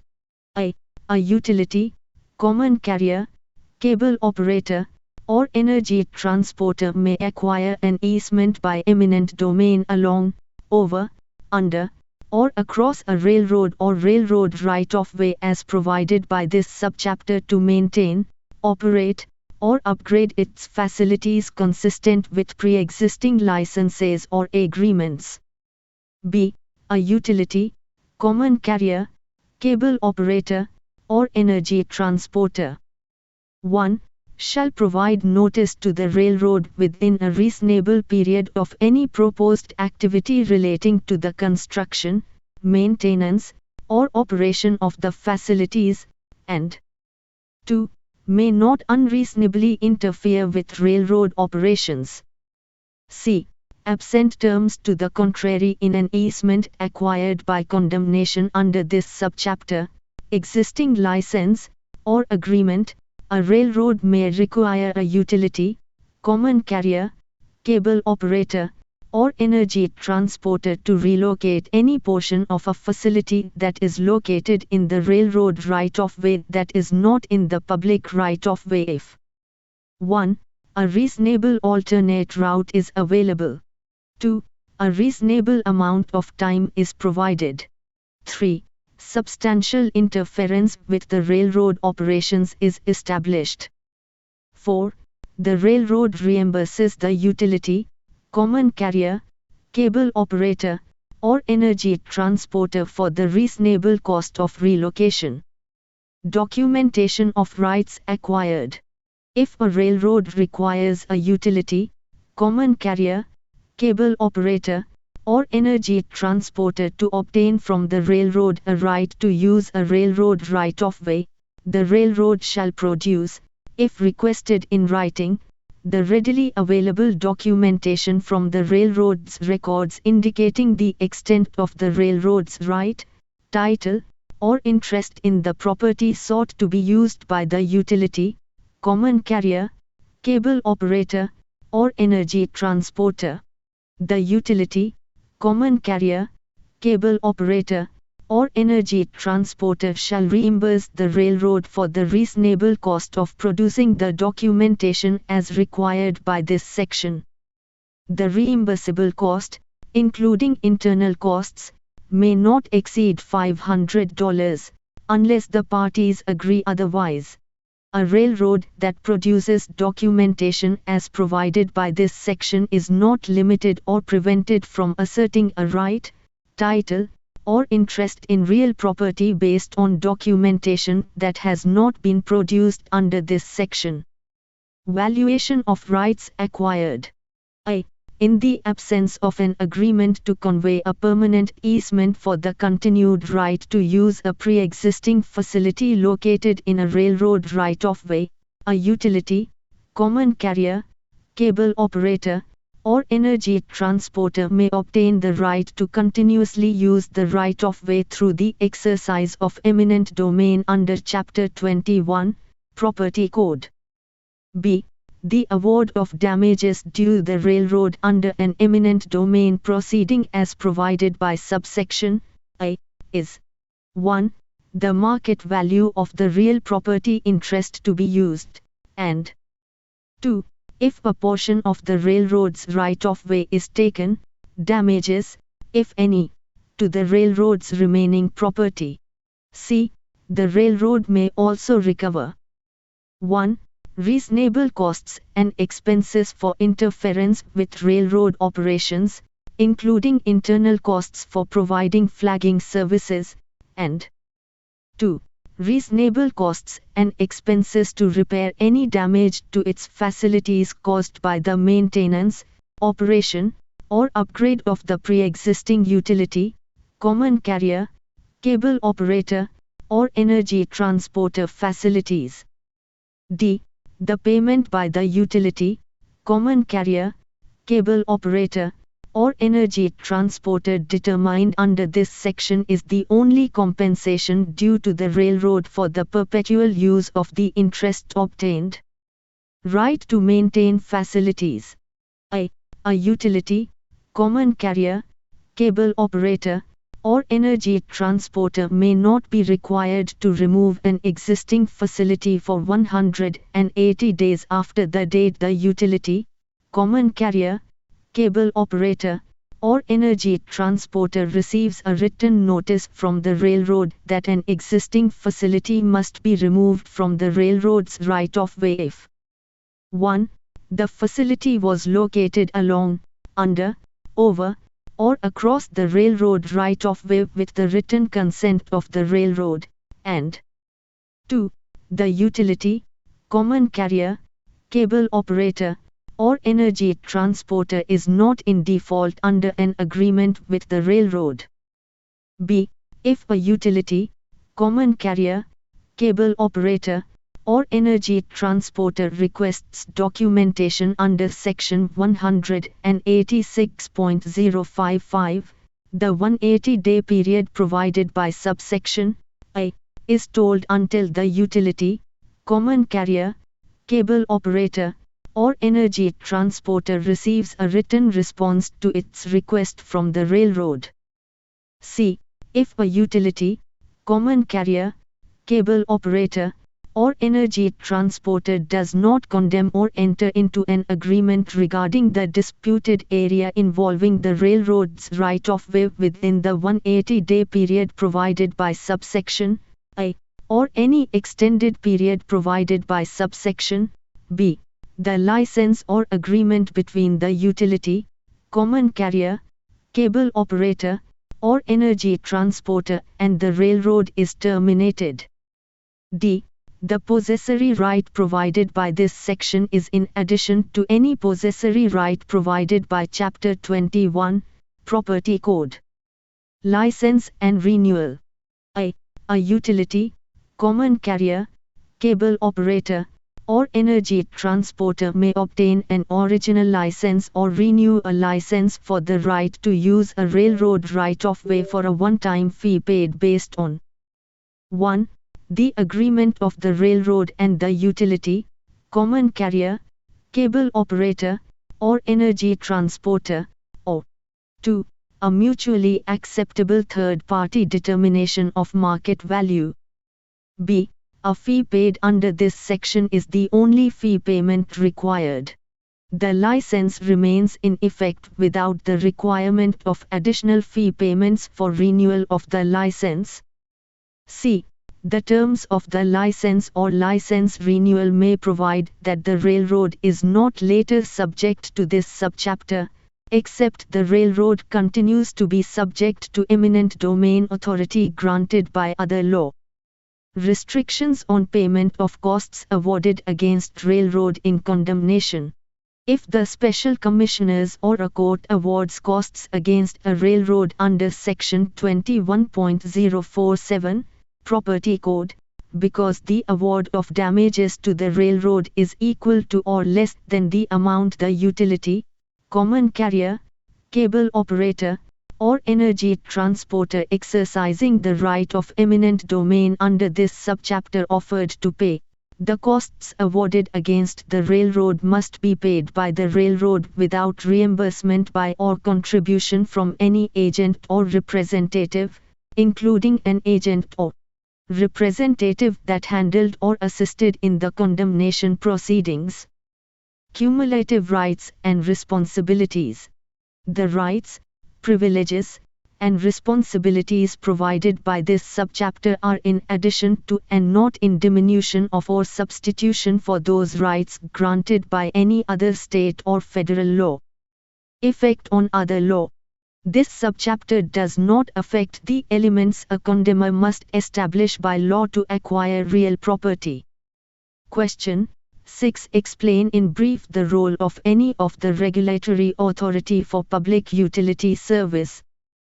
Public utility services are facilities provided by the government, which are essential to a citizen's needs. For instance, these services include the supply of water to homes, supply of electricity, the postal system, the banking system, railways, etc. The Consumer Protection Law enables consumers to file complaints about these public utility services. The law recognizes public utility services as establishments under the law. This means that the local branch offices of a public utility service, which are establishments, can be held liable in the same way as its main central authority. Public utility services include those goods and services which are indispensable part of human life, and without them it would be a great hardship for the human to survive. The public utility services are mostly local in character and are regulated by the local government. These public utilities are organized as monopolies by the government as they provide basic necessities, so any deficit in the quality of their product and services would lead to big social problems. Public utilities involve huge investments. The entire investments had to be made prior to the commencement of the operations. There is significantly lower risk in public utilities as there is no fear of change in demand and preferences of the customers. The demand and supply of the goods and services found hand in hand. Public utilities also achieve economies of scale as they produce on a large scale for a wide population. The public utility services are regulated under the Industrial Dispute Act. It is the duty of these utilities to provide its services to all without any discrimination and at a reasonable price. It should indulge in unfair trade practices and should not hype the prices. It should provide goods and services at a fair rate and of good qualities to all. The Industrial Disputes Act ensures it for the protection of the consumers. Montesquieu, a French scholar, propounded the theory of separation of powers. According to this theory, three organs, i.e., the legislature, the executive and the judiciary should perform their functions independently and no organ should interfere in the work of the other organ. However, the Indian Constitution does not strictly follow this theory. According to the Indian Constitution, legislature has the power to make laws, executive is responsible for execution of law, and judiciary has the power to solve disputes and to deliver justice. Due to increased legislative activities, it is becoming difficult for the legislature to legislate on every matter. Therefore, the concept of delegated legislation has come up. Delegated legislation is a process where the executive authority is given the power by the legislature to make laws in order to implement and administer the requirements of the primary legislation. Reasons for the growth of delegated legislation. I. Pressure on the Parliament. The newly evolved concept of welfare state has increased the pressure on Parliament. The Parliament does not have sufficient time to deal with a wide range of legislation effectively. Therefore, it only defines essential legislative principles and the rest of the work is done by the executive. 2. Technicality of the matter. The Parliament finds it difficult to lay down details, especially in certain fields of technical nature, and therefore entrusts this task to the department and minister concerned. 3. Unforeseen contingencies. Delegated legislation also helps to deal with unforeseen contingencies. It provides for a power of constant adoption to unknown future conditions without the necessity of amending the legislation. 4. Local matters. Delegated legislation helps to deal with local matters. For a district magistrate is given the power to make laws to maintain law and order in the district. Delegated legislation under Indian Constitution. The concept of delegated legislation is not mentioned under Indian Constitution, but it can be understood by interpreting Article 321 of the Constitution.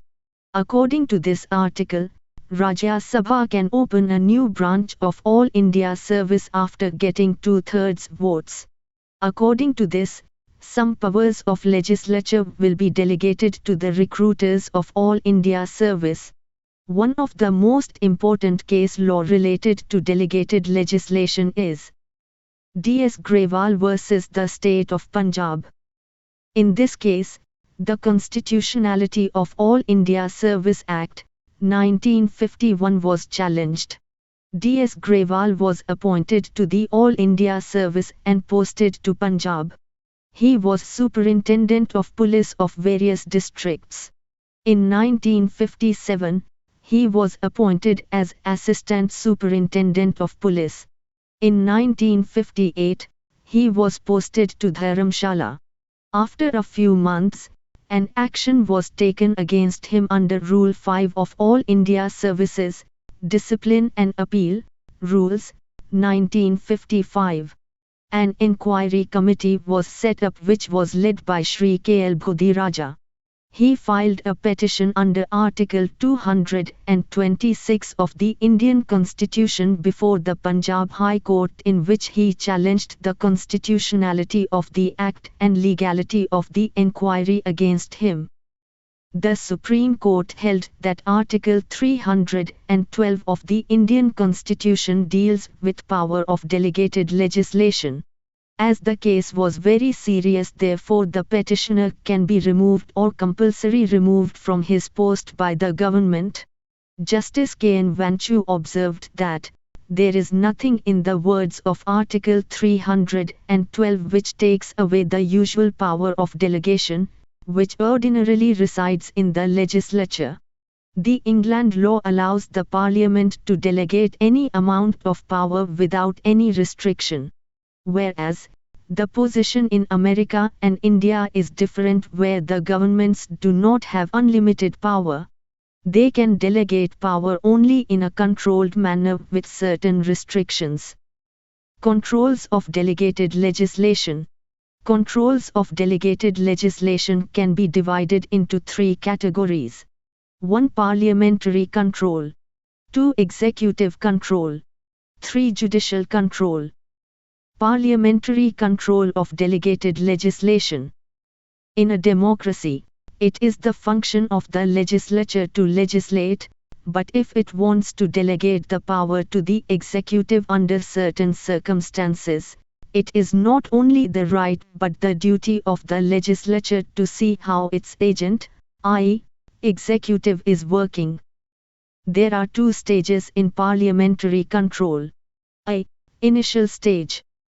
In the first stage, the legislature decides how much power is to be delegated to complete a task, and it is also checked that delegation of power is valid or not. I. Direct control. Under this, laying is a very important aspect. It basically means to place the rules made before the Parliament. Laying is further divided into three categories. Simple laying. In this type of laying, the rules come into effect as soon as they are placed before the Parliament. Negative laying. In this type of laying, the rules come into effect as soon as they are placed before the Parliament but cease to have effect if they are rejected by the Parliament within 40 days. Affirmative laying. In this type of laying, the rules have no effect until they are approved by a resolution of both the Houses of Parliament. 2. Indirect control. The Parliament exercises this control through its committees. They are known as Lok Sabha Committee and Rajya Sabha Committee. The Lok Sabha Committee consists of 15 members who are appointed by the Speaker of Lok Sabha for 1 year. The Rajya Sabha Committee consists of 15 members who are appointed by the Chairman of Rajya Sabha, and the committee remains in force till the new committee is formed. The main function of the committee is to see 1. Whether the rules are made in accordance with the general object of Act. 2. Whether it is retrospective in nature. 3. Whether it involves expenditure from the Consolidated Fund of India, etc. Procedural or executive control of delegated legislation. Executive legislating under delegated legislation is not required to follow rigid procedure until the legislature makes it compulsory for the executive to follow the certain procedure. This is because following a rigid procedure will be time-consuming and it defeats the purpose of delegated legislation. If the executive does not follow the procedure laid down by the legislature, then the rules made by the executive will become invalid. The following are the components of procedural control. I. Pre-publication and consultation with expert authority. According to Section 23 of General Clause Act, 1897, it is mandatory that the rules made should be published in draft form in the Gazette of India. Objections and suggestions should be invited from the public, and the objections and suggestions received should be considered by rule-making authority. 2. Publication of delegated legislation. There is a well-known principle of law, i.e., ignorantia juris non excusat. Ignorance of law is not an excuse, but there is another equally important principle of law, that the public should have access to the law of the land. It is very important that necessary steps are taken to publish the rules so that people know the rules. 3. Laying of rules. It basically means to place the rules made before the Parliament. Laying is further divided into 3 categories: simple laying, negative laying, affirmative laying. In this type of laying, the rules have no effect until they are approved by a resolution of both the Houses of Parliament. Judicial control of delegated legislation. Judicial review is one of the tools which is used by the judiciary to exercise control over delegated legislation. The courts have the power to see whether the power delegated is within the scope of the Constitution. It can strike down the legislation if it finds it as arbitrary, unreasonable or unconstitutional. It has 2 components. I. Delegated legislation is ultra vires to the Constitution of India. There can be situations where Parent Act is in accordance with the Constitution of India, but delegated legislation makes it ultra vires to the Constitution of India and violates its provisions. 2. Delegated legislation is ultra vires to the Enabling Act. There can be situations when the delegated legislation framed under the Parent Act is in excess power and the extent is not authorized by the Parent Act, or the rules so framed are opposing the Parent Act. Recently, the Supreme Court of India introduced an exception to the general rule that damages can only be awarded upon proof that at least some loss has been suffered, even if such loss may not always be capable of clear quantification by the suing party. The ruling has wide-ranging implications for public works contracts and blurs the lines between public and private under Indian contract law. Contract law in India. In India, the framework for granting damages is set out under Sections 73 and 74 of the Indian Contract Act, 1872, hereafter, Contract Act. Section 73 governs claims of unliquidated damages and lays down principles to evaluate a claim of damages, causation, remoteness, and mitigation. Section 74 deals with liquidated damages. Damages under Section 73 have been interpreted to be of 2 types: a. Those that arise naturally in the usual course of things from a breach of contract, and b. Those that are contemplated by the parties at the time of entering into the contract to arise from the breach of contract. When a contract between parties has been breached, the non-defaulting party is entitled to receive compensation for any loss which naturally arose in the usual course of things from such breach. If, however, at the time of entering into the contract, the parties contemplate a particular loss likely to arise from a breach of the contract, they may stipulate an agreed sum in the contract itself to be paid to the innocent party if and when such breach occurs, governed by Section 74. Where a contract containing a liquidated damages clause has been breached, the party claiming damages must establish the factum of loss, i.e., the existence of loss or legal injury caused to the non-defaulting party as a result of the defaulting party's breach. Damage or loss caused is a sine qua non for the applicability of Section 74. See Kailash Nath Associates v. Delhi Development Authority, 2015, 1, SCJ 401, paragraph 43, hereafter, Kailash Nath.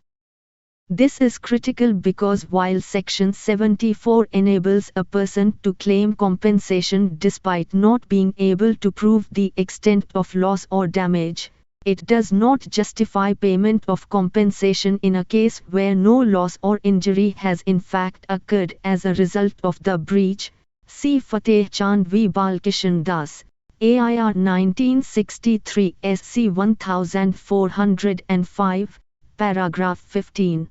If liquidated damages are awarded to a person claiming breach of contract even when such person has not suffered any loss, it would amount to unjust enrichment, which is not permitted under Indian law. See Indian Oil Corporation v. Lloyds Steel Industries Ltd. 2007, 4, Arbler 84, paragraph 55. It is to be noted that while the courts have interpreted Section 74 with leniency on the issue of proof of quantum of damage or loss suffered, in cases where actual loss or damage can be proved however, such proof is not dispensed with. See Kailash Nath, paragraph 43. The difficulty of proving actual damage or loss is felt more acutely in certain classes of contracts, such as public utility contracts, specifically where the state is the aggrieved party. The adequate performance of public utility contracts entails benefits for the public at large so that, as a corollary, any breach of performance of such contracts therefore is likely to cause public harm, a harm that is not easy to quantify or even prove. In the United States, for instance, although different states follow different standards of assessing enforceability of liquidated damages clauses, a presumption of intangible loss due to breach of public construction contracts has been recognized. In the case of Melwood Construction Corp. v. State, 481 N.Y.S.2d, involving delay by a contractor to complete road construction in time, the Supreme Court of New York found that the inconvenience and injury suffered by drivers because of delayed roadwork constituted actual damages to the state, and that, although a municipality, in its corporate capacity, may suffer no damage from delay, it may validly contract for liquidated damages for delay in contemplation of the inconvenience and loss, which will flow to its inhabitants. The theory of municipality as trustee for the public allows the government owner to collect under a liquidated damages provision for an authentic and potentially serious injury. The Supreme Court of India now seems to have read a similar doctrine into Section 74 of the Contract Act by its decision in the case of Construction and Design Services v. Delhi Development Authority, 2015, 14 SSC 263, hereafter, Construction and Design Services. The case involved a breach of a contract to construct a sewerage pumping station at Delhi, entered into between the appellant contractor, Construction and Design Services, hereafter, CDS, and the respondent public authority, Delhi Development Authority, hereafter, DDA. CDS did not complete the construction within the time stipulated in the contract. Consequently, DDA terminated the contract and demanded compensation from CDS as per the contract. On CDS failure to pay the amount, DDA filed a suit for recovery before the Delhi High Court. The case travelled to the Supreme Court in appeal. The Supreme Court awarded DDA half the amount stipulated under the contract as reasonable compensation, basing its relief entirely on the public utility argument for liquidated damages. The court ruled that a breach of public utility contracts would certainly cause some loss to society at large for whose benefit the contract was entered into, even though no specific evidence of the precise amount of loss is presented by the aggrieved party, the state entity. In this case, since the clause in the contract provided for an upper limit of compensation and did not provide a fixed sum, the court held that in the absence of evidence of loss, part of it can be held as reasonable compensation while the remaining can be held as penalty. The burden to prove that no loss was suffered because of the delay was on the contractor. The decision in construction and design services has been followed by high courts in India. For instance, see NTPC Vidyut Vyapar Nigam Limited v MS Sasudhir Energy Limited, 2016, 235 DLT, CN, 5. Under Indian law therefore, in case of breach of a public utility contract, the factum of loss is assumed as a consequence of breach and is deemed impossible, or at any rate, difficult to prove. As such, the state entity is guaranteed to be awarded compensation in case of a breach of a public utility contract, being either the entire stipulated amount in the contract, if deemed to be a genuine pre-estimate of loss, or an amount considered reasonable by the court. The assumption of loss is nested in the idea of intangible harm believed to be caused to the public on account of breach of a public utility contract. The decision in construction and design services marks yet another instance of the interplay between public and private under Indian law. Chief Justice Ahran Barak has suggested that private law usually contains pockets of public law which serve as valves, ensuring that the content of private law does not conflict with the overarching commitments embodied in a country's public law systems. Similarly, Mark Tushnet has suggested that this may be an instance of the horizontal effect being given to public law by making it directly applicable to private parties. Whatever its jurisprudential significance, the decision in construction and design services is certain to shape public policy in India for some time to come.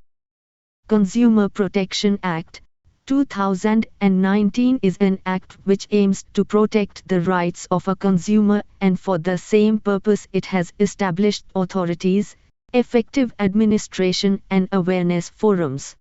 The rights under the Act are well defined and are there to protect the consumer from harassment from immoral, unethical or unscrupulous traders and service providers. Consumer rights are designed to ensure free and fair trade practices being followed in the market so as to remove the harassment of the consumers who may or may not have any knowledge regarding their rights provided by law. There are 6 rights under the Consumer Protection Act, 2019, and these are: the right to be protected against the marketing of goods, products or services which are hazardous to life and property. The right to be informed about the quality, quantity, potency, purity, standard and price of goods, products or services, as the case may be, so as to protect the consumer against unfair trade practices. The right to be assured, wherever possible, access to a variety of goods, products or services at competitive prices. The right to be heard and to be assured that consumers' interests will receive due consideration at appropriate fora. The right to seek redressal against unfair trade practice or restrictive trade practices or unscrupulous exploitation of consumers, and the right to consumer awareness. Even though the Consumer Protection Act has been in effect and operational from 1986, yet the consumers are not fully aware of the provisions of the Act, and especially the provision regarding their rights as a consumer. The rights of a consumer and the awareness about the same goes in parallel with each other, yet they are connected.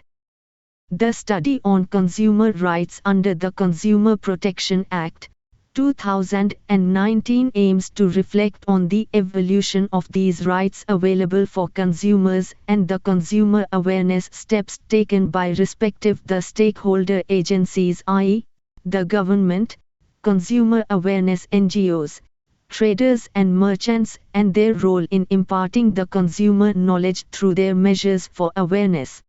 The level of consumer awareness on the consumer rights will only determine the performance of consumer protection aimed to be achieved through Consumer Protection Act.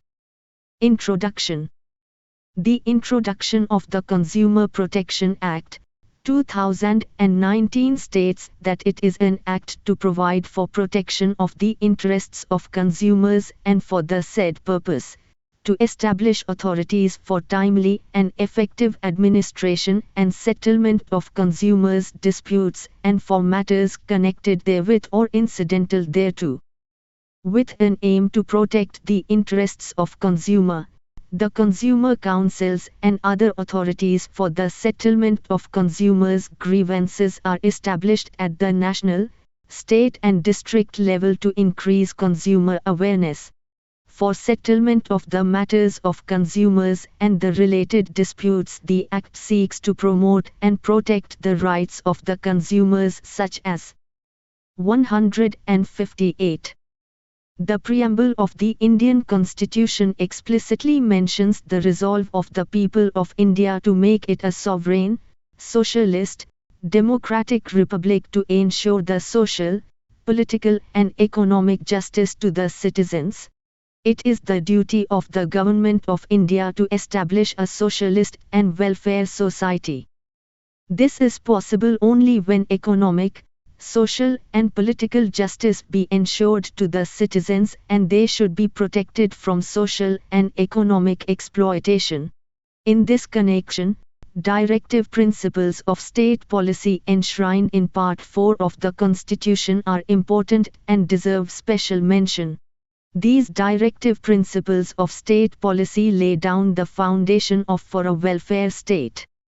According to Article 37 of Part 4 of the Indian Constitution, directive principles of state policy are not enforceable through courts of law. Nevertheless, they are fundamental in governance of the country, and it shall be the duty of the state, i.e., the government, to apply these principles while making the laws. The Consumer Protection Act 2019 and the subsequent previous versions of Act have their fundamentals governed by some of the articles under Part 4 of the Constitution, i.e., the directive principles of the state policy such as Article 38, 1. State to secure a social order for the promotion of welfare of the people. The state shall strive to promote the welfare of the people by securing and protecting as effectively as it may a social order in which justice, social, economic and political, shall inform all the institutions of the national life. Article 47. Duty of the state to raise the level of nutrition and the standard of living and to improve public health. The state shall regard the raising of the level of nutrition and the standard of living of its people and the improvement of public health as among its primary duties, and, in particular, the state shall endeavor to bring about prohibition of the consumption except for medicinal purposes of intoxicating drinks and of drugs which are injurious to health by establishing consumer councils, grievance redressal commissions, Consumer Appellate Authority at district, state and national level, and providing for the right to be protected against material, property and things which are hazardous to life, the Consumer Protection Act. 2019 is a step in working towards the above-mentioned directive principles of state policy enshrined in our Constitution. The first introduced act, i.e., the Consumer Protection Act, 1986, was hailed as a landmark event because it was the first legislative step in the field of consumer protection. The present Consumer Protection Act, 2019, is regarded as the finest approach towards addressing the new challenges in this socio-economic area. This study begins with the background of the consumer protection in India and around the world and discusses about the impact of rising industrialization and the changing economic scenario due to the changes in consumer behavior from time to time on the key to all of these happenings, i.e., the consumer. This study further discusses about the evolution of consumer rights as provided in the Consumer Protection Act, 2019, to show how the consumerism around the world and different case laws in the legal history of our nation gave shape to these rights. Further, the challenges posed by the emerging industries, primarily by the much trending e-commerce sector in digital era, and how the Consumer Protection Act, 2019, has dealt with it has also been discussed. As the time passes, the behavior and the aspiration of consumer changes, and so emerges the new markets and industries. In the light of this, it is necessary to always emphasize on the need of consumer awareness, because an aware consumer plays an important role in establishing the free and fair trade practices in market. Background. Consumer.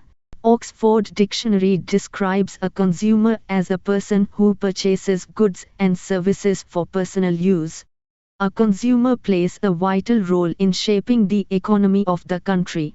It is because of his demand either the industry flourishes or gets in the depression phase. Major sea routes, airways, railways and roadways have their origin hidden in this demand.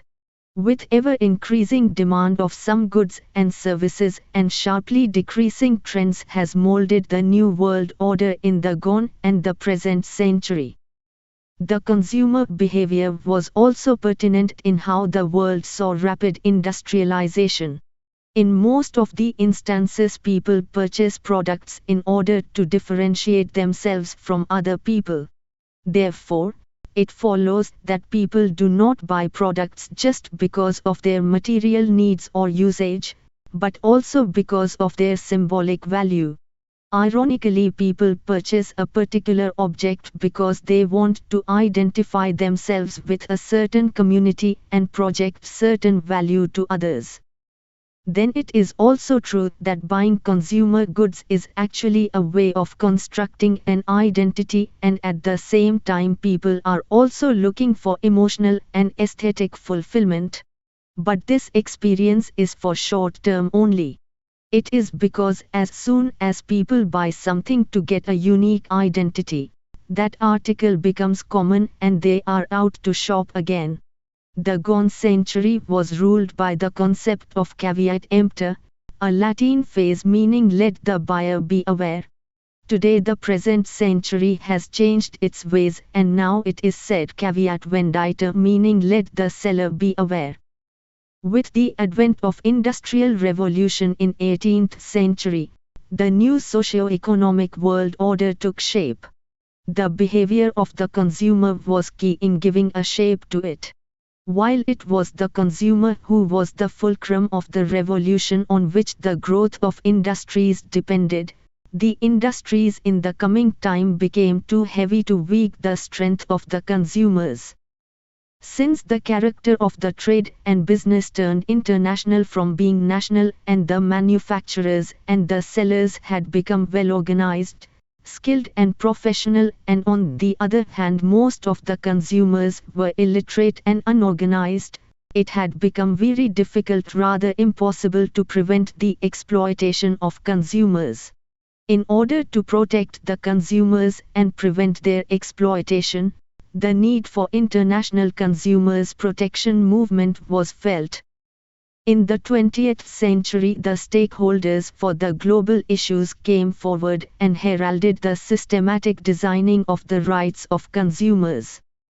In 1978, the Intergovernmental Working Group gave consent to the Code of Conduct for Multinational Companies, MNCs, when at that time they affected the demand of consumers on the basis of their huge capital, mass production of goods and advertising and publicity, and exploited the consumers. In 1983, the Economic and Social Council of United Nations, ECOSOC, played a governing role for the protection of interests of consumers, and passed a resolution recommending the general set of guidelines to be adopted by the governments of different countries. Recalling the above resolutions, the United Nations General Assembly adopted a resolution and framed the guidelines keeping in view the interests and need of consumers and recommended to all the developing countries to adopt them.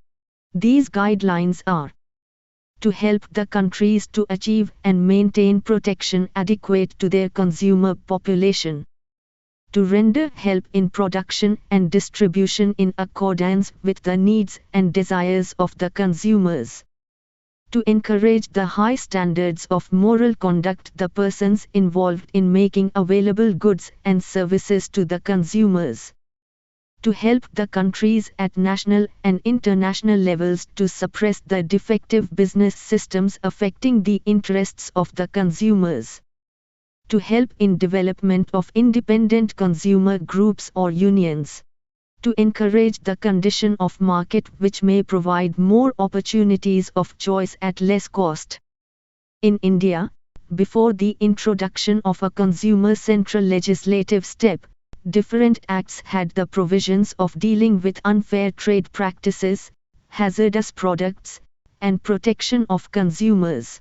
Statutes such as Civil Procedure Code, 1908, Sale of Goods Act, 1930, Indian Penal Code 1860, Essential Commodities Act, 1955, Industrial Development and Regulation Act, 1957, Food Adulteration Act, 1955, Weights and Measures Act, 1976, and Monopoly and Restrictive Trade Practices Act, 1969, contributed in protecting the interests of consumers and empowered the consumers to raise their concerns.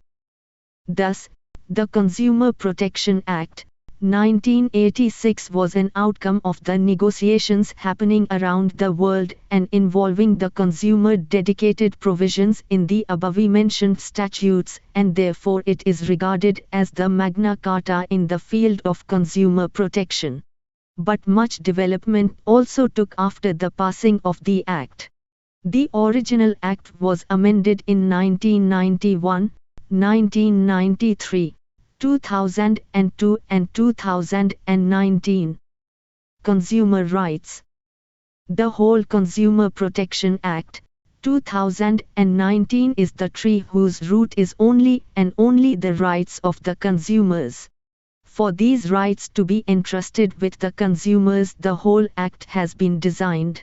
The 6 consumer rights are defined under the Section 2(9) of the Consumer Protection Act, 2019-11.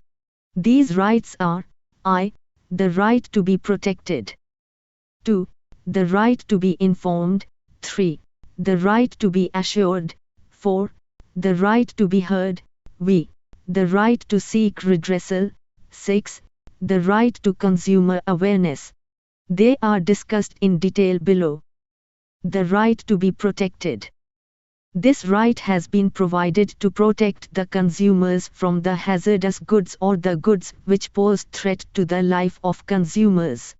This right has evolved out of the provisions of certain existing acts which were enacted before the enactment of the Consumer Protection Act, 1985.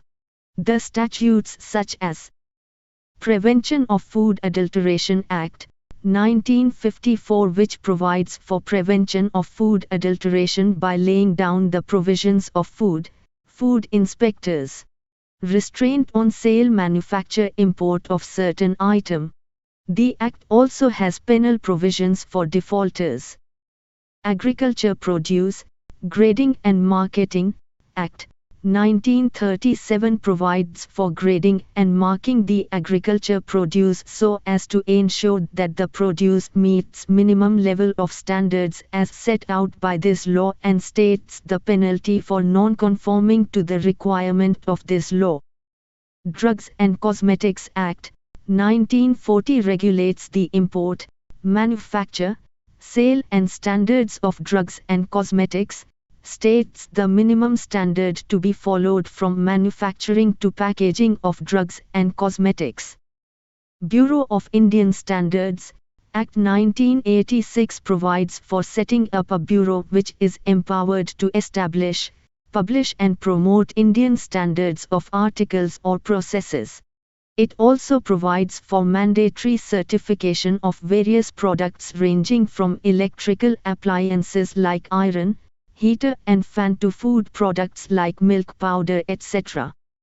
Recently, in September 2020, the Consumer Affairs Ministry announced that the imported toys need to pass the quality testing set up by the ministry to get a nod for import in India. Bureau of Indian Standards, BIS, was asked to frame the quality control standard, QCS, for toys, and its staff is also deployed at ports to take its sample and test. The Consumer Protection Act, 2019 under Section 20 empowers the central authority to recall the defective products or where substantial evidence shows that the product was sold after indulging in unfair trade practices. The right to be informed. It means right to be informed about the quality, quantity, potency, purity, standard and price of goods so as to protect the consumer against unfair trade practices. Consumers should insist on getting all the information about the product or service before making a choice or a decision. This will enable him to act wisely and responsibly and also enable him to desist from falling prey to high-pressure selling techniques. Unfair trade practices also include the spurious methods to sell the product.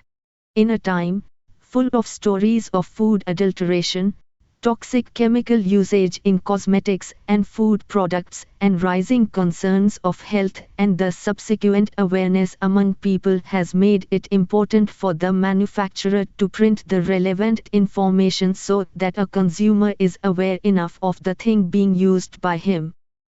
Therefore, we see different logos on the FMCG products such as the commonly known green and red symbols denoting the type of food, vegetarian or non-vegetarian, contains caffeine logo can be seen on soft drinks bottles and coffee and tea packets, nutrition table and ingredients printed on the packaging of food products to inform the health-conscious people specifically and also people in general. Also, allergic warnings are published so as to aware the people with allergies etc. purchase goods. MNCs and other big corporates with their ample funds use the concept of brand ambassadors to arouse the sentiments of the consumers, and it considerably increased the consumption of goods. In such circumstances, it became necessary to take solid steps to ensure the protection of interests consumers and to bind the sellers and service providers and their ambassadors with such rules. The Consumer Protection Act, 2019, for the first time in the history of consumerism in India under Section 21, has stricter provisions for controlling the misleading and false advertisements and taking action on the endorser of the brand.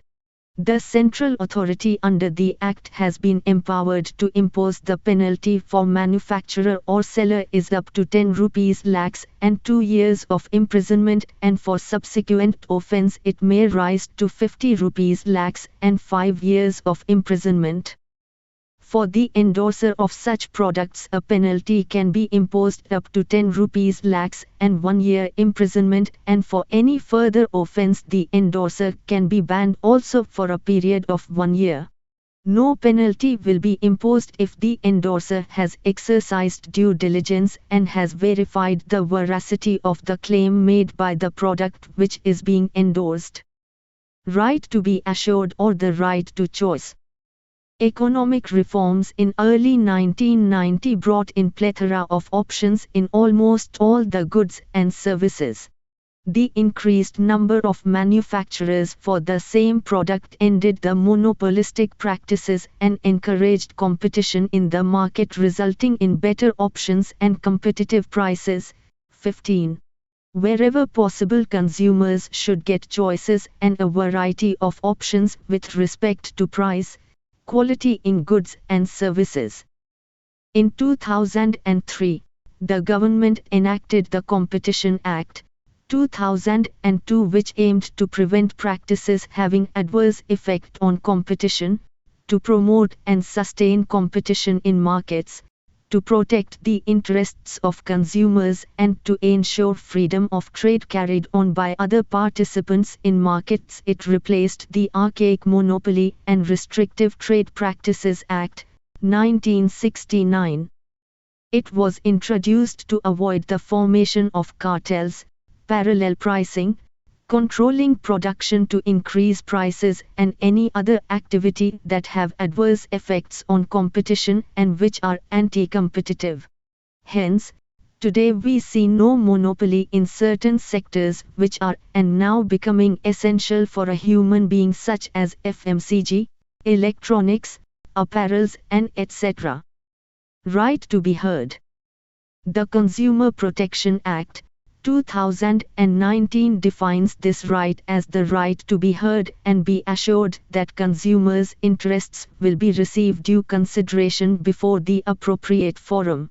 Every consumer has a right to raise their concerns before the dedicated platform. The Act establishes the dispute redressal commissions at district, state and national level under Section 28, Section 42 and Section 53 of the Act respectively. The new Act provides the consumer with the facility to lodge a complaint in the jurisdictional consumer forum located at the place of residence or work. This is different from the old practice of lodging complaint at the place of purchase or the seller's office address as provided under Section 34, 2d. of the Consumer Protection Act, 2019. The new Act will allow consumers to complain electronically and to hear and/or hear parties through video conferencing. This method is easy and also reduces the inconvenience. Before, there was no video conferencing provision. 18. The 2019 Act also expands the definition of the consumer to include the e-commerce transactions which the earlier Act did not include. The definition now includes any person who buys any goods, whether through offline or online transactions, electronic means, teleshopping, direct selling or multi-level marketing. Section 2(16) of the Consumer Protection Act, 2019. 19. The right to seek redressal. This right is the most powerful object in the hands of consumers. It justifies the entire essence of the Act which it aims to satisfy. This right is provided against unfair trade practices, restrictive trade policies, and unscrupulous violation of consumers. It also seeks to enforce all other rights provided to consumers in the Act. The main objective of the right is to provide a speedy and cost-efficient method of dispute redressal. In the right to be heard, establishing consumer dispute redressal mechanism was a step in the direction of this right, while in the right to seek redressal, the working of these commissions, the applicable jurisdiction, the mediation cell and the system of appeal is the redressal infrastructure given by the Act.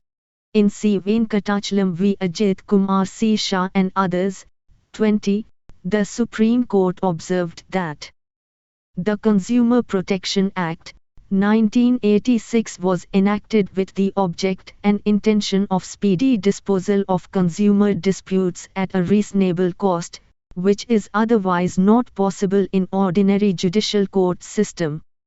Section 35 and 38, Section 49, Section 59 of the Act lay down the manner procedure applicable to district, state, national levels respectively. The right to consumer awareness. For the success of the aim of the Consumer Protection Act, 2019, it is necessary to aware the consumer with different provisions of various statutes which favor the protection and promotion of the consumer. An aware consumer forms the basis of a highly competitive and malpractice-free market order. Consumer education also plays an important role in healthy development of society when faulty trade practices such as adulteration, hazardous chemical usage, and usage of prohibited material are checked and an eye has been kept on them.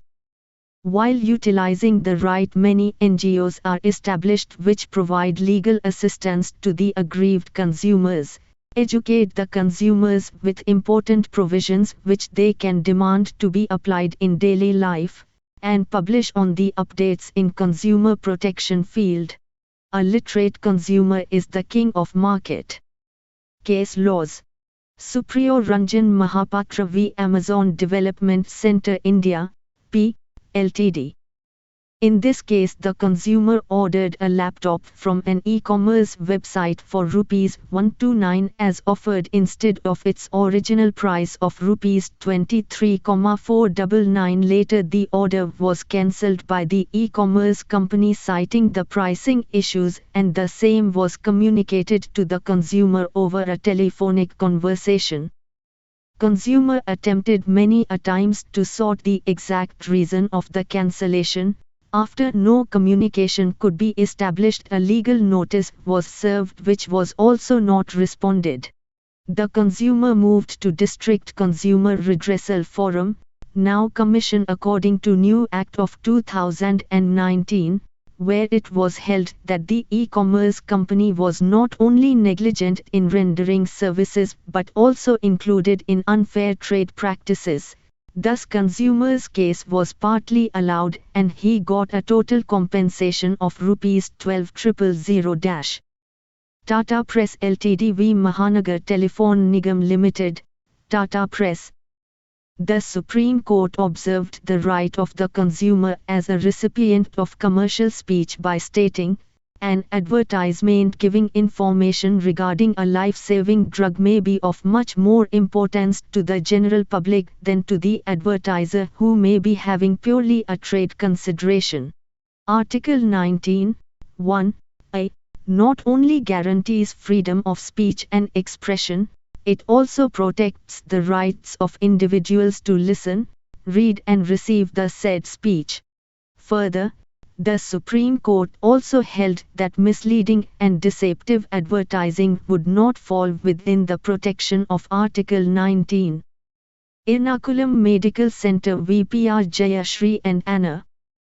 The National Consumer Dispute Redressal Commission observed that releasing a dead body by a hospital to an unrelated third person unquestionably constitutes deficiency in service within the meaning of Section 2, 1, G, and O, of Consumer Protection Act, 1986.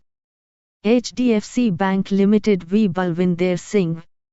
The National Consumer Dispute Redressal Commission expressed shock over the usage of physical means in form of musclemen by the bank to recover the loan amount from the consumer, and in the same process the musclemen took the possession of the consumer's car. The bank was held liable and the consumer was awarded exemplary damages of 25,000 rupees. Every human being is born equally, and therefore the makers of the Indian Constitution had also made provision for equality of the people. Article 14 is one of the most important articles of the Indian Constitution, and it is also regarded as part of the Golden Triangle of the Constitution along with Article 19 and 21. In India, this right is very important because there has been a widespread socio-economic difference which has been in existence from a long time. People have been discriminated on the basis of their gender or the religion they follow. Therefore, Article 14 was included in the Constitution to remove such inequalities and bring all the people under the equal protection of the law. Article 14 is the embodiment of equality which has been provided in the preamble. Another important point about this article is that it not only imposes a duty on the state to abstain from discriminating people, but it also puts a positive duty to take such action by which the inequalities can be bridged between the people. Article 14. According to Article 14, the state cannot deny equality before law and equal protection of law to any person within India. The expression, equality before law, is a negative concept, and the state has a duty to abstain from doing any act which is discriminatory in nature. Under it, there is an absence of any special privilege to any particular group of people, and regardless of the rank of a person, he is subject to the same provisions of law. Thus, no person is above the law of the land lex loci, and all have to abide by it. The term, equal protection of law, is based on the 14th Amendment of the U.S. Constitution. It directs that equal protection of the law should be provided to all the people of India for the enjoyment of their rights without any privileges or favoritism towards any person. This is a positive concept because it implies a duty on the state to take actions for ensuring this right to all the citizens. Thus both these expressions make the provision of equal treatment binding on the state. In the case of Shri Srinivas Theatre v. Government of Tamil Nadu, the Supreme Court explained that both these expressions may appear to be same but they have different meanings. The term equality before the law is a dynamic concept with many aspects, one such aspect being that there should be an absence of any privilege or a person being above the law. Equality before law. Under equality before the law, the principle of like should be treated alike is followed. It means that the right to sue and be sued for the same cause of action should be the same for the people who are equals, i.e. the people who are in similar circumstances, and such right should be available to them without any discrimination on the basis of religion, sex, caste or any other such factor. In the case of State of West Bengal v. Anwar Ali Sarkar, the court held that the term, equal protection of law, is a natural consequence of the term, equality before law, and thus it is very difficult to imagine a situation in which there has been a violation of equal protection of law is not a violation of equality before law. So, while they have different meanings, both the terms are interrelated. Rule of law. Dicey had given the concept of the rule of law. Rule of law means that no person is above the law. Equality of law is part of the rule of law which has been explained by Dicey. Dicey had given three meanings to this term. 1. The supremacy of law. It means that the law is supreme and the government cannot act arbitrarily. If a person has violated any law, he can be punished, but he cannot be punished for anything else at the whim of the government. 2. Equality before law. It means that all the people should be subject to the same provisions of law which is administered by the ordinary courts of the land. Thus, no person is above the law and has to follow the law. Dicey had given an exception to the monarch under this rule because in England it is believed that the king can do no wrong. 3. Constitution originates from the ordinary law. It means that the rights of the people is not granted by the Constitution, but instead it is the result of the law of the land which is administered by the courts. In India, the first and second rule has been adopted, but the third rule has been omitted because the Constitution is the supreme law of the land and the rights of the people originate from it, and all the other laws which are passed by the legislature should not violate the provisions of the Constitution. An exception to equality before law. There is some exception to the rule of equality which has been provided under the Indian Constitution. Under Articles 105 and 194, the members of the Parliament and the state legislatures respectively are not held liable for anything which they say within the House. Under Article 359, when there is a proclamation of emergency, the operation of fundamental rights including Article 14 can be suspended, and if any violation of this right is done during such proclamation, it cannot be challenged in the courts after the proclamation ends. Under Article 361, the President and the Governors are not liable to any court for any act which is done by them in exercising their power and duties of the office. Equal protection of laws. It imposes a duty on the state to take all the necessary steps to ensure that the guarantee of equal treatment of people is followed. Like people being treated alike is followed under this rule, and another important point under this rule is that unlike should not be treated alike. Thus, even if people who are under different position and circumstances are governed by the same rule, then it will also have a negative effect on the rule of equality. Article 14 and reasonable classification. Article 14 has provided the provision for equality of all people before the law, but every person is not the same, and therefore it is not practically possible to have a universal application of equality. Thus, the laws cannot be of a general character, and some classification is permitted under Article 14. Thus, the legislature has been allowed to identify and classify different people in groups because it has been accepted that treating the unequal in the same manner is likely to cause more problems instead of preventing them. So for the society to progress, classification is important. This classification cannot be done arbitrarily because in such case, there will be no justification. So even though Article 14 allows for classification, such classification should not confer special privileges to any group arbitrarily, and such a classification has to be done on a rational basis. For e.g., the legislature cannot pass a law which favors a particular caste of people without any rational basis for it, and if such a law is passed, it is bound to be held unconstitutional by the judiciary.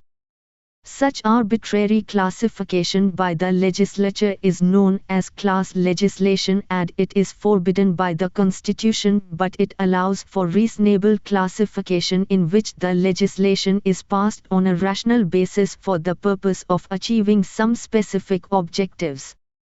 Test of reasonable classification.